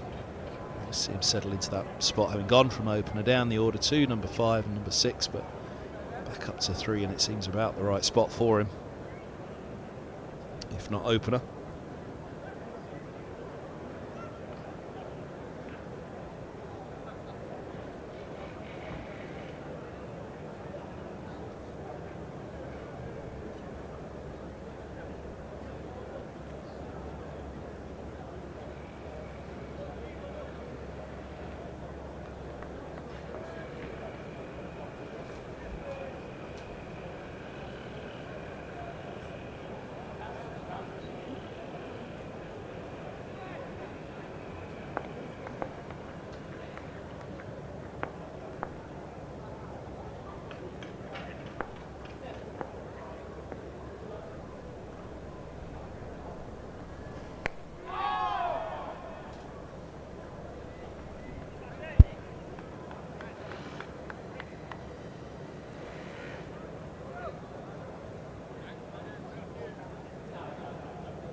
Oh, he's given him. Did wonder, did it feel leg side? There was a moment's pause, there was a long thought, but then the finger went up from umpire Harris. Raine liked it. Crucially, so did the umpire. Geddes has got to go. Oh, the off stump here, that was my pause. How much of the off stump could you still see? Oh, a fair bit of it. And a fair bit of middle as well, through the legs there as well once he was turned around. Would that have taken leg? Look at where that front pad is there. As it struck from behind, you'd suggest all of the angles there would say that's sliding. Umpire's call is final. And Geddes has got to go third ball. Middlesex 143 for 4. And that's a big moment in the match. Here and now 365. Amplifying brands in the UK.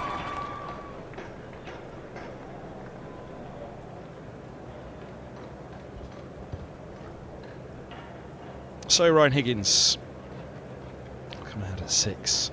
Middlesex in need of a little bit of stability at the other end now. 3 going quickly after that long vigil between Robson and Holden for the second wicket. And they've got to find a way to get it going again. 50th over completed with that wicket. Middlesex will be keen for these two to get a bit of a partnership going, and over 60 to 80 be able to take that score on before the second new ball becomes available.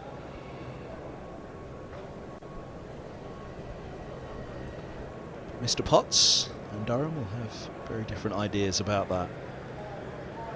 One's turned into 3 in a flash. If they could add one of these two now as well, again massive names, Higgins grit and the guile. Real powerhouse in the middle order, but Holden, no shortage of power from him. Elegant number 3. He's looking good for his 42, but he now will be very, very keen to take this on.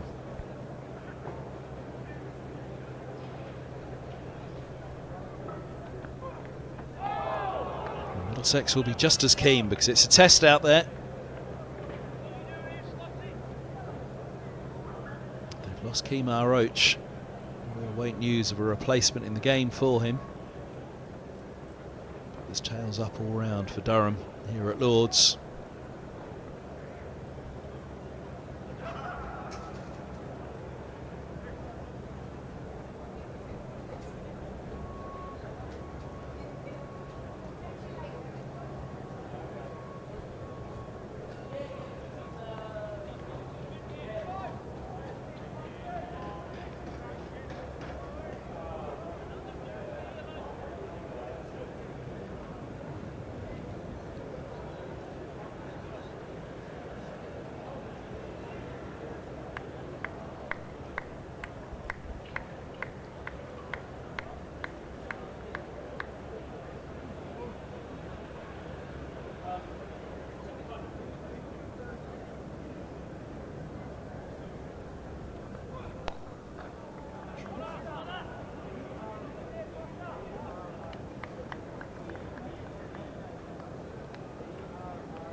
Two for 1 at lunch, 143 for 4 after 51, so 19 overs this session.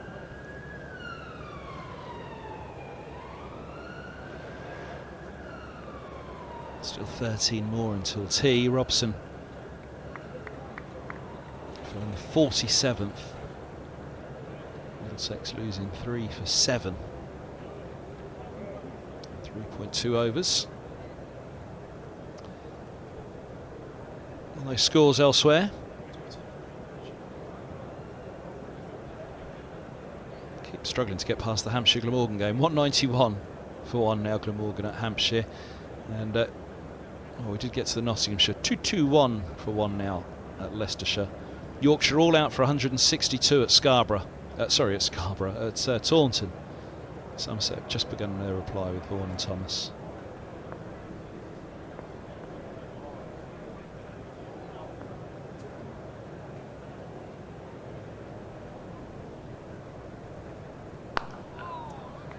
Raine to Higgins, a fair combative pair this. Both as aggressive with bat and ball as each other, always in the game. Always ready for a tussle and a scrap.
It'll be Higgins off the mark. Just a little tickle in between mid-on and mid-wicket.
For 4 for 4. Well, at one point, I think Middlesex at 136 for 1 would have been thinking 444 for 4 would be on their mind, but to rebuild now after 3 quick wickets.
Let's have a look at that back leg coming around there for Higgins, getting everything behind it.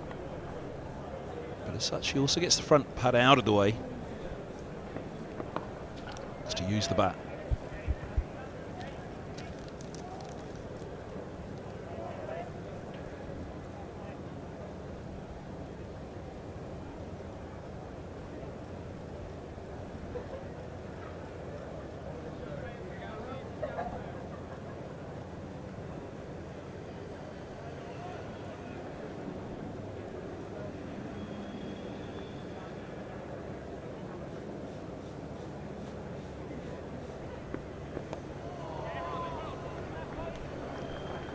Away. A thick edge from Higgins, who'll look for a third and he'll get it.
That's a glorious ball.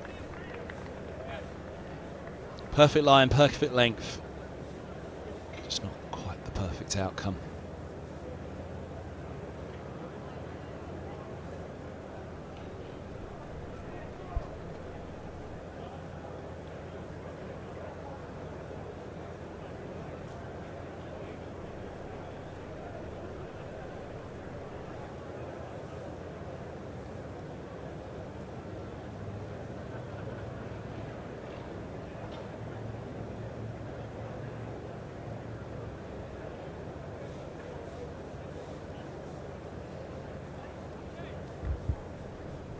Lower tier of the grandstand. The shade of the Warner in the distance.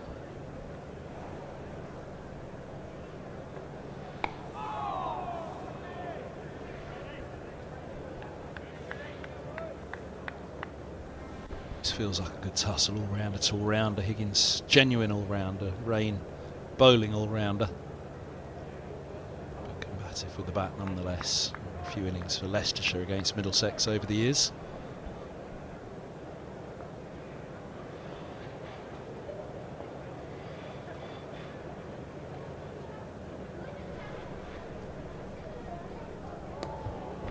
Here you go. Raine offers it up. Higgins nearly offers the chance.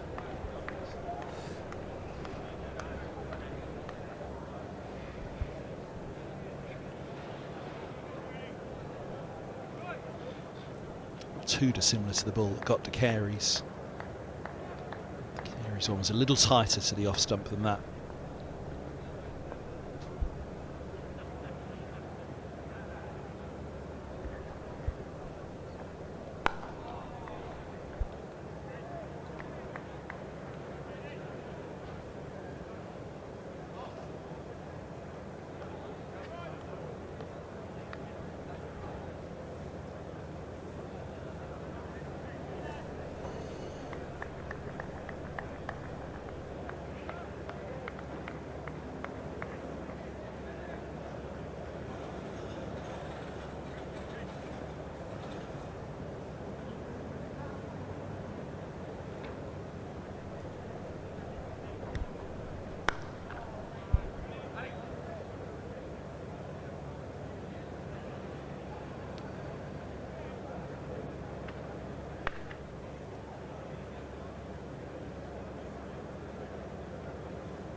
We've seen the defensive push and the dabble of the late cut.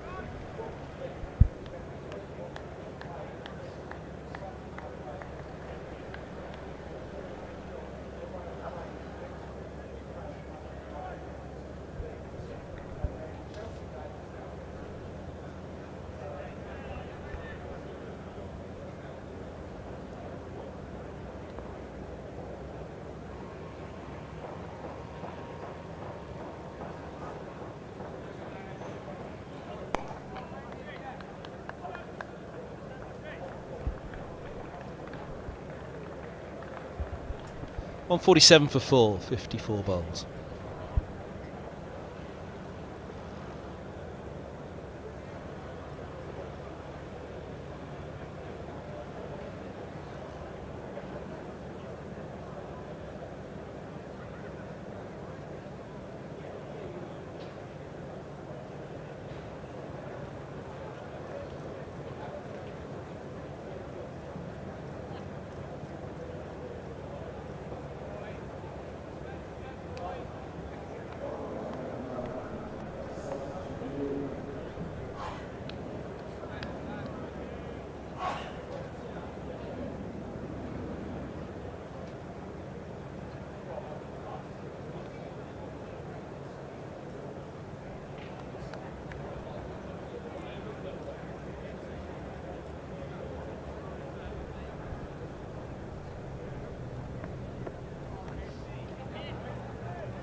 Aldridge had that fine ball at the end of the last over to Holden. Across the left-hander and down the slope.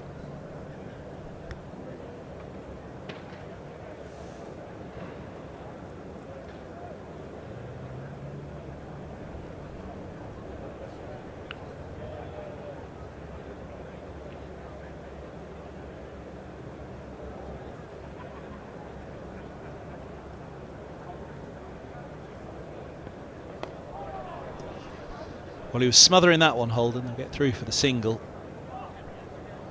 So he was wanting to leave little to chance.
Well, news from Durham.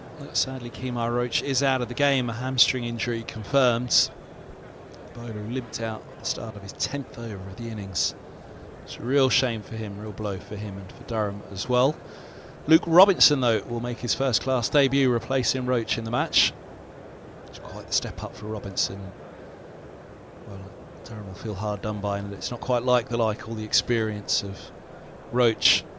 No doubt all the potential and talent, though, from Robinson, and good luck to him on his first-class debut at Lord's, coming into the game. On his side, have grabbed a couple of wickets since then.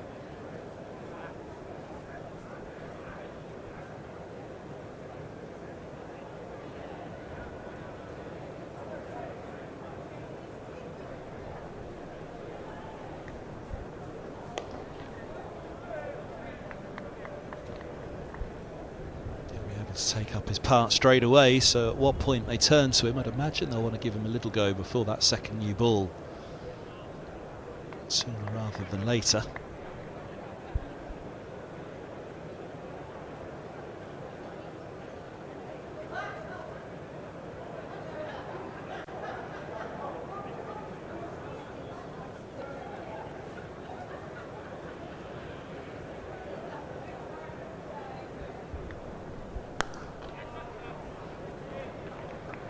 Just the single.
Ball check.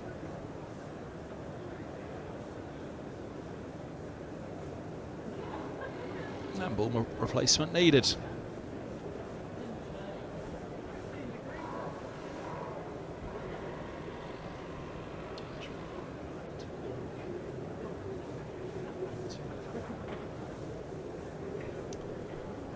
Look from Higgins. Wants to have his say, but it's not going through, so the ball has to be replaced.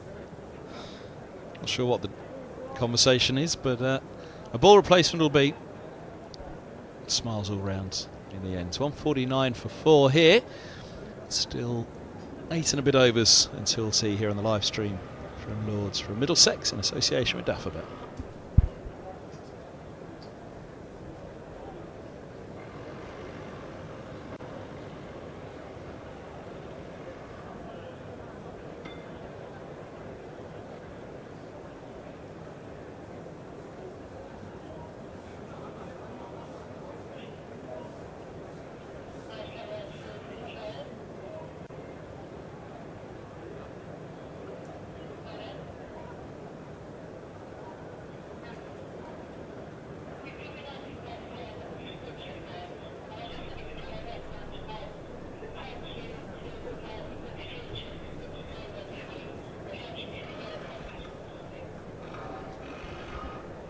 So there we go.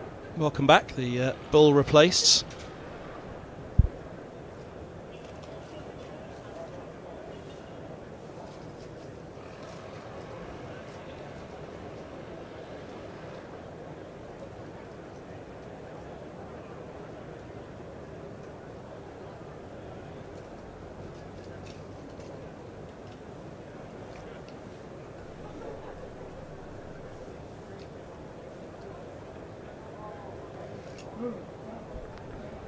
That's not the way to do it.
Quite get that one away. Looks like he's chomping at the bit here, Higgins. 5 from 23. He'll keep the strike. 150 up for Middlesex. 150 for 4.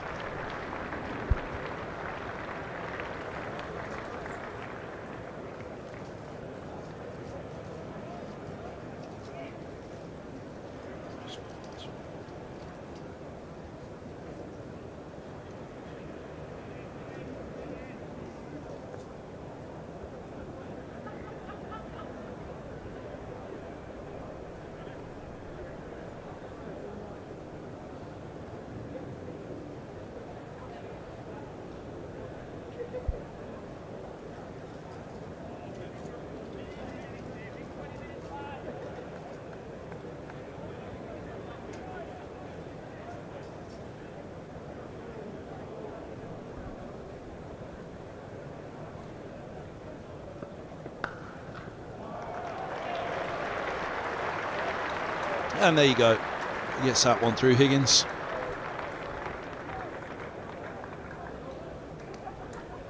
Looking for it. Finds it this time. First boundary in nearly 10 overs for Middlesex.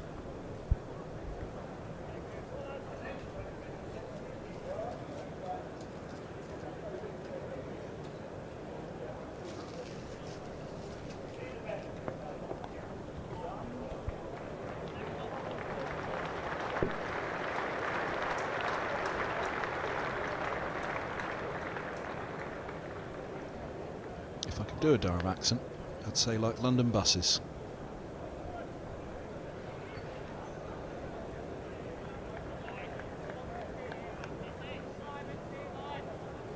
Short and wide, he's overcompensated there. Aldridge full and straight.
.158 for 4.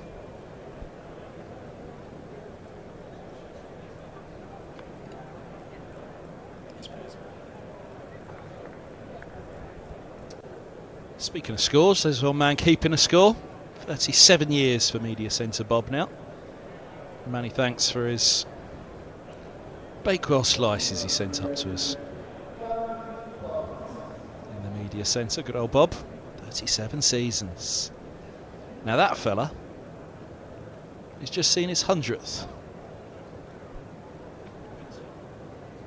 On Wednesday, the 100th anniversary of the placing of Old Father Time.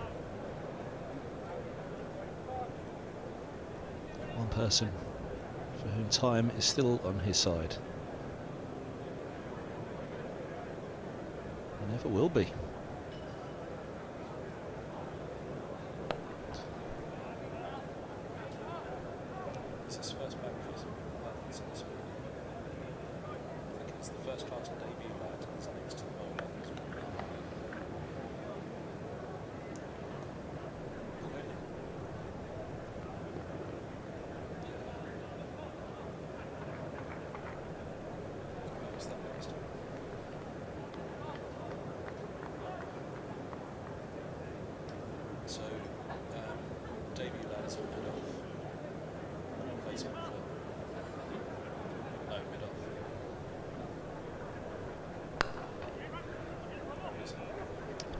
There's the new fella, Robinson, in for his first class debut.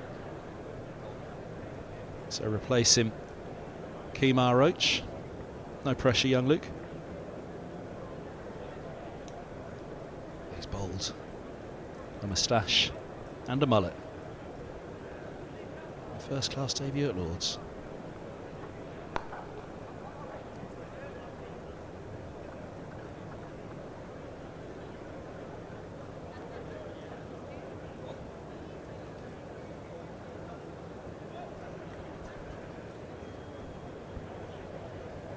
On 61 for 4.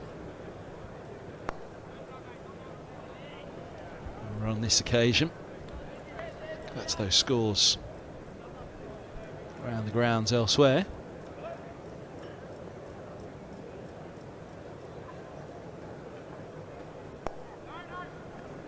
We're at Surrey And Sussex have been going at it just the other side of the river. Is the end of the over on 61 for 4. Sussex 2-4-5 for 8 now. They had been reduced to 92 for 7 in that match at the Oval. Surrey winning the toss and rattling through some wickets, 5 of them for Clark, as he ripped the heart out of them. There was 44 for his namesake at 3 for Sussex. Hughes with 22 at the top, but Hudson Prentice with 53, and now Carson with 52, and Robinson 46 leading the fight back there. They're 245 for 8. Here he is in focus at Lords, though. There's a young man, well, who's replacing former Surrey bowler Kemar Roach. Replacement in for the game, Robinson. From the pavilion ends, he will take the ball for the first time in first-class cricket. One of the 14 names for this squad. Skipper next to him leads with a few choice words said in the field. But a big moment for this young man. Well, you sometimes get the nod the night before, don't you, or very late as that morning. But today will be the day. Make sure you're ready. Prepare yourself. Robinson's had about an hour or so since Roach limped out of this one. And here he comes. First ball in first-class cricket for Luke Robinson. Not a bad one. Pushes Higgins back up on his toes. Bit of pace about him. Bit of purchase off the surface to begin. That'll feel nice. Little adjustment of the shirt. Everything will just feel that little looser now. He's bowled the first ball.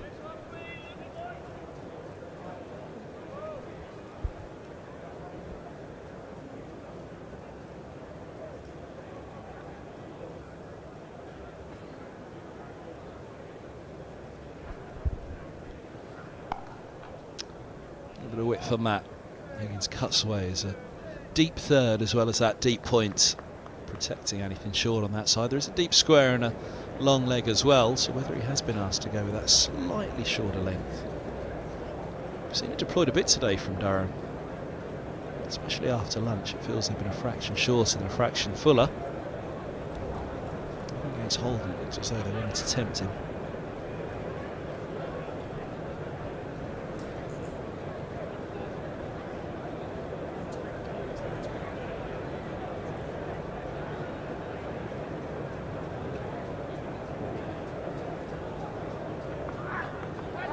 Oh, leg side, has he?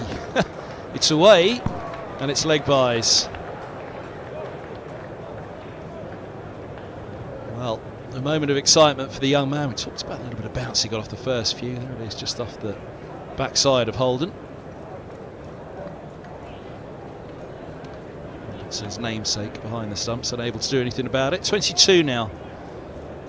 Luke Robinson. 5 list A games, 7 T20s. Sunderland born.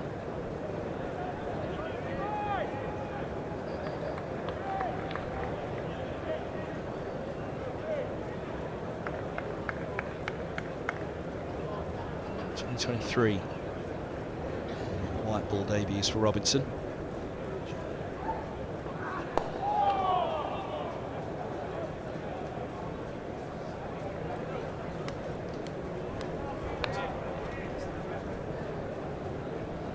Against Derbyshire at Chesterley Street in August 2011 in a List A game. Made his T20 debut in June against Leicestershire. A long wait for the first class debut.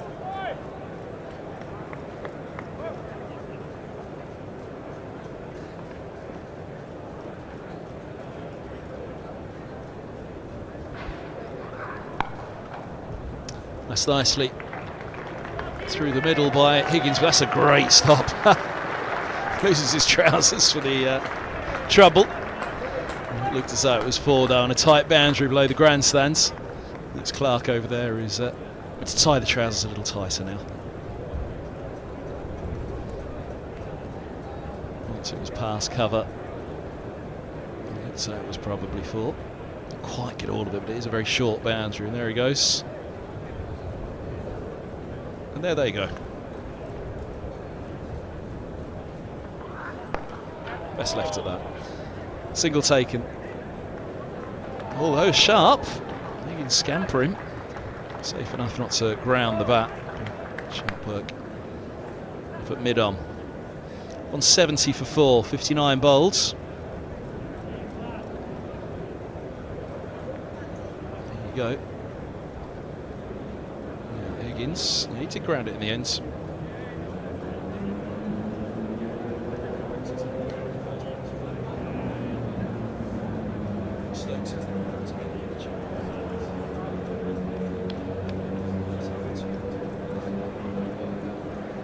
Bit of breeze.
Fancy for Parkinson.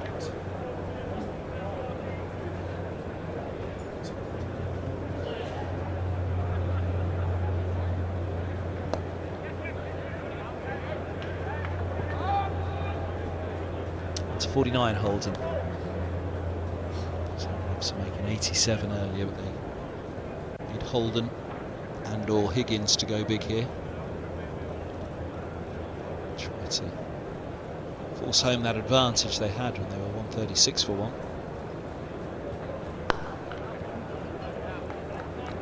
3 wickets, 7 runs later, and it's a quick change around in fortunes in this afternoon session. There's a man that'll be hoping for a change around in fortunes this summer. Tough winter for Ben Stokes. Been a tough winter all round, even in his return, but you can see him on the sideline there, full of energy. Would love to be involved in this one, I'm sure. Plotted return to action for the England captain. Shame not to see him in this one, but it'll be good to see him back when he is. Graham Onions, the fine Durham bowler and England bowler over the years. Back injuries are unkind to him. As a selection at times, carrying the drinks as he is now, carrying a drink. He was carrying the drinks for too many years for England. Excellent bowler. Onions. Always had a batter.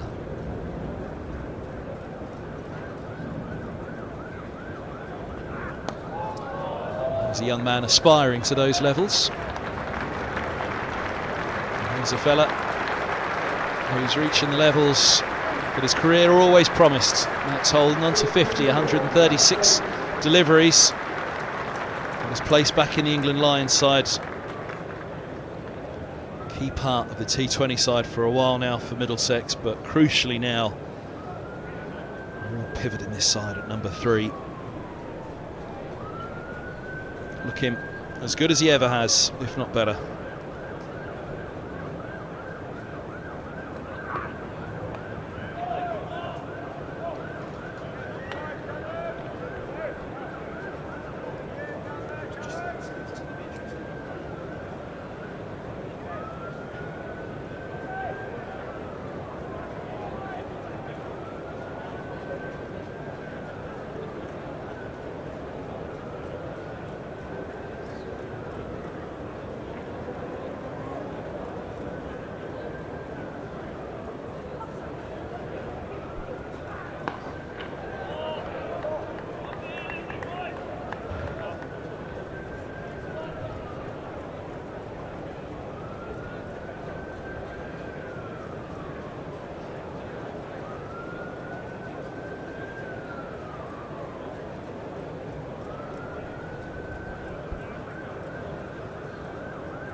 Sharp again from Robinson. He's barely put a foot wrong here. His first 11 deliveries. Promising start. First class cricket for the youngster.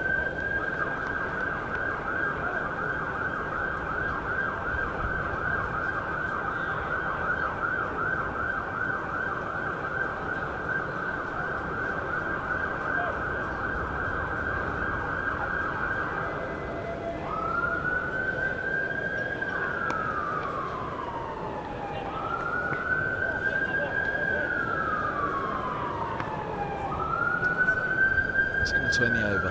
Book in the over indeed. 175 for 4.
Two to tee. Holden will be desperate to be there at the interval. I think both of them will be desperate to be there to see the new ball. 62 overs old, this one. Should be Middlesex's time to make hay while the sun shines, and shine it does here at Lord's. Glorious first day. They've won the toss. Got themselves into a very good position at 136 for 1. They want to reassert their feeling of authority on this first day.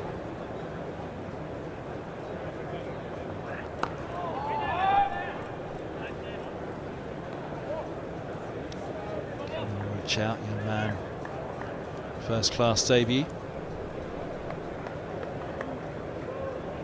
looking to make an impression.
Sharp enough from Robertson. He's certainly got his tail up at the moment, but it's not a bad thing for Durham. Even with the older ball, they've got a young man running in, full of energy in his first spell.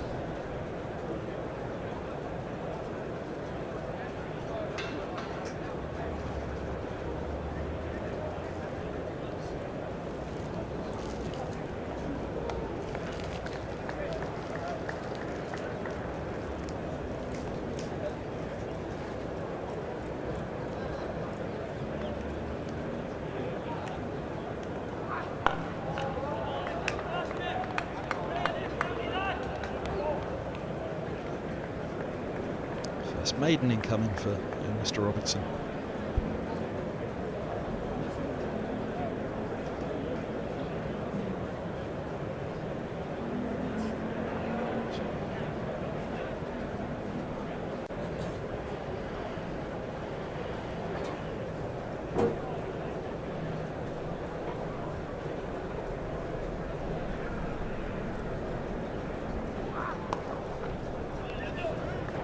Maiden averted, single foot.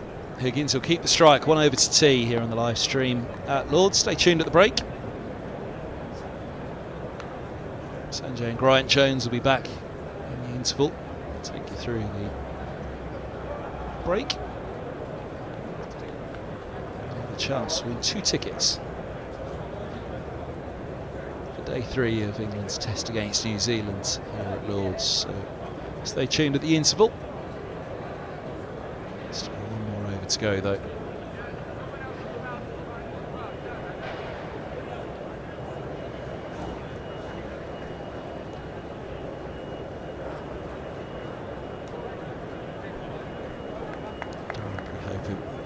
Stay tuned for every delivery of this one. They'd love to walk off with another wicket.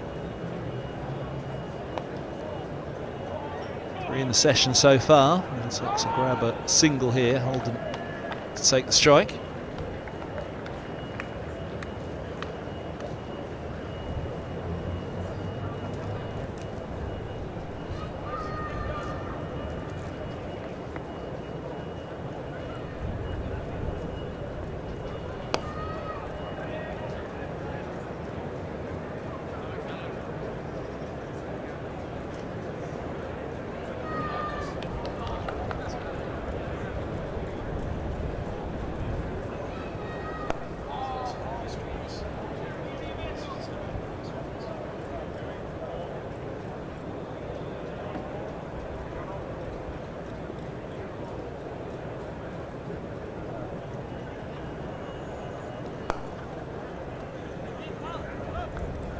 Two to come.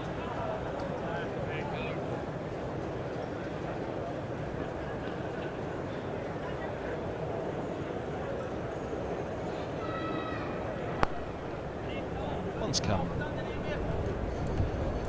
Pretty even afternoon. Best part of 100 runs. 3 wickets. Certainly a better afternoon than morning. A dot ball to finish it, just a single off the over. 178 for 4. So that is tea on day 1 here at Lords. Middlesex winning the toss in a pretty happy position. A 50 from Robson, a 50 from Higgins.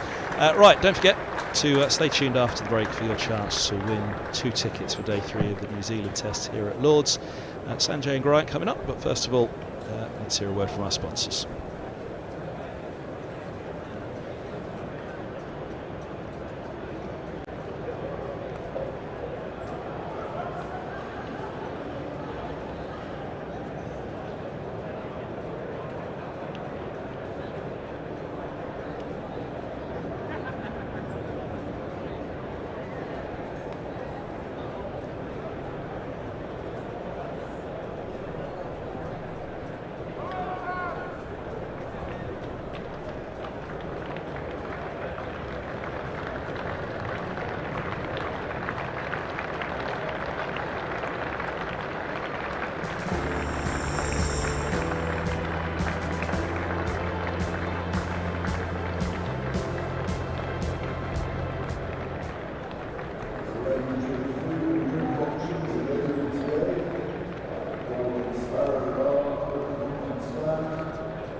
And for the games, they all start here with All Stars Cricket. All no experiences for everyone. All over the country. Every session is all-out action all the time. All relative, all invited. Even mums and dads. Skills, friendships, life, dreams. It all happens here. All you need is delivered right to your door. Best of all, it even has your name on it. All the activators are fully trained, and all they want is for us to have a great time. Always have fun. Catch, throw, try it all. It's time to go all in, all together, and it all starts with All Stars. All you need to get started is at allstarscricket.co.uk.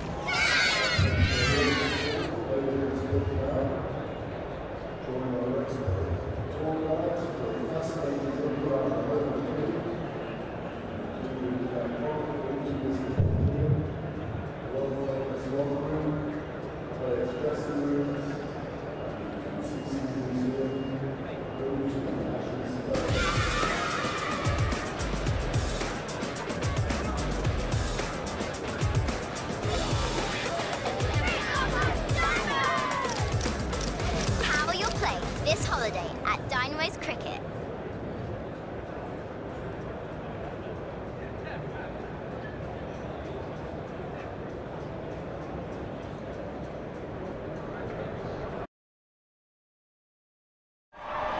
And that's a big moment in the match. Here and now 365. Amplifying brands in the UK.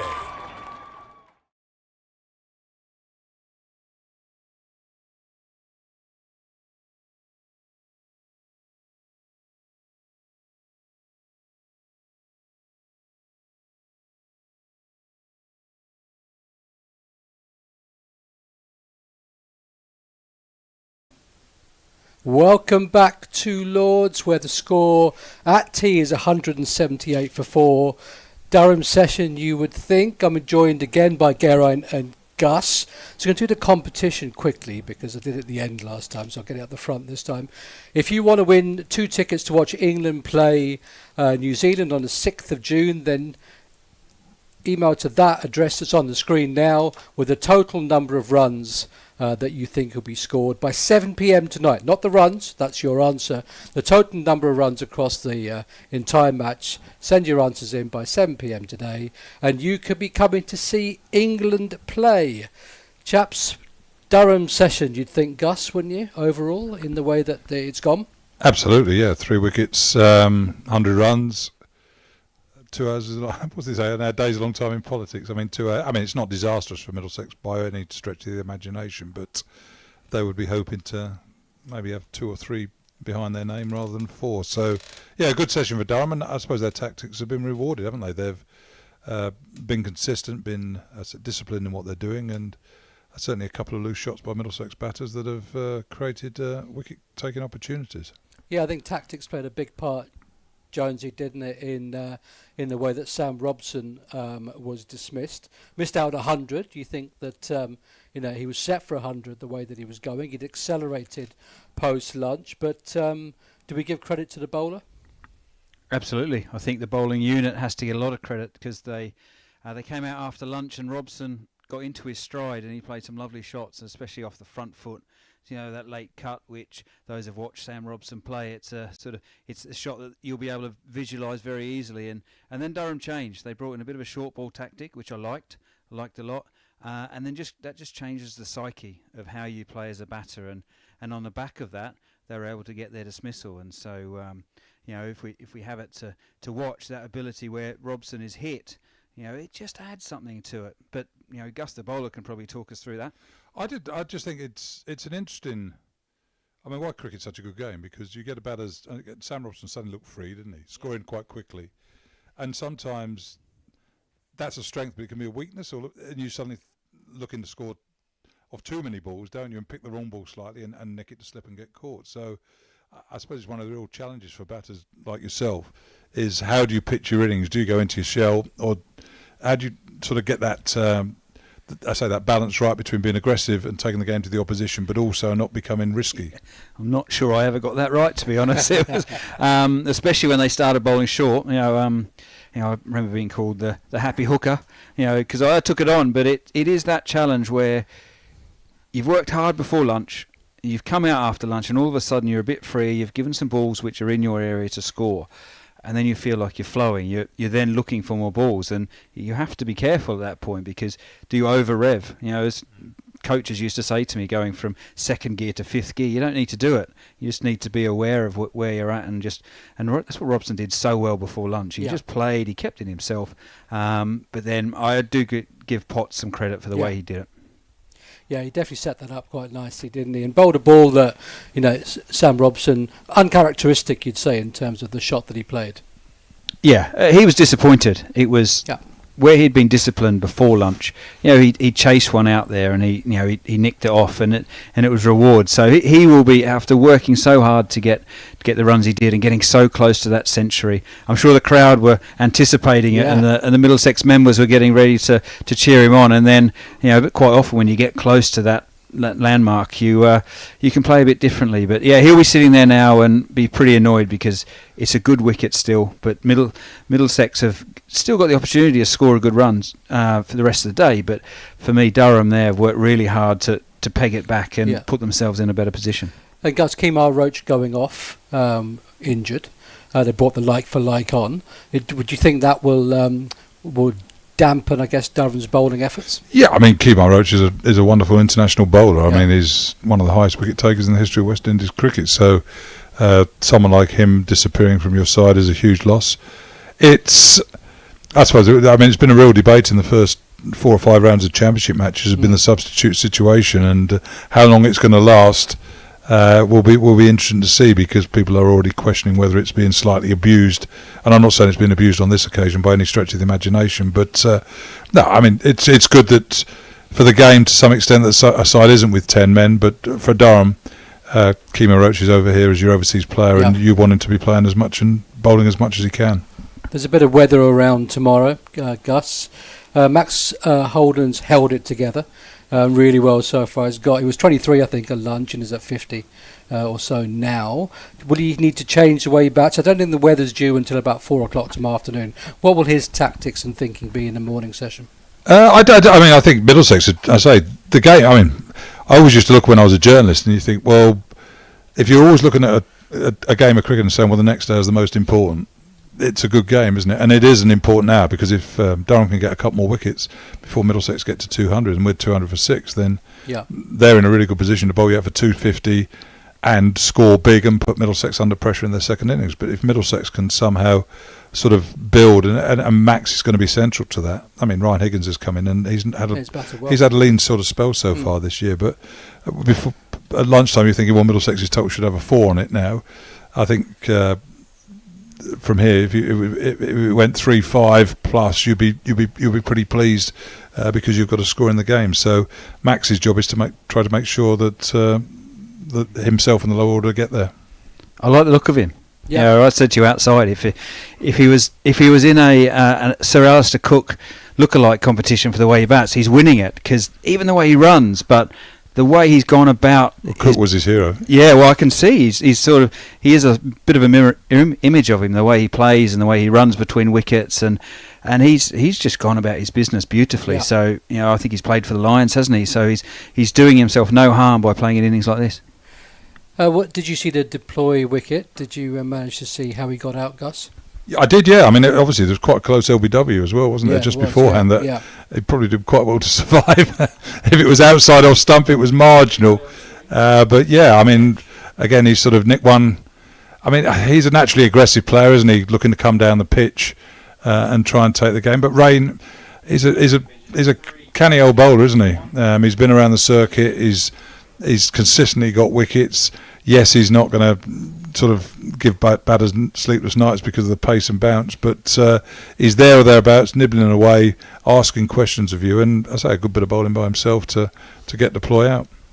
Deploy's been the first batter to take that sort of position down, walk down, and whereas we saw in the morning session they were quite happy to stay in their crease, and I'd look back at that, and I'm sure he's a bit disappointed because if he'd have stood where he was, it was quite a wide ball once we had left, but he almost put himself in a position by his committed. Yeah. Absolutely. So yeah, he won't be too pleased by coming down but then nicking it ultimately. And the other wicket that's gone today, in this afternoon session, is Geddes. We had a good chat about that, didn't we? In terms of how he was out, and we had different opinions. I think we then came to the same. What were those opinions? One was out and one wasn't out. That was it. And then we both came to the fact that I thought it wasn't out anyway.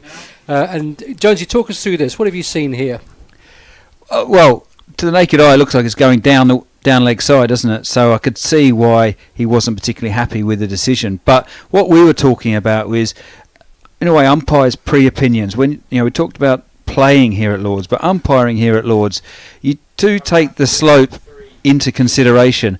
So the umpires would have spoken and talked about what the slope does for exactly LBWs. So to the eye, it looked like it was going down leg, but actually they're probably thinking it probably have straightened a bit, and if it's straightening, it's going to hit that leg stump. Yeah. So that's the sort of discussions that goes on, not just by players, but umpires, in a way, having a bit of a pre-thought about certain dismissal types. So let me ask the bowler the question. So you're bowling to a batter. It's the same ball. It's hit the batter in the same place. You've appealed twice on two different grounds. Would you expect the same decision to be given? Yeah. I mean, I do a bit of umpiring myself in club cricket on a Saturday afternoon, lower leagues stuff. And I mean, do you look at the previous decision that you've made, which, again, we talked about the fact that Deploy survived quite a close LBW, and you think, well, I don't know, do you slightly more sympathetic towards the bowler? But again, if you look at the ball doesn't have to knock the stump out the ground. So, I mean, the ball is that wide. Mm-hmm. So you say it's going down the leg, but if it's clipping, if it's hitting half of a leg stump, then it's out. So I don't think it's not a horrendous decision by any stretch of the imagination. And as a bowler, you'd be going up. But I hear what Garrett's saying, and the fact that you think, well, bowler's bowling from the nursery end, it's going to straighten a bit off the seam, it's not sliding down type of thing. So there are a couple of things there. But he's missed one, hasn't he? And you've got a bat in your hand for a reason. You're trying to use it. Use the damn thing rather than depend on your pads. So some days you're not going to get given, but on today it was. No, that's a bit of my argument, is that when Raine was coming around the wicket to the left-handers, they had two really big shouts and they were given not out, and my thinking there was the umpires looked at it and gone, with the slope, it's probably going to arguably go and miss leg. So, that's just that sort of thinking. But you're right, it's only just got to clip them to be out. Can you imagine the poor batters in the league that Gus umpires in? I tell you what. I want to be one. No, I'm actually. You'd have thought a grumpy old bowler like me would be giving people left, right, and centre, but actually giving someone out at the start of they turn up on the Saturday, they're looking forward to it. It's a marginal decision at 11:10, and you think, well, you're going to ruin their day. No, I'm more. Sticking your finger up is quite a difficult thing to do because you are ruining someone's day. Depends on what time of the day it is. Well, that's true. Later it gets. If the game's tedious, and I always remember we played a game here, and a bloke called David Follett was batting for Middlesex, and somehow he managed to bat. We were 9 down, losing the game. Somehow we batted till lunchtime, so we survived at 40 minutes, and he carried on batting for half an hour, and we're still like 300 away. And the umpire said, Follett, you're playing us into a traffic jam here. Play a few shots. So he had a slog and got out and the game ended. But it was like, there is a time where you think, we've seen enough, it's inevitable, give them out. But when we sat here at lunch, our prediction for this afternoon session was more Middlesex runs. Durham came back into it. What are we saying for this final session then, Jonesy? Well, I think that was a great session. We've just witnessed both sides toying a bit. So now it's a bit more of the same. So Middlesex will be looking at that, needing this current partnership to build on and push 50, getting towards that 100 and really set themselves up. But Durham will be thinking, we've taken some momentum in. If we can take another 2 wickets, they always say put 2 wickets on the score, see what it looks like. Yeah. So we're set for an exciting final session. Second new ball as well. 14 overs, 80 overs to take the second new ball. So they've got a chance to get through to that. And if they can pick a wicket up 5 down, they'll be thinking they maybe get Middlesex 8 down, and if they get 8 down on a day like today, having lost the toss, they'll be delighted with that. Yeah, they would be. Max Holden needs to be there. He's the key, yeah. I mean, but Joe Cracknell's done very well so far this year. He's got some runs. Zafar has played well. So Middlesex has still got some batters that can come out and get them up to a decent score. But you'd like to see these two still around in an hour's time from a Middlesex perspective. And having seen Sebastian Morgan bat before, albeit sort of a lower level, if you like, amazed to see he's coming in and batting at 10, Gus. He is. I mean, a county like Middlesex should produce good cricketers, and we have done historically, and there's been a bit of a sort of gap. But he is an exciting young cricketer. He bowls with good pace, and he's a very capable batter too. So there are still people there that can get Middlesex up to that number that I said, starting with a 4. It's not going to happen today, but they want to be at the close of play today in a position where they might get there. 300 for 7's my guess. 300 for 7, Jonesy. That's a nice guess. Is that based on anything, or is this a number that came to you? You know me, completely random and completely left field. Yeah, and it's on tape, so we can actually go back. I did this the other day. I was commentating at a Glamorgan women's game, and then the fellow commentator asked me for a score. I said 300 after 50 overs. It was like 230 or something. It's like never got asked again. Just the competition for the final time for everybody that's listening. Total number of runs across this match. Links on the screen. Send us your answers by 7 p.m. tonight, and you could have the chance of winning 2 tickets to watch England play. Ben Stokes is down here. He might be there as well. He's been practicing in the nets. 2 tickets to watch England play that first test. It's the Saturday that the tickets are for. Guys, thank you very much for your time. Hope you enjoyed it. Jonesy, live performance, very good. Normally you speak each other through a screen. Gus, nice to see you. What are you going to tell me? I would say it's good to be back at Lords, isn't it? What a great place it is. Yeah. I actually had a question to say that in 05, it didn't go well for you in 05, but we'll leave it there. Chaps, thank you very much. They won the Ashes. Well, they did. Stitch up again, thanks. Cool.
Ryan Higgins on 23, Holden on 50, and play about to get underway with Potts with the ball in hand. Aldridge, my apologies.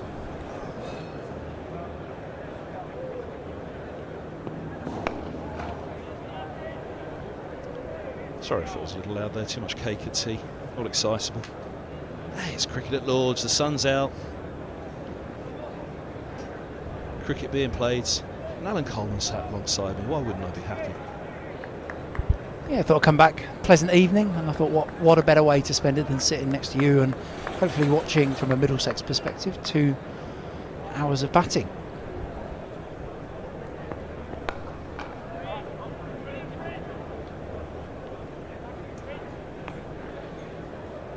Yeah, an interesting afternoon. 3 wickets going. Of course, as they do, one brings 2.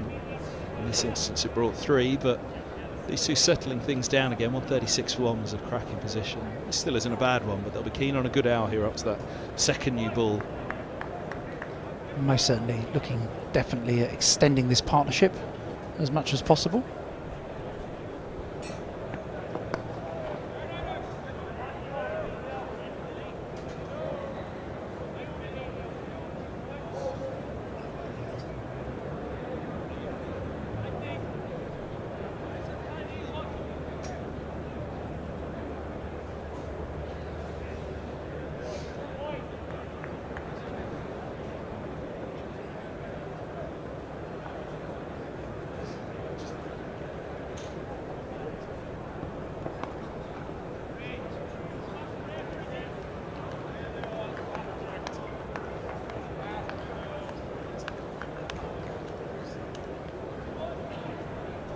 Solid start here for Aldridge. 4 dot balls. There's no Kemar Roach. If you're only just joining us for the evening session, he limped out in his 10th over with what looked like a groin injury at the time. He's since diagnosed as hamstring. So Luke Robinson into the side as a replacement.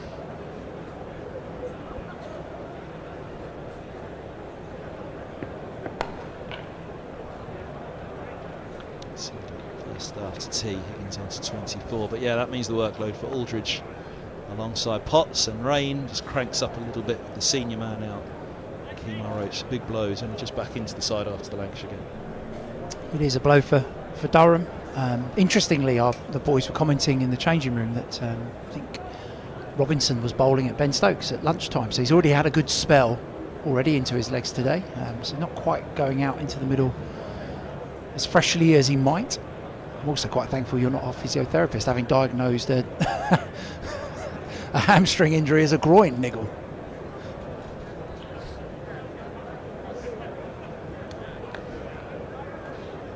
He was holding the inside of his leg. It's a complex series of muscles through there, you see.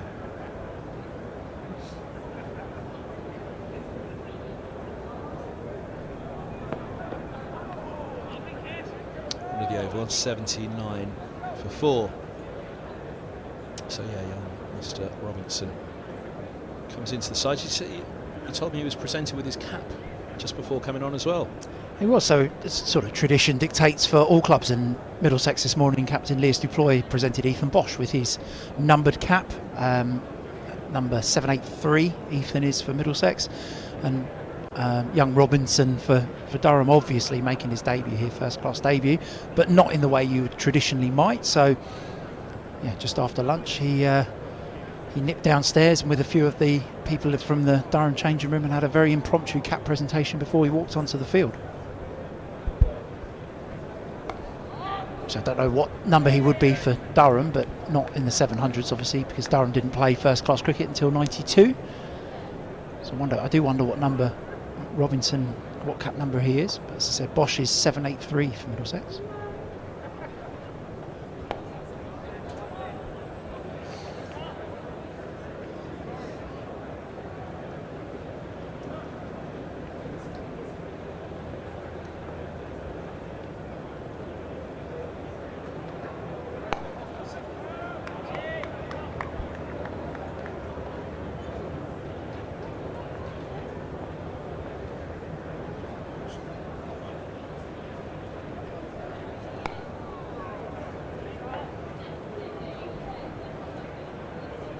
So when they put a replacement into the side, do they have to run it by Middlesex, or do they go straight to the match referee? No, purely a decision for the match referee.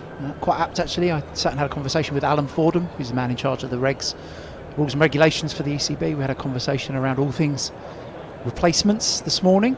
That's the reason I nipped off at midday, and you got the much improved on me, Carl McDermott. 179 for 4 from 66 overs.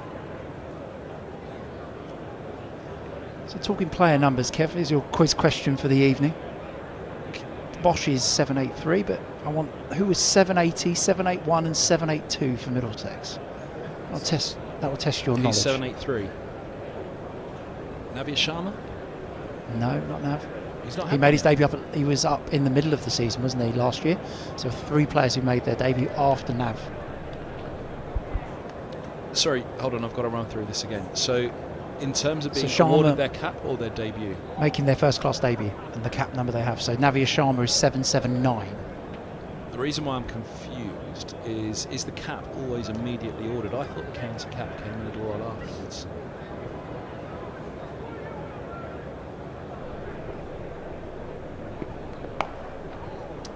I see.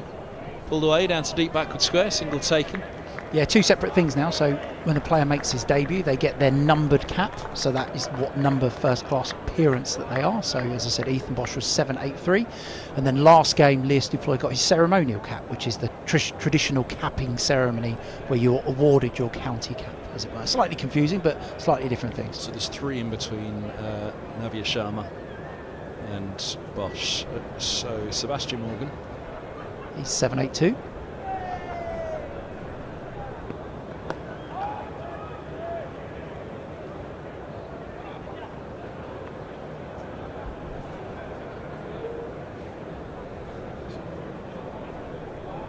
people screaming at their TVs here, Kev.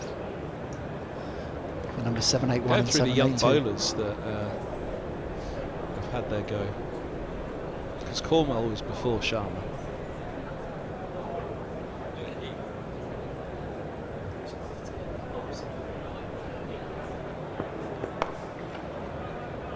It's been bailed out by producer Dan. Kane Williamson came after Navia Sharma. He did. Now that's got me in real trouble. 782. So who was it?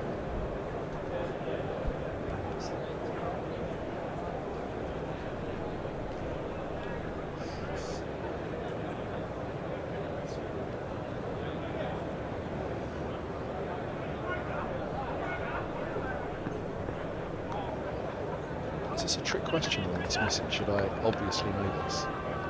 It's not a trick question, no. It's just a piece of Middlesex cricket trivia. It's the man who's watched more balls of Middlesex cricket than anyone. Too many balls. Clearly.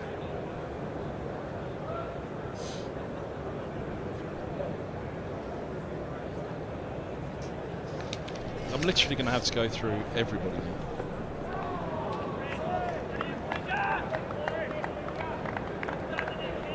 Kev's currently looking at the scorecard for Middlesex versus Worcestershire, and that's unfortunately not going to help you. Nor is this week then. So there's only the one change in this. I mean, there was a whole load of young bowlers. The batting's so hard to get into that I can't imagine it was a batter.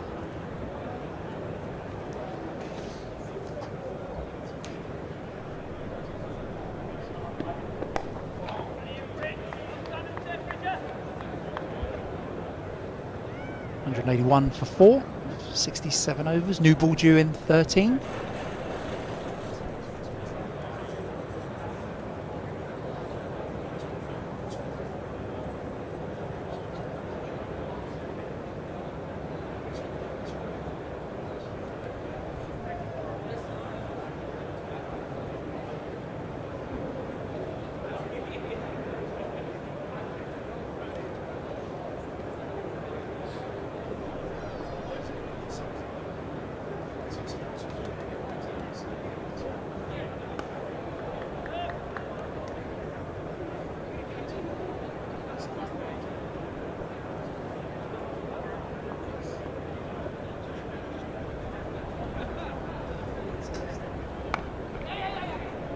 Play just pushed away into the offside there for Higgins, just on the back foot.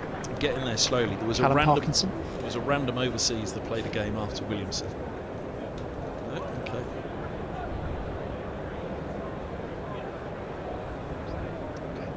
Not an overseas, but has played international cricket. Bit of a drive from Holden there outside off stump, beaten from the outside edge.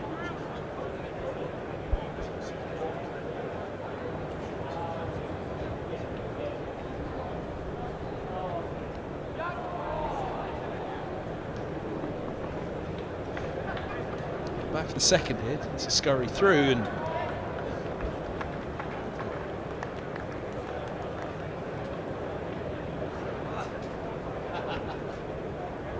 it's just not fair. Not on a live commentary. Ollie Stone. Well done, producer Dan. He got 2 of them before me. I was going through the youngsters.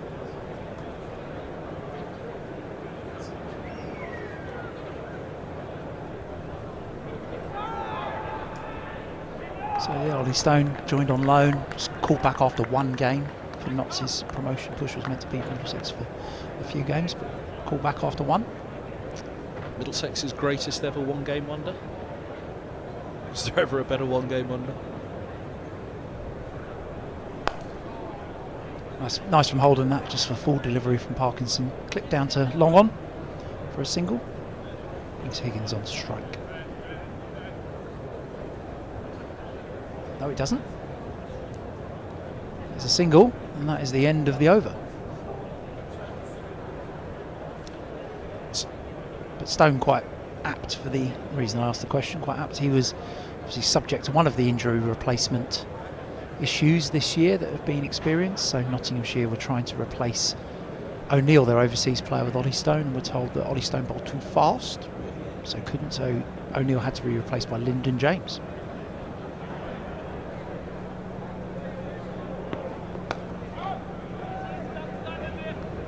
We were wondering what the Durham team would have to do to convince the match official, James Whittaker, that Ben Stokes could come in and replace Kemar Roach in this one.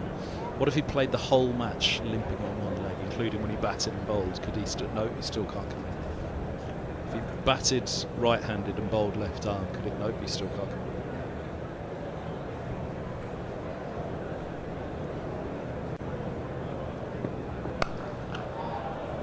Crunched away. Oh, that's not getting stopped. There is a sweeper out there, and it is young Mr. Robinson. He won't get around to that. Whipped from Aldrich around the wicket there to Holden. Big drive to the longest boundary, but races away. And Robinson can't cut that off. 4 runs to the Middlesex total. Takes Holden on to 58.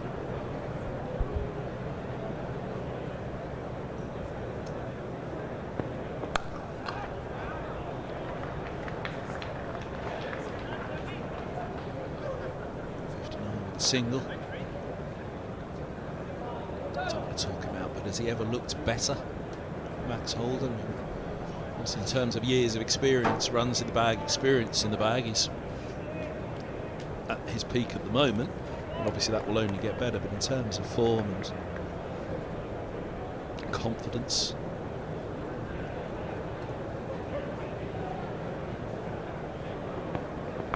now Higgins goes hard at that. And the youngster puts it down. Robinson at deep square. It's gone straight through the bucket. It's in the air for a long time. It's a big boundary.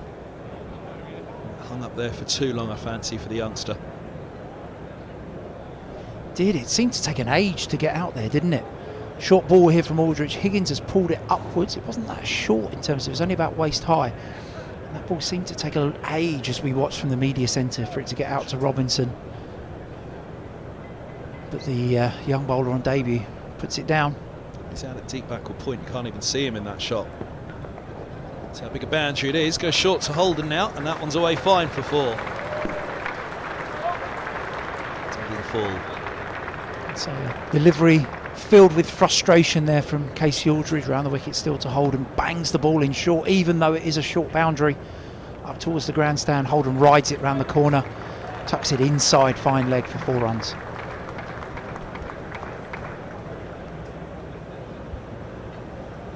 Something to fire up Casey Aldridge, I think. A little bit more on that last one.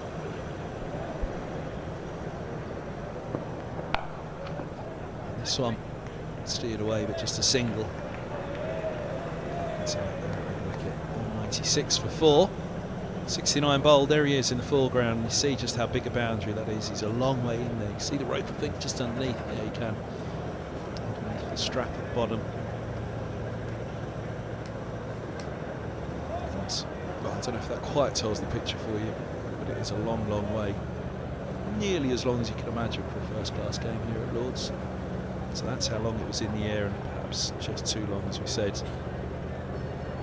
Yeah, it's a good... The regulations are it has to be a minimum of 120 yards across the ground. You see the fielder on the far of your screen there in the middle on the boundary in front of the grandstand. That boundary is 50 yards, we know that. So Robinson was a good 70 yards away at least from that. As we said, that ball spent a long time in the air. So a lot of time for the young fielder to think about it.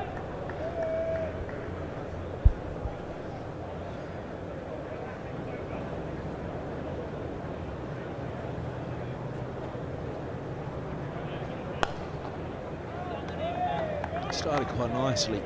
And Robinson, you hope that doesn't knock him. As a young, strong first-class debut, as cricketing people, you just wish the best for youngsters. You hope his head doesn't drop because of that.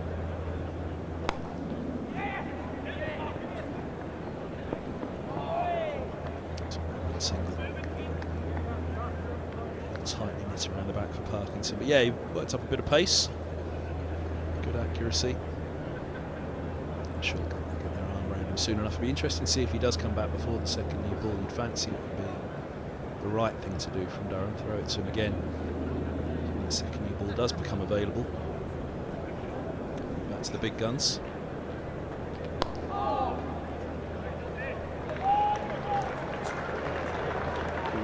Well, that is one almost the perfect four. Looked like the perfect piece of fielding. It had to be because time was running out fast there. Yeah, Graham Clark chasing the ball up towards the grandstand. Just a small clip shows that 50-yard boundary. Ball racing up the slope there. A great dive.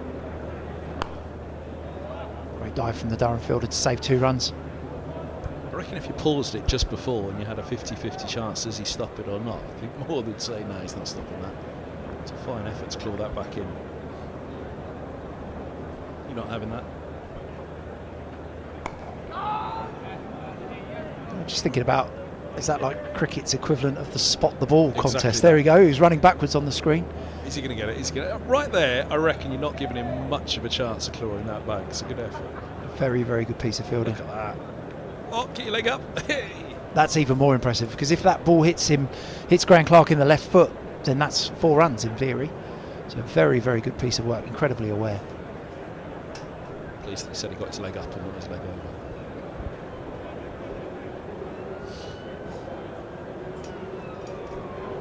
.199 for 4.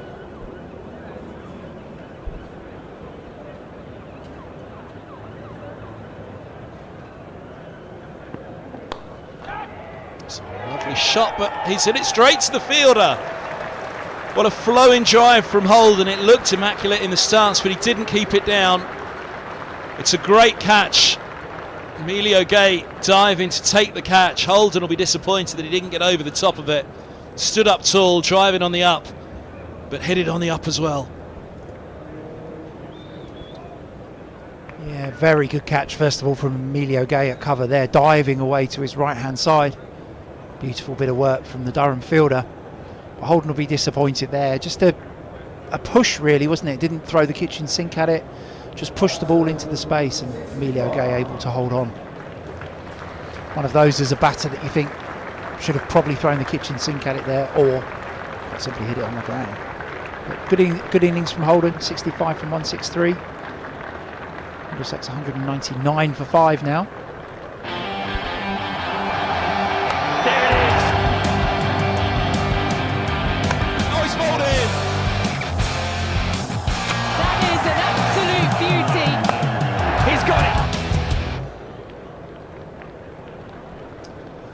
So over to Joe Cracknell.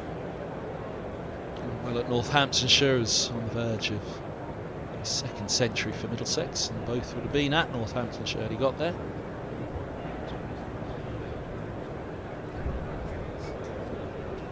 .97 as well.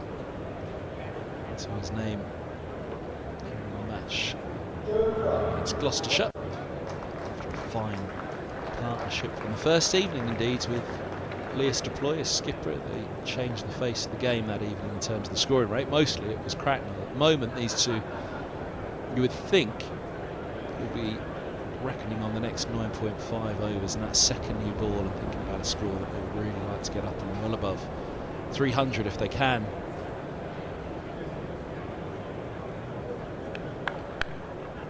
Some good Nick Cracknell. Higgins has been searching a little bit for the runs, but he's grittily gone about his business here and got his head down from his 29 from 70. But still batting to come. Zafar Gohar shaking off that knock that he got at Northamptonshire to be back for this one.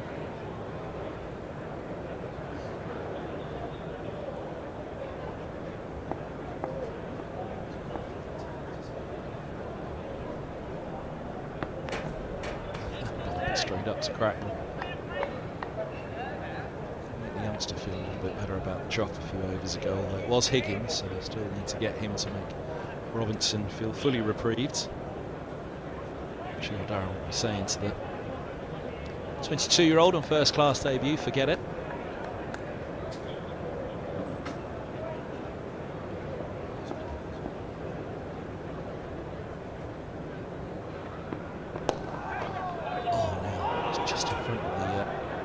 Short mid-wicket, which is Emilio Gay. I think he did keep it down, Higgins.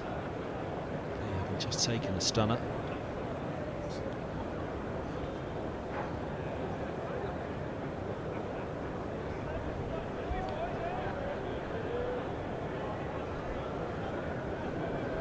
Disappointment here for Middlesex as Cracknell starts his innings is that I don't really feel as a team they've been bowled out by Durham.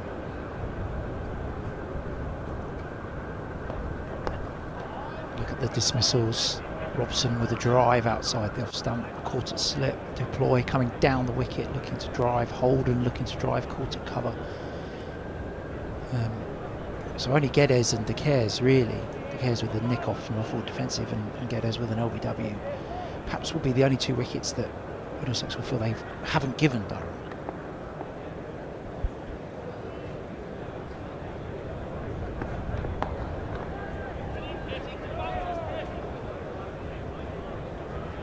Yeah, and I think it's fair to say that everyone looking at the replay of the Geddes one feels he was a little unlucky with that, really. Leg side. 3 and 3 just took the wind out of the afternoon sails.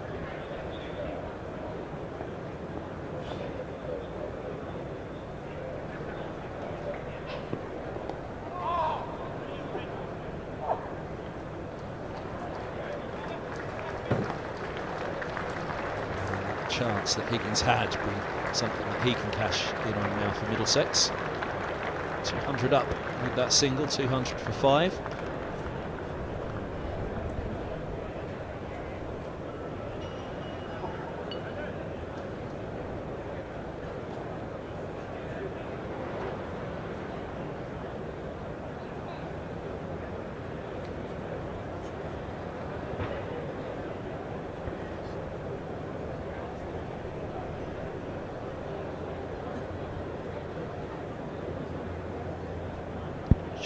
Square, just bringing him around there, the keeper.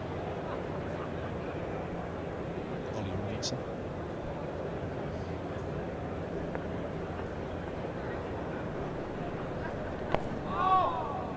We know about Callum Parkinson here is he will be very, very straight in at the stumps. Obviously he's done this role a number of years at Leicester before he moved up to Durham. He won't be leaving those stumps very often. Edge is safe, deep backward square. Well, he'd just been moved square, he wouldn't have got there anyway. It's well fine. It was.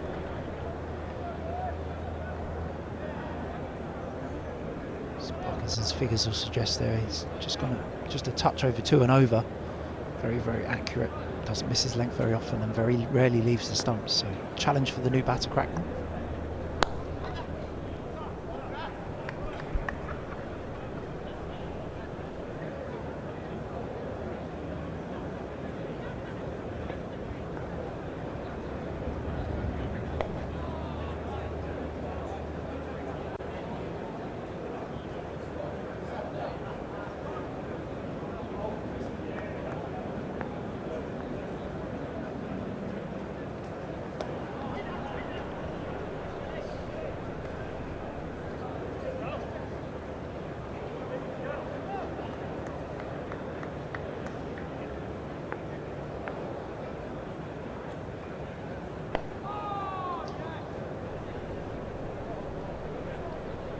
End of the over, 202 for 5 now Middlesex from 72 overs.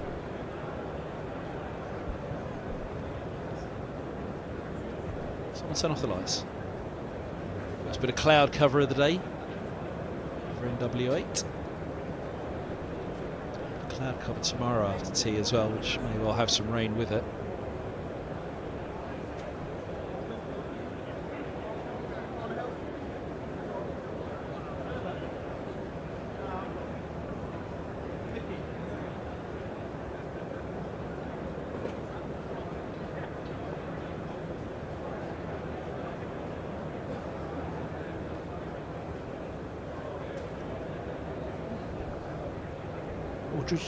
Just in the field here, just sending square leg and fine leg a bit squarer.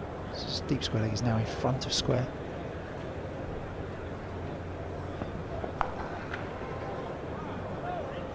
Full shot along the ground this time from Higgins. Robinson still out doing the work at deep square leg.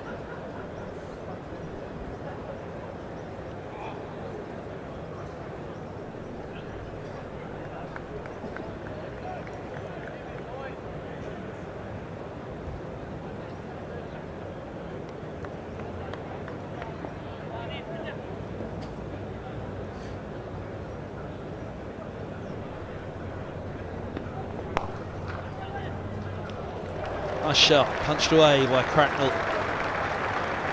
He's another one who's looked in good touch this season so far. Another shorter delivery from Casey Aldridge. Cracknell on the back foot, probably hit that a bit straighter than you would think. With that width, you normally expect that ball to go to the left hand of cover. But Cracknell on top of the bounce here and has hit that a bit straighter. Perhaps met it a touch earlier. 4 up towards the Warner stand.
Side, it's like tumbling with the slope.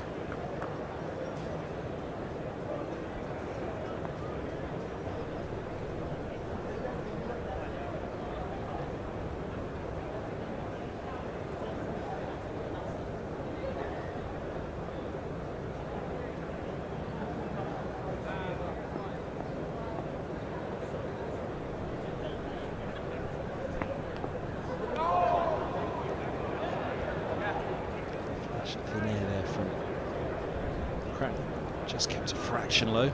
207 for 5.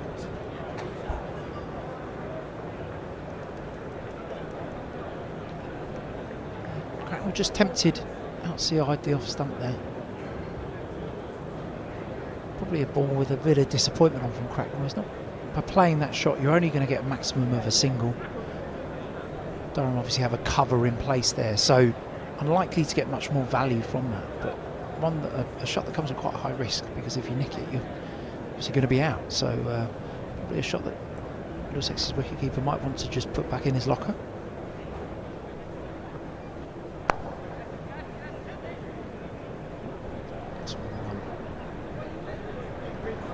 It's putting the pressure on the fielder there, sliding. McKinney wearing Graham Onion's old number 9. Seen him walk around the ground a few times today.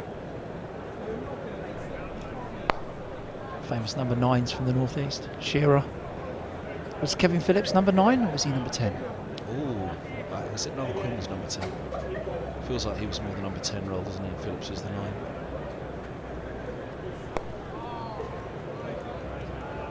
Noel Quinn, the big target man at 10. Number 9 running in behind Phillips.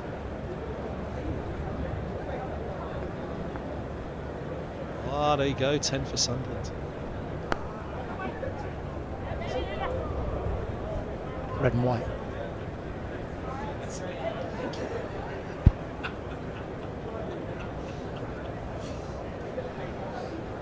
What's that game show where you give them the answer and then you have to tell them the question afterwards?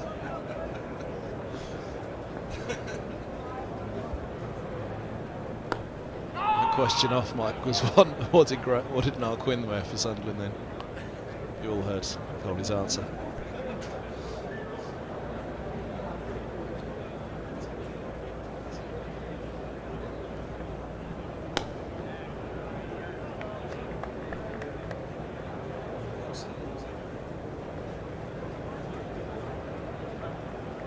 So 9 for 5 here. So Noel Quinn wore the 9 and Phillips wore the 10, which is the other way around for the target man and the striker usually, isn't it?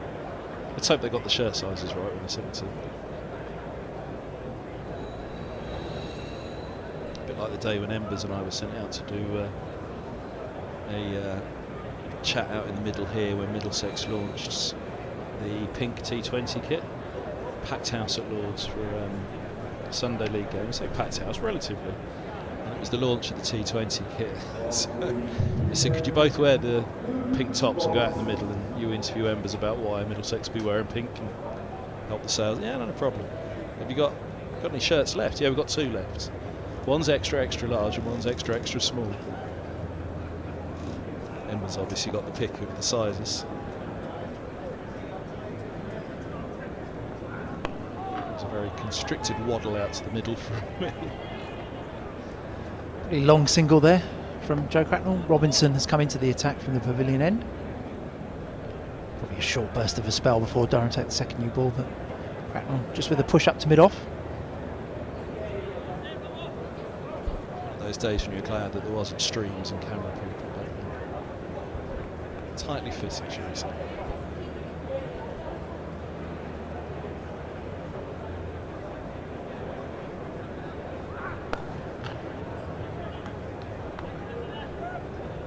Drive out from Higgins to Parkinson on the cover boundary, just in front of the grandstand. Middlesex's second single for Robinson over.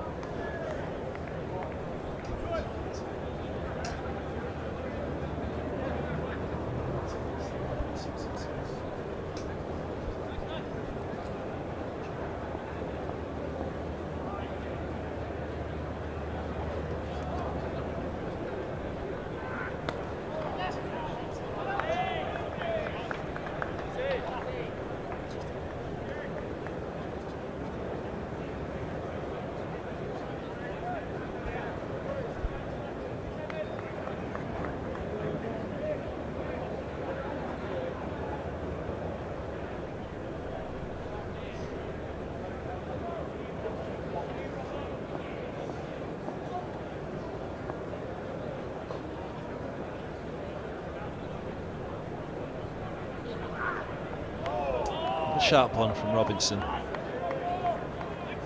Drops fired him up.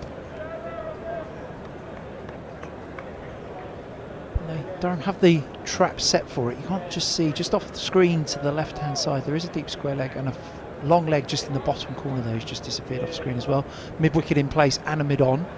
So 4 fielders on the leg side, giving Robinson lots of licence. You can see there the fielder just at the bottom right of the screen position there for the short ball.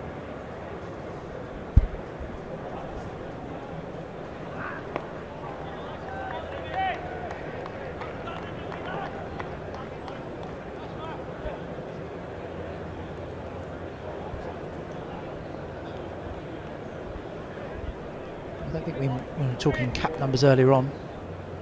Robinson is 213 for Durham. So Danny in the box tells us.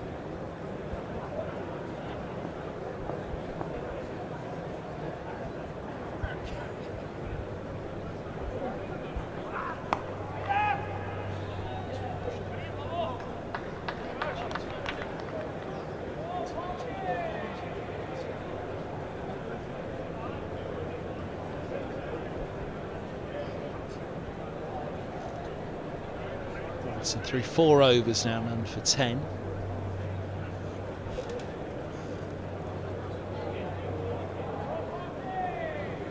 It's the box next door. I had to get a little bit of information on Robinson. 2 very knowledgeable cricket commentators in shot there, and Martin Emerson on the right as well.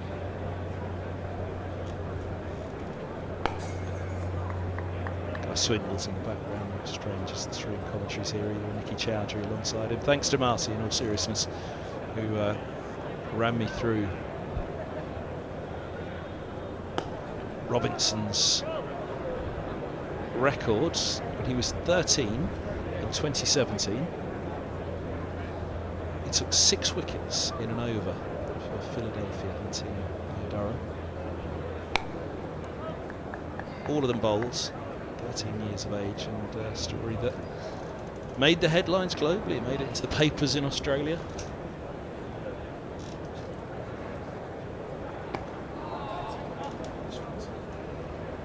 I think it was also saying that his dad was umpire. Well, at that point I did double check what were the modes of dismissal. They were all 6 bowls, so his mum was the scorer, Marty said as well. The list went on.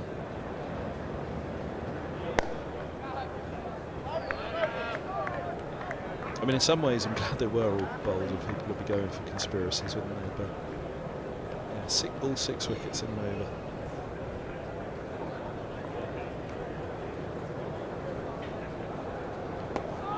22 now, and making his first class debut. Not the circumstances really that he or Durham would have wanted, replacing the injured Kemar Roach, but to the side he comes, 211 for 5. Thank you to Martin next door, Martin Emerson, giving us the heads up on that one. Saying it, you know, usually first class debut, you're probably going to get your nods midway through the day before, or very late, maybe dinner the night before, sleep on it. Prepare yourself at the latest early on the morning of the match. If somebody does pull out, right, it's yours. Quick turnaround from sitting on the sidelines to you're in. It's definitely created a different dynamic in the Championship game now. Middlesex up at Northamptonshire had the instance. Luke Holden had played in the second team game, travels up to Northampton to be a part of that squad, not expecting to play. Pushed away. Boundary for Cracknell into double figures. We spoke a moment ago about the shorter delivery and Cracknell having a little fiddle at it in the previous over. This one, much more dismissive, hands through the ball, bit of bat speed there, and the ball flies away behind point for 4 runs. So yeah, Luke Holman up at Northamptonshire, not really expecting to play. Zafar Gohar goes down injured, and Luke's all of a sudden in the game, something that couldn't have happened last year, unless it was a concussion. Side, they'll scamper through for a leg bye. For Robinson.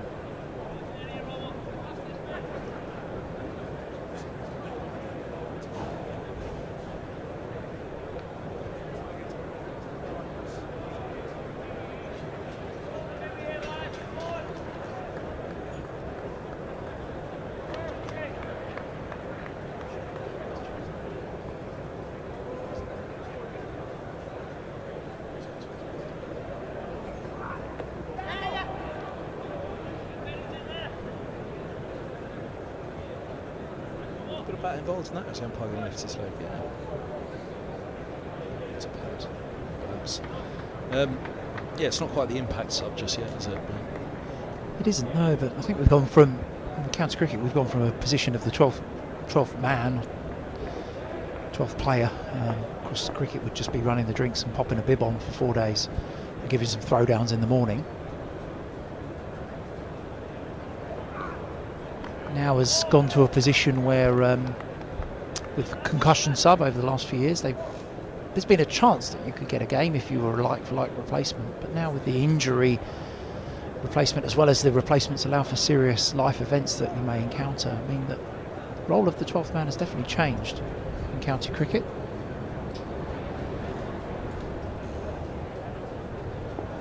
Cam Steele wrote a very nice piece on it actually.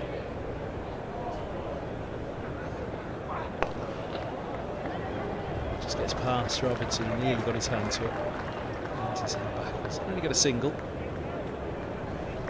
Yeah, Cameron Steele, formerly of both counties, formerly of Middlesex and Durham, and just retired actually, announced his retirement through injury recently, but he wrote a very good piece in the Times on the role of the 12th man and the changing role of the 12th man in county cricket.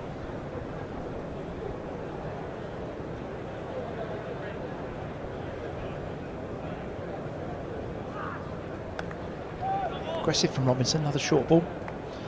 218 for 5 from 77. Cameron Steele announced his retirement this week through injury. Real shame, but a very well liked player, and I spoke to him during the week and wished him all the best for the future. He said he wasn't quite sure what the next steps were going to be, but he's dipped his toe in with a bit of writing in the media, and I think it's landed pretty well so far. So everyone at Middlesex wishes Cam all the best for the future. Speaking of Martin Emerson stats, apparently Cameron's still the first Californian-born first-class cricketer.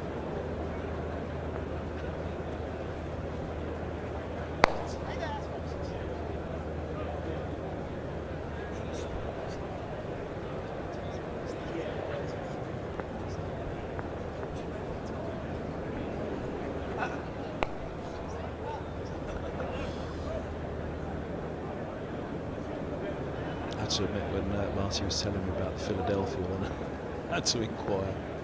The streets of Philadelphia.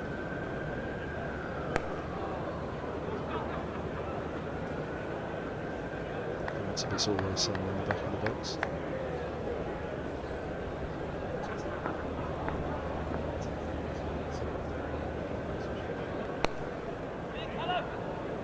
It's the bloke who's in the Wrexham show, isn't it? It's always sunny in Philadelphia. Up for promotion this weekend, aren't they? Or for the playoffs. Right, not Ryan Reynolds, the other one. The other one. You wanted me to pronounce his name, yeah? Have you watched it? The Wrexham documentary? No, I haven't. Fantastic. No. I really didn't think it would be. When I first heard about it, I had him told me, but absolutely brilliant view. I've been to Wrexham, watched Brentford play up there. 3-0 victory. 20 odd years ago. I was about to say, where were the two teams then? I think it was League One. Jay Tabb scored for Brentford. Okay.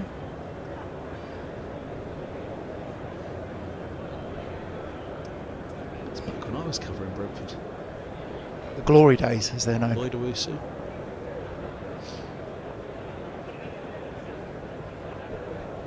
See, Middlesex had a session with former Brentford manager Martin Allen, which I was able to arrange this winter. I mean, please tell me more. I've interviewed Martin on many an occasion. Always an experience. I think the social media team put together quite a good video, deleted out all the expletives, but yeah, it was certainly an eye-opening experience for the lads. Martin was brilliant, played his part really well.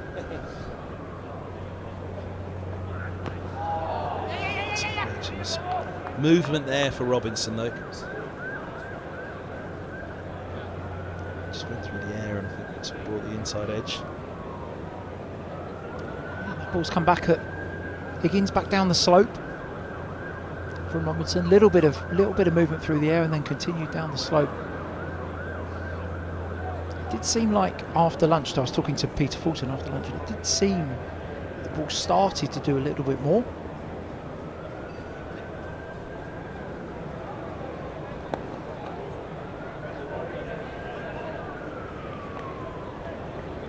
Looks a real competitor, Robinson, doesn't he? He's running him really, really hard, everything into every ball. Some might say the kind of benefit of youth, almost 22 years old, but certainly he's trying to bowl fast here, leaving nothing in the tank.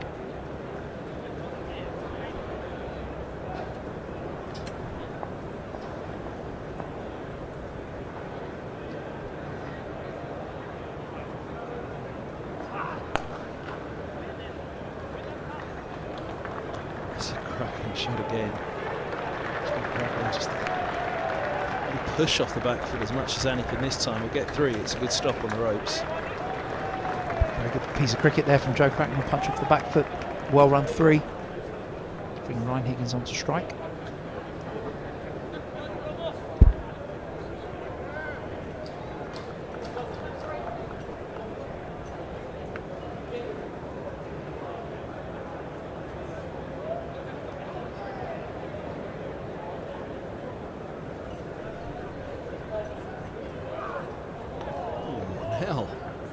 Talks about that extra little bit of pace that he has, that little bit of zip.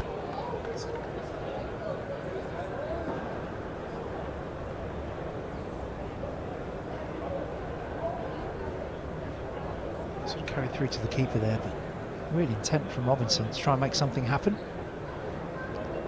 8 balls until that second new ball is available, and you would assume that Pots and Raine would probably take that.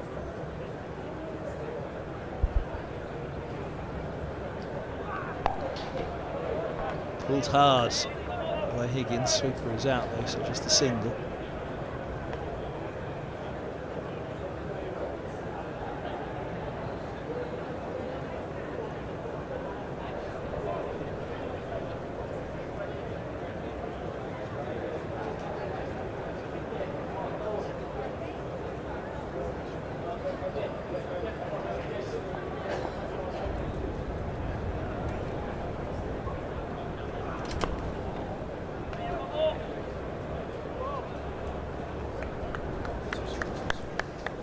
End of the over, 2-2, 3 for 5. Let's have a quick look at the scores elsewhere. We've got through a few of them earlier, but kids will get interrupted by the cricket here. Glamorgan 2.96 for one now, having been put in down at Hampshire. Around the skipper of Hampshire nowadays. 99 for Sam, 135 for Carlson. Nottinghamshire 322 for 2. That having been put in by Leicestershire at Grace Road. Century for Slater. Mark with it now, 43. Duckett gone for 77. Yorkshire 162 all out. Somerset 92 for 3 in reply. It's really for Vaughan, Lammonby or Rue. Thomas 61 not out from 69 balls. Able with him now.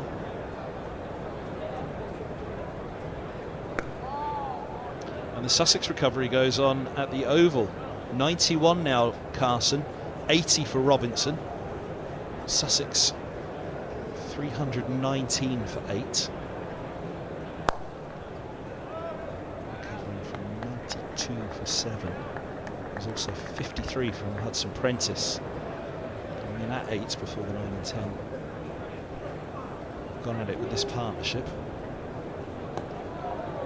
Must be close to a record for Sussex partnership. Came together 167 for 8. 319 for 8 now. Certainly a record against Surrey for the wicket.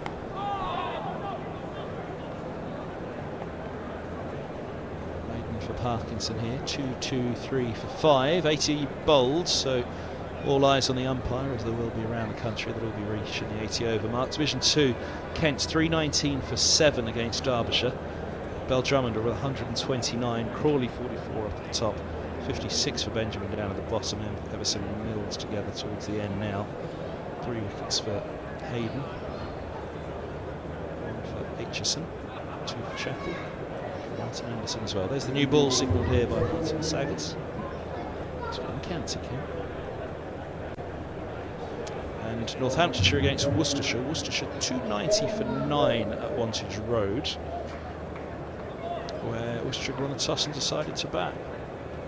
155 for Roderick at number 3. It's not quite carrying his bat there, but it's quite a stark contrast where Latigan is on 33 and 32 for Brooks.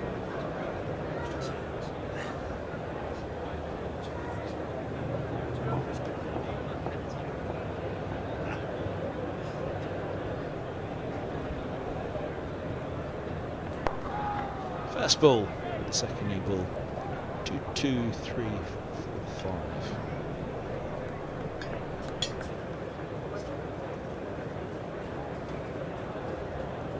So yeah, quite a performance by Roderick.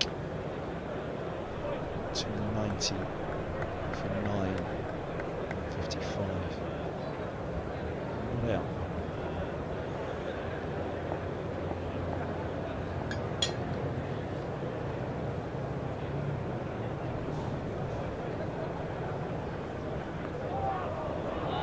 Zip high on that one.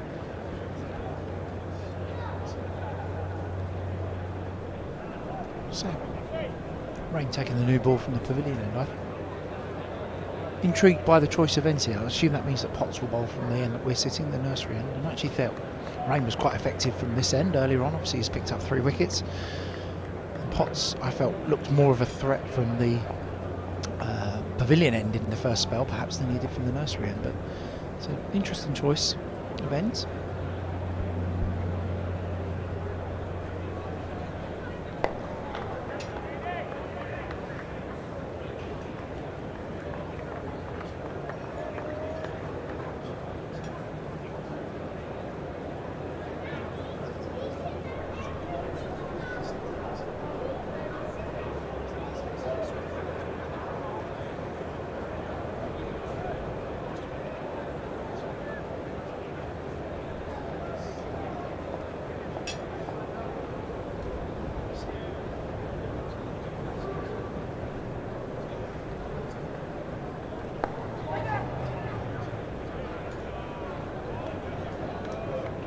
Four dot balls indeed to start.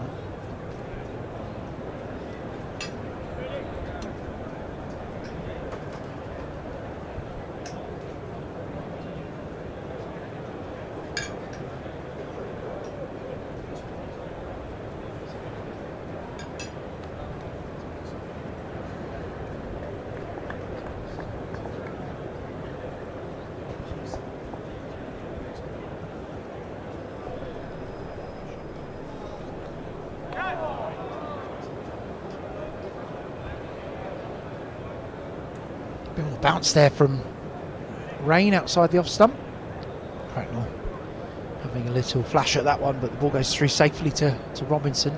Cracknell unscathed.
It's going to be Potts from the nursery end, taking the new ball alongside Ben Raine. On 31 Potts from his 12 overs so far, 12.5 overs so far.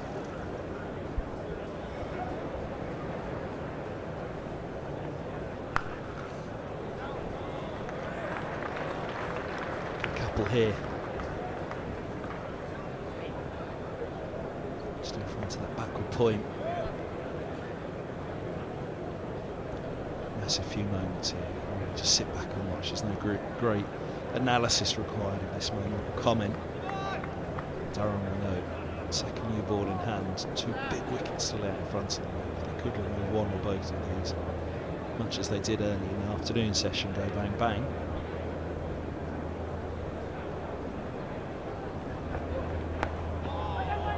Have hopes of keeping Middlesex well below 300 runs.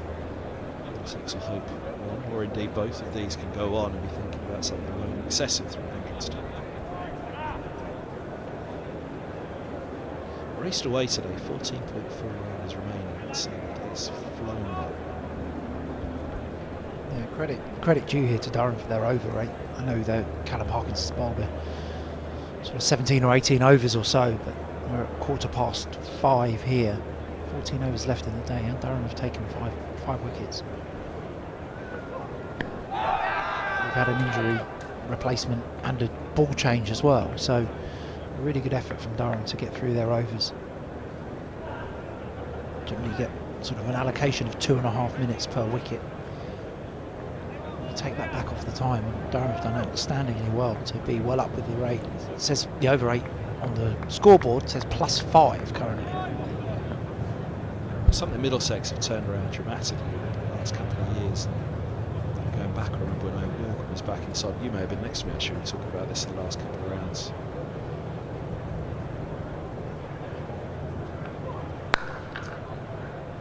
Yeah, since the retirement of Tim Murtagh, the over rate has improved. I'm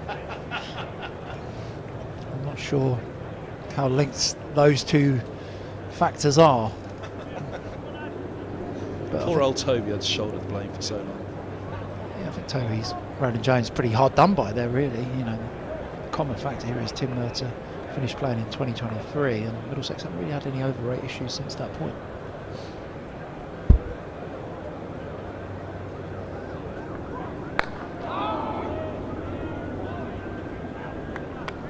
Obviously saw the overrate challenge that Gloucestershire had in game one here, where they only bowled in one innings and unfortunately ended up -2 on the overrate. Bit of debate there was at the end of play with Captain Cameron Bancroft, Coach Mark Lane and the match referee. Healthy debate. Lively.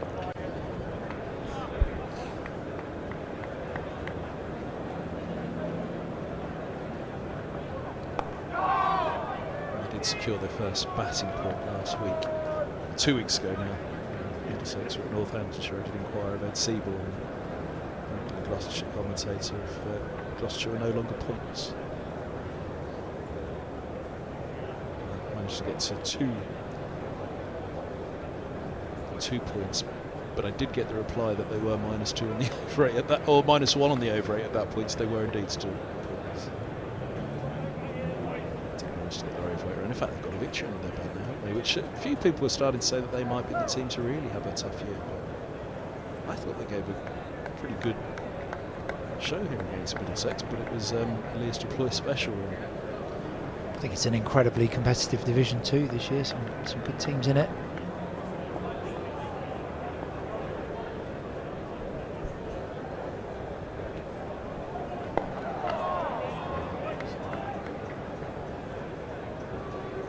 It's Ben Raine that picked up Josh De Caires this morning, the ball that just nipped down the slope.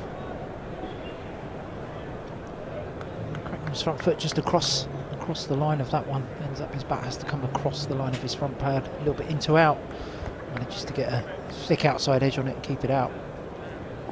Raine definitely targeting stumps in the front pad of the Middlesex wicketkeeper.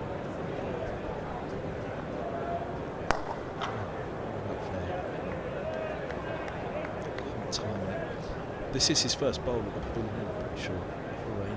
16th over, I'm sure all 3 spells previously had been nursery, which is where he picked up De Caires this morning, so slope was the other way.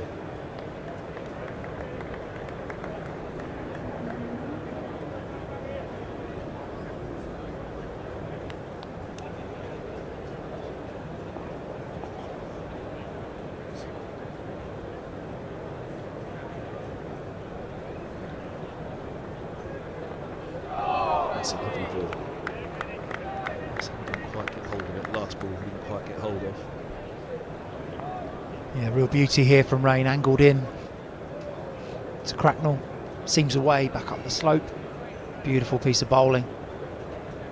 Through to keeper Ollie Robinson.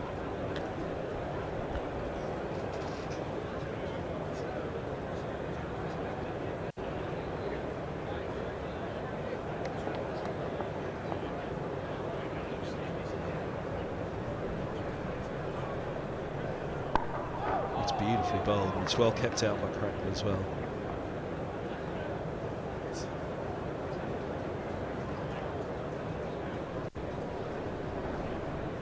It's an over that's had it all so far.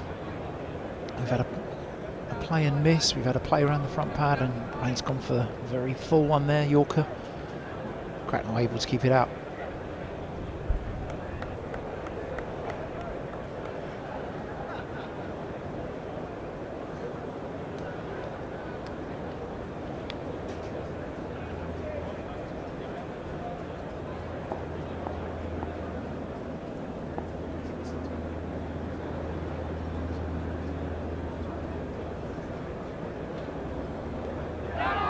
That's a ball and a half. This will be worth looking at again. I said a moment ago, this over's had it all.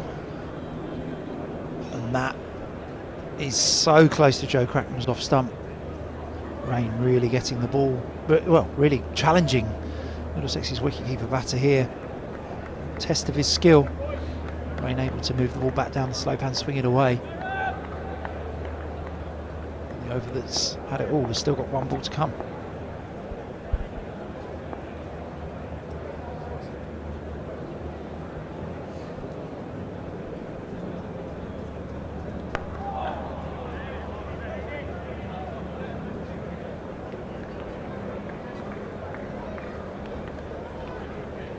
.225 for 5, 83 overs gone. Not really probed you on the signing of Bosch yet. Congratulated on it, but probed you on it. How did that come about in terms of how long had you been looking at him and how long did it take to get the signature? So Ethan had been on the list of potential targets for a long time, all the way across the winter.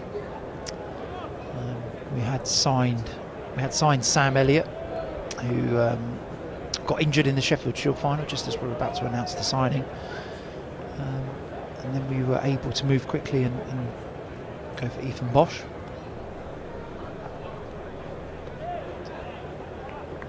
And initially Elliott would have been in very early from the championship for the championship part, so would have been played more championship cricket. Obviously Ethan's come in after 3 championship games, so sort of slightly favoured somebody who was more of a T20, not specialist, but more kind of recognised in the T20 game, and whereas Elliott has performed outstandingly for Victoria in the Sheffield Shield, but hasn't played as much T20 cricket.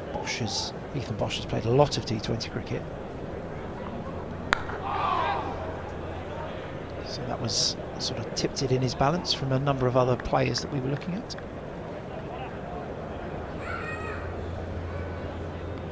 The bowling ranks, probably again we touched on it, I think perhaps in the first 2 games of the season. Middlesex went into last season with a couple of batting spots up for grabs, which have been mostly nailed down now. And probably coming into this season, there are probably a couple of bowling positions up for grabs by a group of youngsters, Tom Helm obviously as well.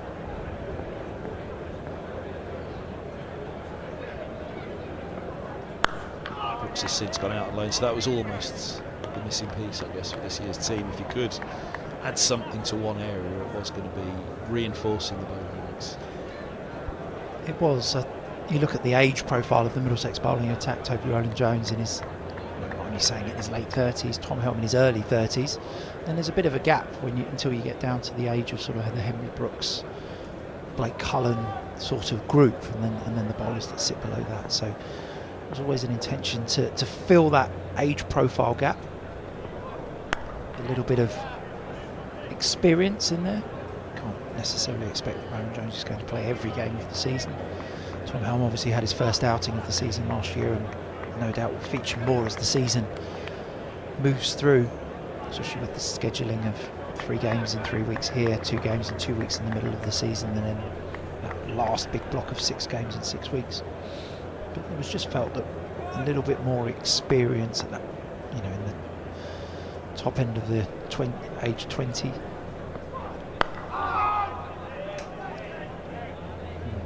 Sam Elliott was going to bring that, 26 years old, and Ethan Bosch slightly older.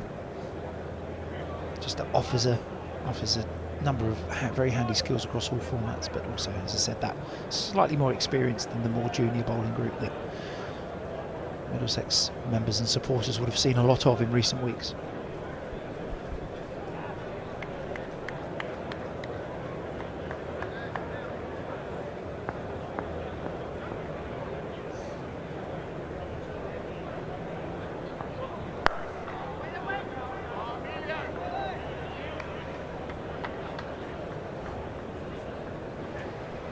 Ball into the 84th, 2-2-6 for 5.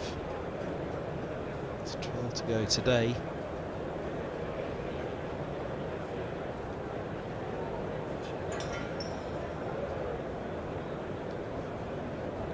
Even 1 or 2. Even 1 or 2 starting to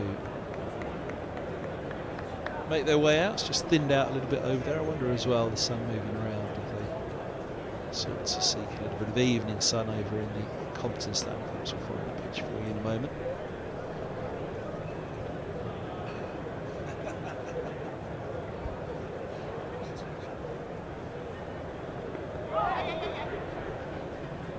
Down the wicket there from Higgins.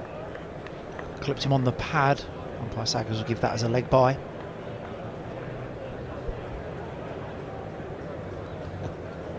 There it is. The producer can't stand. Didn't actually check to see how many were in this morning, but it looks a nice little sun track on the bottom there. Save the legs right to the top here, but it's a pretty good vantage spot up there. You can see our camera just to the right of the picture underneath the media centre.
2-7 for 5.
Second shot, the sweeper's back still.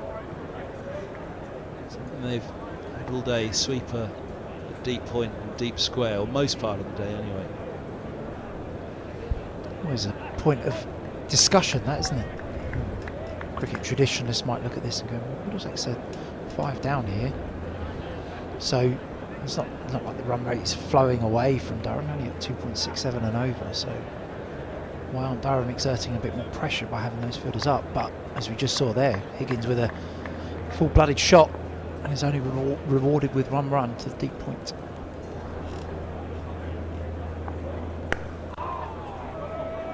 Facing that from Higgins, a little from Crackle, a little edgy though, they'll pick up a couple. 230 for 5, yeah. Decent run rate at the moment, I think Middlesex won't mind it at all. If Middlesex had the ball in hand, they'd be slightly concerned it just doesn't get any higher than this. I think it's fair to suggest it that way. Usually they go about it, 2.5 and no more. Yeah, I think so. Anywhere around the 2.5 run rate in this format of cricket, you're happy. Obviously, teams now encouraged with the batting bonus points to push that and go at more. We've seen from Durham, those that have followed Durham cricket in recent years, especially under Coach Ryan Campbell, that the things it looks from afar that they've challenged themselves to do is to score quickly, to put the bowling attack under pressure. Be interesting when Lees and McKinney walk out there at whatever stage that is, how they approach it on this pretty good surface for batting at Lord's.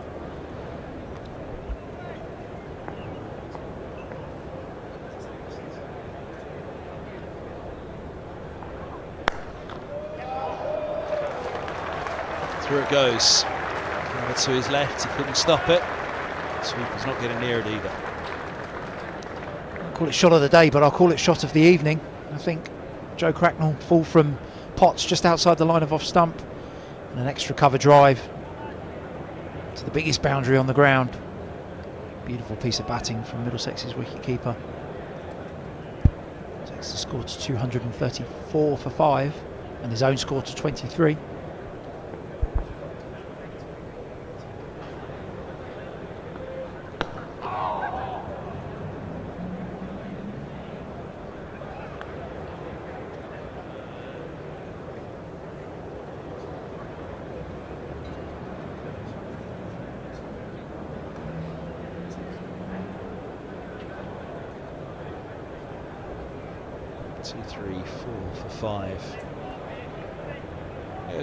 Conversation actually started up this morning, in a sense, just about run rates before the start of play, and then Carl actually brought it up before lunch when it had gone from what, 3.5 down to about 2.5. Really slowed Middlesex down at that point. Before the start of play, the conversation was trying to score at 3. And the point that if the side are going at 3 or above, then the opposition can be mighty unhappy. It's not something easily done or readily done every week. It's something you might aspire to get on top of the bowling attack.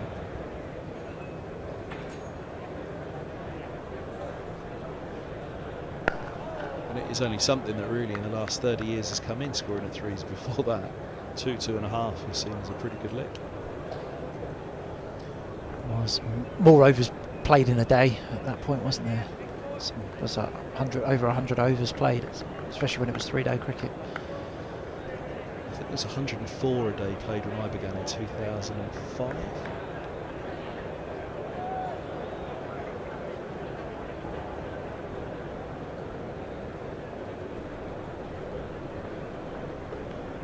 Use of the feet, that's taking the inside edge. Higgins on the move again.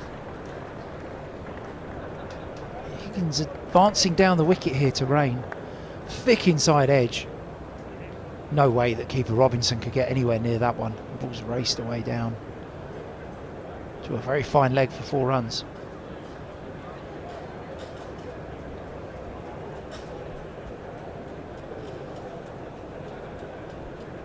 Higgins just trying to upset Raine's length, you would think here, just trying to be proactive and make the bowler perhaps try to unsettle the Durham bowler here. I was saying earlier that it's a fair contest between these two. Higgins a genuine all-rounder, of course. Raine bowling all-rounder, I think it's fair to say, but similar in the combative way they go about their game. Yeah, they definitely are. Higgins will be pleased with his innings so far, though. Has, as you said, struggled for runs so far this summer. 43 from 106. Be looking to convert this.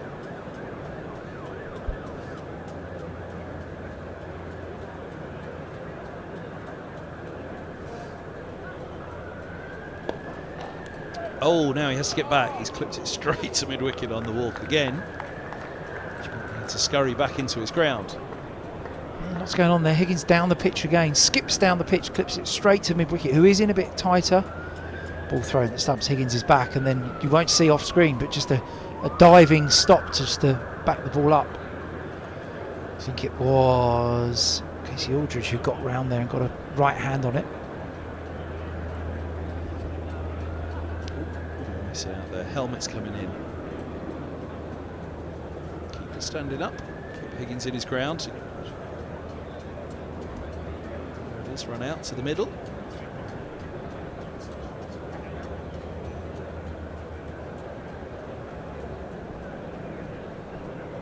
Long shadows now going across the ground, aren't they? You saw on that shot, that floodlight above the tavern stand is, you'll see on your screen in a moment, it's literally under the feet of Ryan Higgins.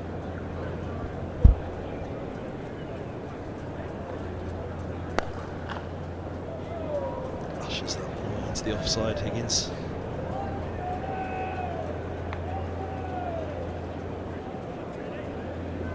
Yeah, it was at 104 overs in a day still when I started in 2005. International cricket at that point was 96 overs in a day, Test cricket, and that's why the argument was, right, bring it down to 96, and they did. They put it down. That was 104 a day over 4 days.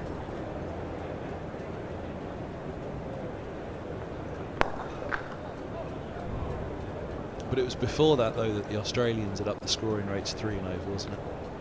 Yeah, full delivery here. Keep your eye on Ryan Higgins at the non-striker's end. Drive back from Cracknell. Well fielded by Ryan Higgins there. He dropped it. It's a fine. Quite realise it was as eventful as that. Sort of. But yeah, it was the Australians, wasn't it, in the late 90s, really. Mid to late 90s that changed that scoring rate to 3 and above and over. And changed cricket. And here we are bemoaning going at 3 and over. But it is, Middlesex were going at 3s here. Durham would be pretty annoyed, wouldn't they, with themselves. So here's Aldridge back on.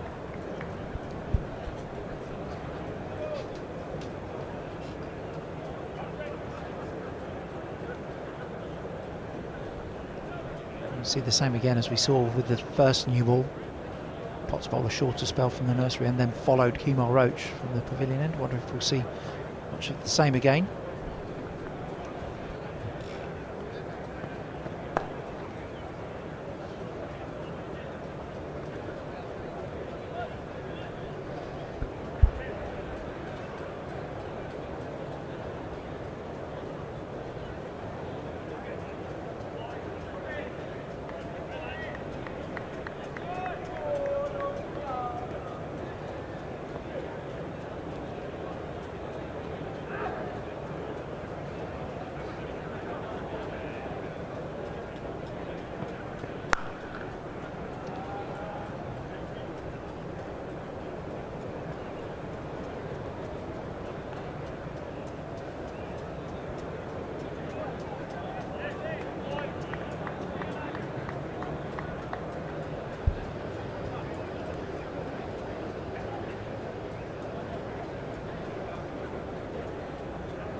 Higgins for a single. He's thinking too Cracknell. It's not the sweeper out.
Punched into the covers, really stood up tall to give that as much oomph as he can. Higgins could. Taken two. Definitely kept Durham fielder at cover interested there. Amelia Gay, I think it is. Higgins out of his crease, sort of trying to play a back foot punch without going back to it. Ball flew in the air. Well in the gap between cover and mid-off, but it did keep Durham fielders interested in 2 runs. Onto Higgins' total takes him to 47. 6-2, 43 for 5.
Just be a single, but Raine thought he was in the game there for a moment.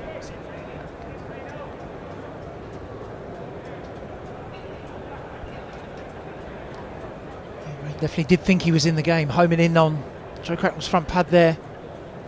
Ball's run away behind square for a single.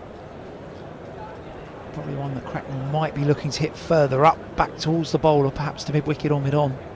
Show a bit more of the blade of the bat to that delivery. Raine really is targeting that straight line.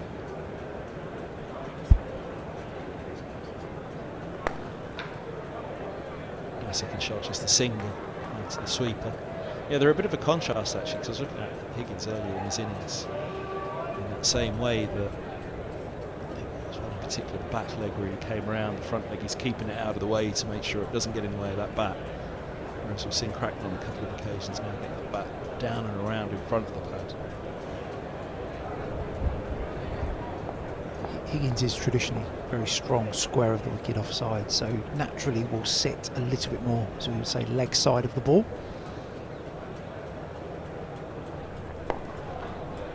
So we're trying to give himself every opportunity he can to score, either with a drive or a punch off the back foot through the sort of square cover point region. It's quite an interesting compare and contrast these two, in that they are both cricketers that like to get on with it. They like to score quickly. They like to, as such, be on the front foot in that sense.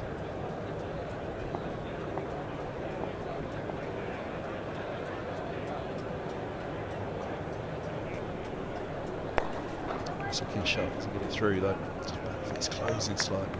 245 and 5. General bowlers will categorise batters in one of two groups, which is you're either a kicker or a nicker. So those that kick it are those are more likely to be at LBW. They bat further across their stumps. They show a lot of the front pad. Often try and maybe even play quite square of the wicket through the leg side. And you get the nickers who sit a little bit more leg side of it, but you feel you're in the game around the off stump region as they're trying to hit the ball towards cover. Obviously many subtleties around both of those, but generally a nicker or a kicker. And then you see batters will then take different guards and set themselves up in different positions to try and counter that.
Clipped away from Higgins. Comes through for a single, takes his own score to 48. Middlesex on to 245 for 5. 5 runs short of that first batting point.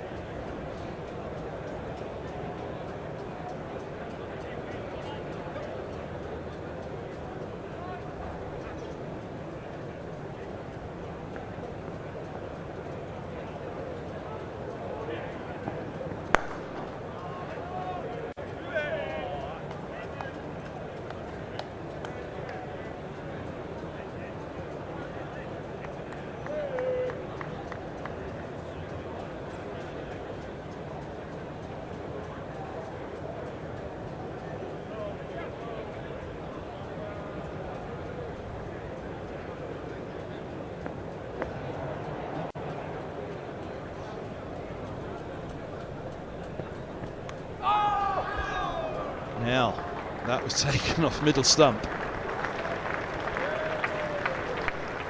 Joe Cracknell brings up that batting point for Middlesex across his stumps here. It's very, very straight. And we're thankful he got some bat on that as it races away. Very, very fine up towards the pavilion. Takes Middlesex to 255 and the first batting point for the home side.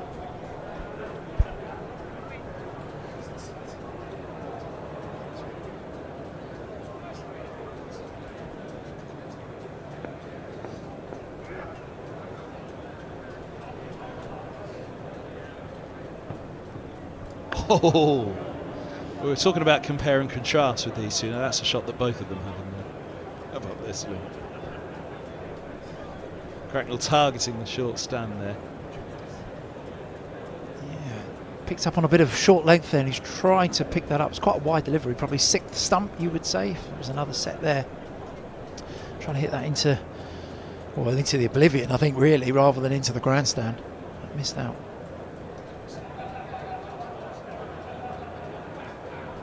This was the one that was clipped from a straight line. We'll see it from the static cam here, which will give us a good idea. Just watch out for leg stump. So it was off middle and leg, wasn't it, as opposed to off middle. It was from pretty straight, and hands on the head from Casey Aldridge there. He felt he was really in the game. The change that we anticipated has happened. Potts is following Raine from the pavilion end. 19 overs 3 for 38 Raine finishes with. Probably his day's work done, you would say. Potts 1 for 41.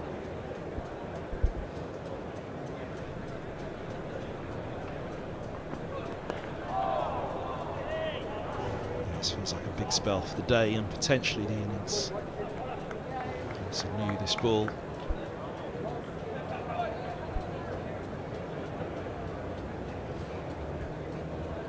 The thing I've just thought of in terms of Durham's over 8 here, no balls. So they haven't bowled any no balls.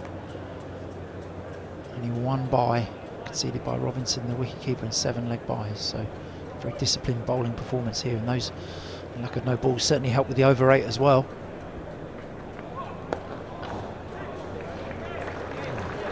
It through, and we'll get back for the second. Either way, that's the 50 for Higgins. 119 deliveries. And a fine knock. It's been a tough one for him.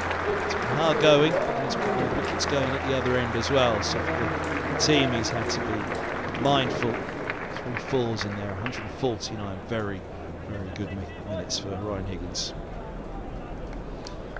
There's a balcony that will be delighted for Middlesex's all-rounder there. Takes his own score to 51. A very timely innings for Middlesex there after that little passage of wickets that fell just after lunchtime. Higgins has soaked up, as you say, the best part of 2.5 hours here of batting. He's 51, well supported at the moment by Joe Cracknell.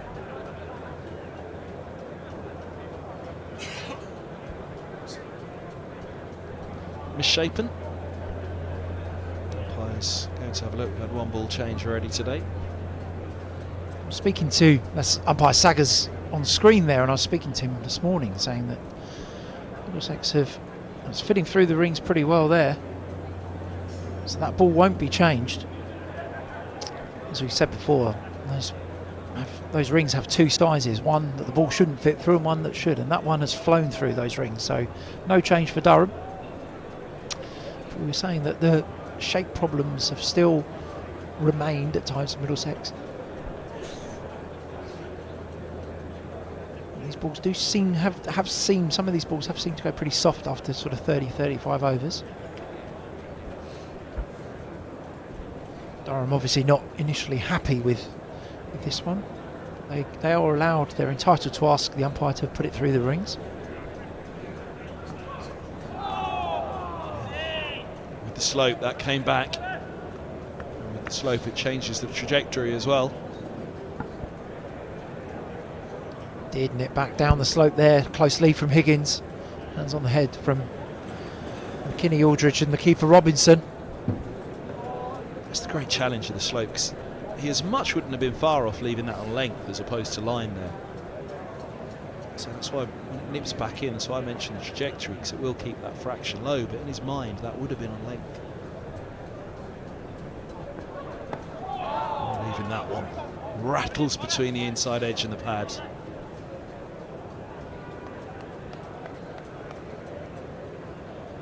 Fancy the spell from Potts could be crucial this evening. Just wants a let rip, isn't it, for a quick bowler, pavilion end.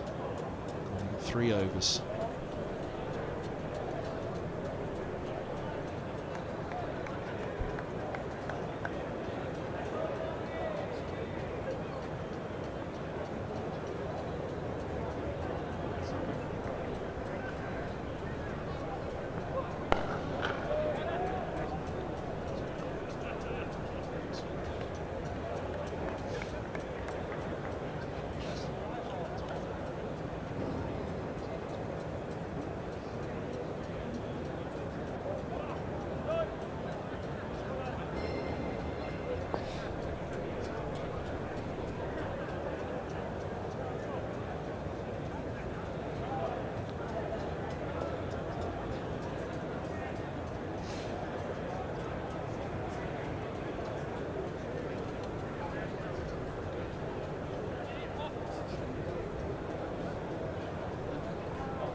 There's another one. Comes back in.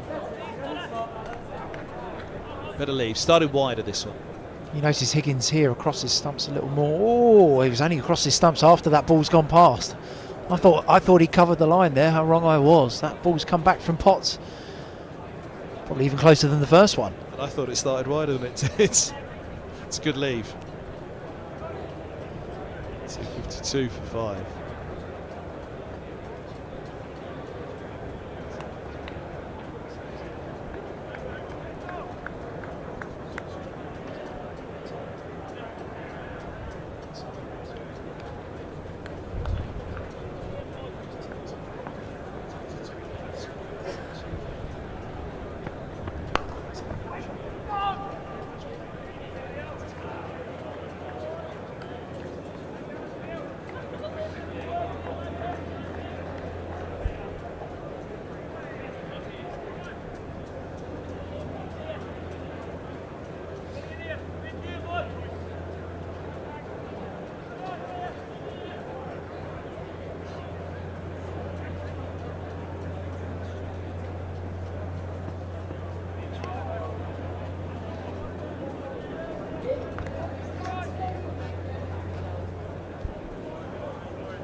Single into the offside for Cracknell.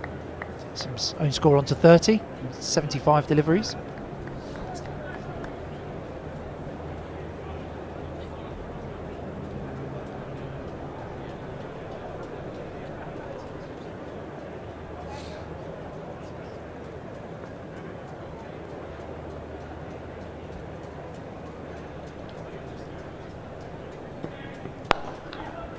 That's a lovely shot. Through the legs of his mate at the other end. Not quite enough to go over the rope at the nursery.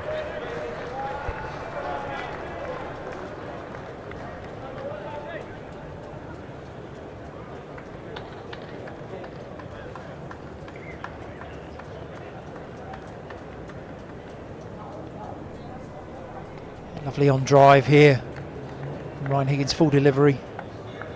Casey Aldridge, that ball trickling down. A lovely bit of work you'll see just in time here from Ben Raine.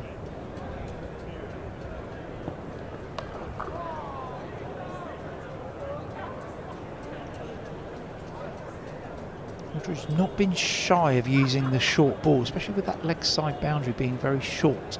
We saw him bowl from the pavilion end and bowl some bounces to the left-handed batter earlier on in the day. And here, two right-handers in Cracknell and Higgins, but not shy of bowling one with the short boundary.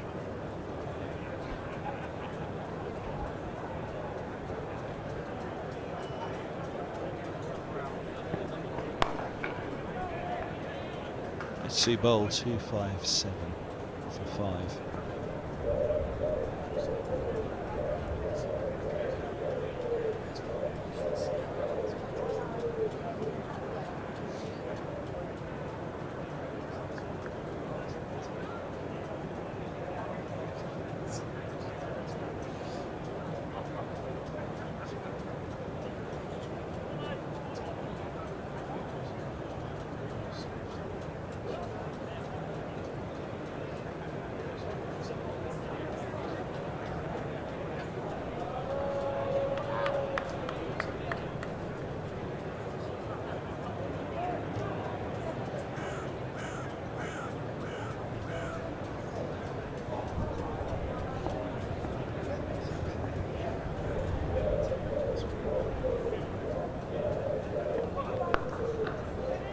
Oh, yes, no. Just about settled on the no on time. And, well, everybody was losing their foot in there, and I thought Cracknell was. So he turned. Quite the angle.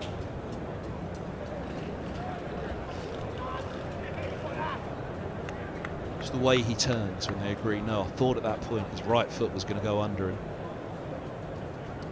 A bit of work from Emilio Gay there, cutting that off that single. Cracknell does a big loop, as you say, slightly off balance, but the throw bounces through the middle of the pitch.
Tried to tally to end the over. Good partnership now between these two, coming together with the score on 199. Holden was out for 65. Single leg by that last one, 259 for 5. We're going to have a bit of spin from the nursery end to finish the day. 3 overs left. Callum Parkinson into the attack.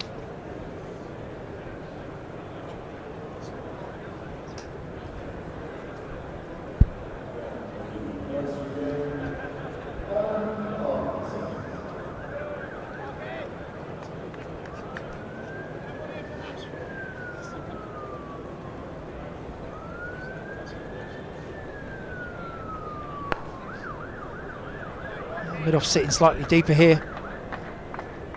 He can just push one up there for a very, very easy single.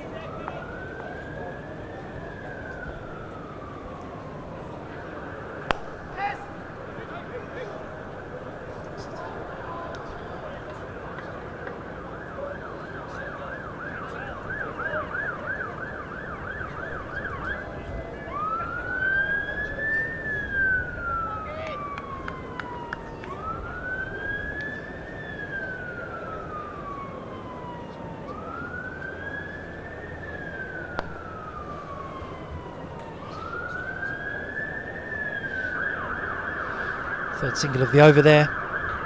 Evans just into square leg. So Middlesex will be happy here, just rotating the strike. 2.2 deliveries left, 2.2 overs, sorry, left in the day.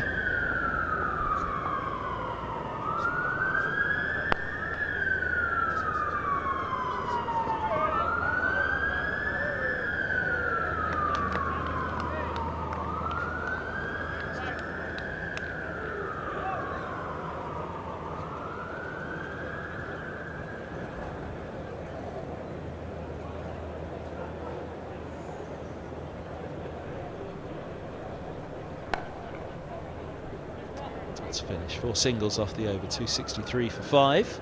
2 overs to go on the first day of the live stream in association with Dapperbet.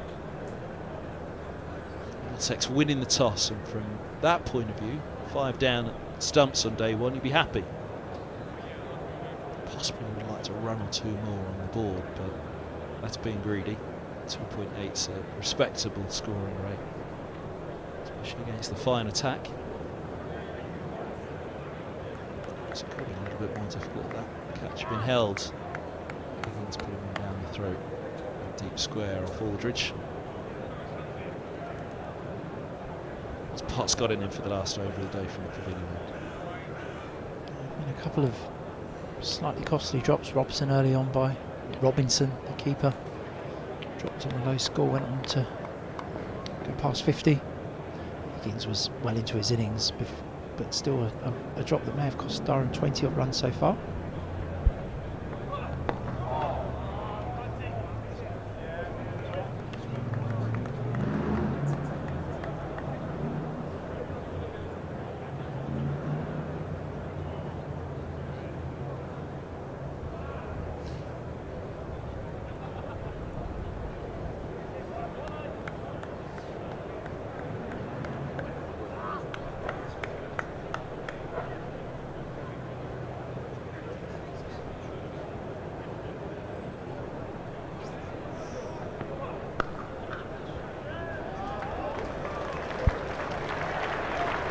Four for Cracknell.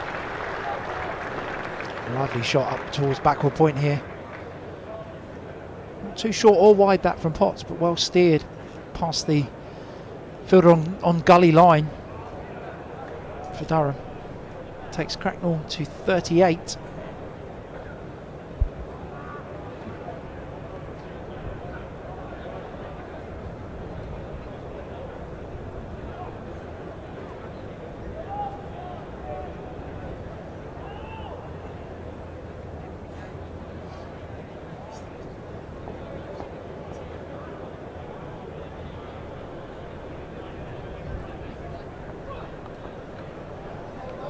It's a nice little steer off the hip.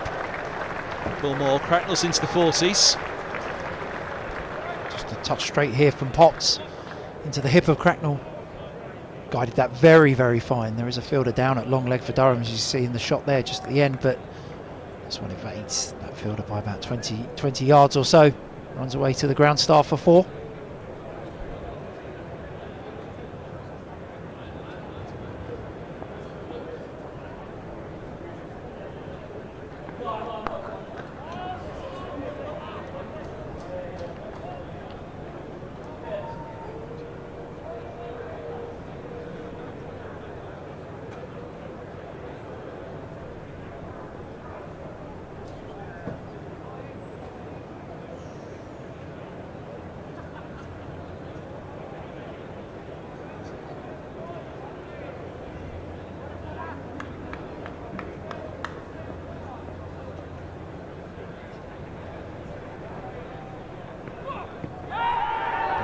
Big shout and gone. Cracknell has a look at it, lines it up again. Potts is on the floor, relief. Don't quite know what to say about what Ben Raine's just done, but well, I do know what to say, but I can't say it. But it is a wicket for Durham, and it is a big one, and you can see what it means to them as well. Yeah, ball angling back down the slope there into Cracknell's front pad. We've seen a couple of times the Middlesex wicketkeeper sort of play across those ones. This one, very good decision from Saggers, and that is out. Potts on the floor for his celebration. Imploring the umpire here, it had to be, and it was. There's the relief from Potts. Yeah, we should probably cut the replay at this point. Thank you, Ben Raine.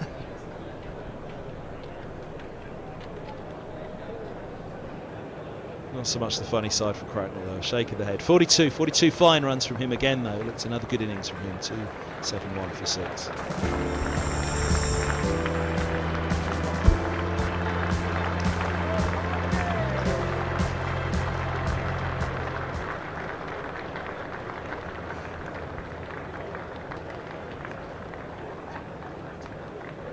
Safagoha at number 8. the start of a pretty lengthy tale for Middlesex.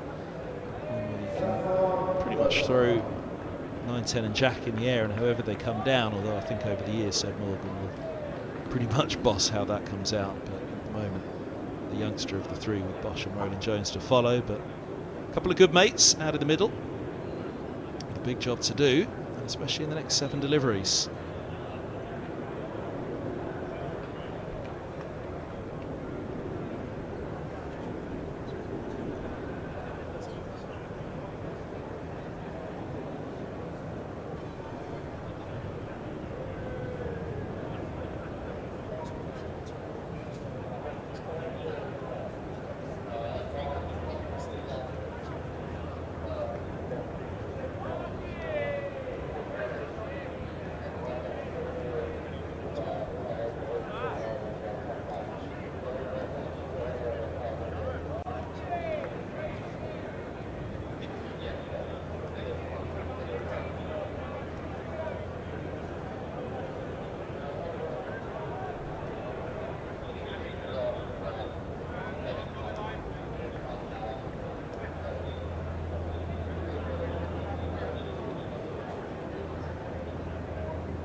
Of play in front of us here.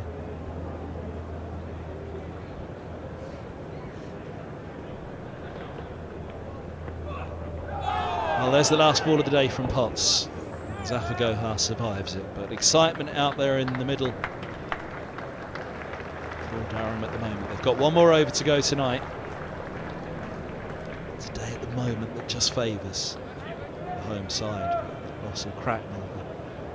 Well, it opens the door to this over still, and open the door in the morning for trying to bang through a couple quickly and then get this over with. This man will be determined to be there first thing tomorrow. Feels like a pretty pivotal moment in the match towards the close. And I was wrong, I did say that I thought that would be the end of Ben Raine's day, but brought back in to bowl the final over. Durham have juggled their bowling attack throughout the day, not shy of changing ends and not shy of mixing up the length of the spells to create some problems for the Middlesex batters. Ben Raine with the final 6 balls of the day from the nursery end.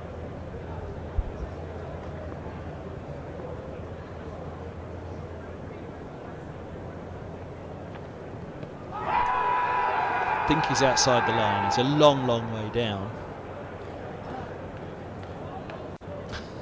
Durham liked it though, cranking up the pressure here at the last. Yeah, Higgins a long way down the pitch here, never going to really be given out LBW and outside the line. But an enthusiastic appeal from Durham in the final over of the day.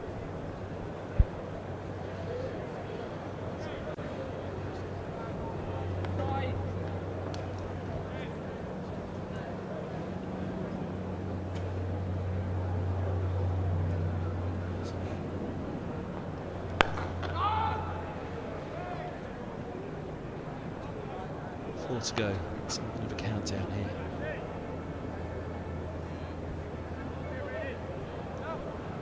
Higgins in particular, it just feels pivotal.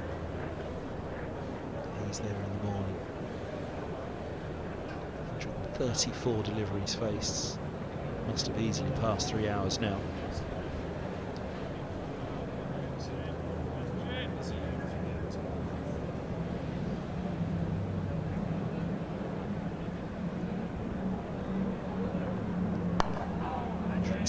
Fourth minute of the innings, and Brian Higgins single take.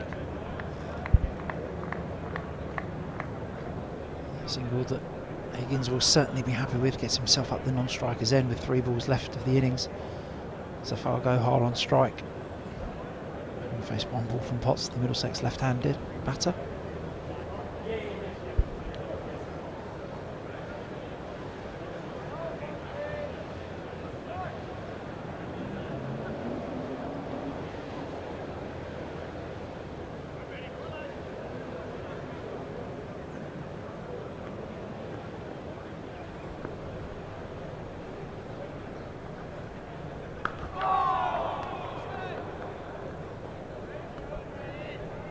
Far down the pitch as well to Raine.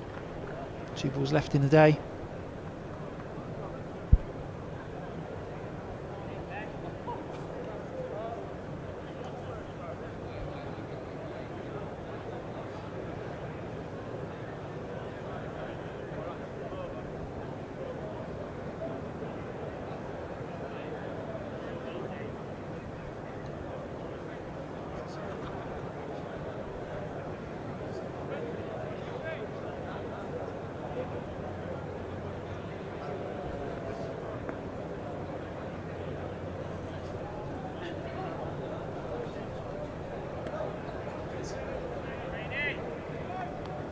That one to leave.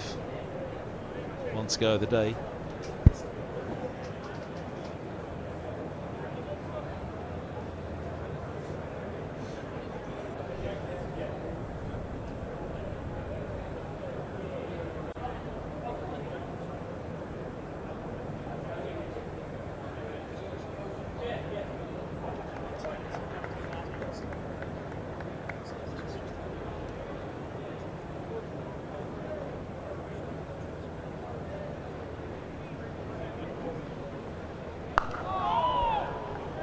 That is stumps on day one. 272 for 6. Higgins a fine 57. Gohar seeing through to the close after the late loss of Cracknell. A fine 42 from him. He'll be disappointed that another very good innings didn't go on to be a bigger one, but he's helped steady things after the loss of Holden. He and Higgins coming together. 199 for 5-2. Well, what is stumps now? 272 for 6, and Alan Coleman will be back in the morning to do it all again then, but I think overall, if you win the toss and bat and you're 6 down at stumps, you're pretty happy with your day's work. Yeah, I think so. I think both teams will walk off pretty content with how the day has been set up. 6 wickets for Durham, as you say, and bowled pretty consistently and built a lot of pressure all through the day. Middlesex 272 runs, with a 1 batting point under their belt, and that man on the right of the screen, as you say, 57 not out, well set for tomorrow. And he'll be hoping for a couple of partners. As you say, Middlesex have got a pretty decent lower order batting lineup. I won't call it a tail out of respect for all of them, but there should be a few runs in there hopefully. And tomorrow morning this could be set up for a great morning's cricket. That's good. So that's a big first day out coming up tomorrow. We'll be here for it. Do join us if you can. We'll look forward to it greatly. It's been a really good contest today between both sides here. Robson the top score with 87, Holden 65. You can see Middlesex doing it as a team at the moment, but still a bit of work to do for them in the morning. Durham will be thinking a couple of quick wickets and they could turn this over quickly first thing tomorrow with the ball pretty hard and pretty new. We'll be back tomorrow to do it all again. Do join us if you can. Thanks so much for your company today. The live stream from Middlesex brought to you in association with Tafabet.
Action. All the fun and all the games, they all start here with All Stars Cricket. All new experiences for everyone. All over the country. Every session is all-out action all the time. All welcome, all invited.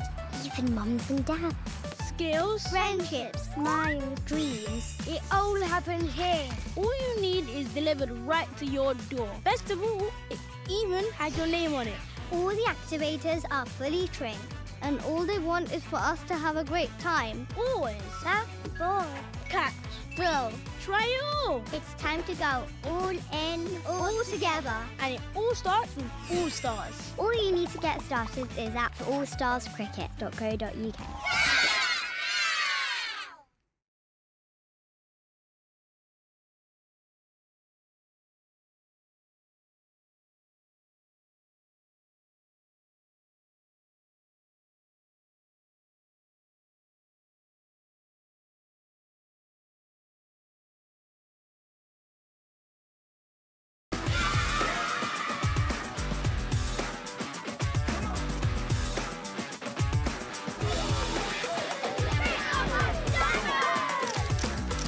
Power your play this holiday at Dynamo's Cricket.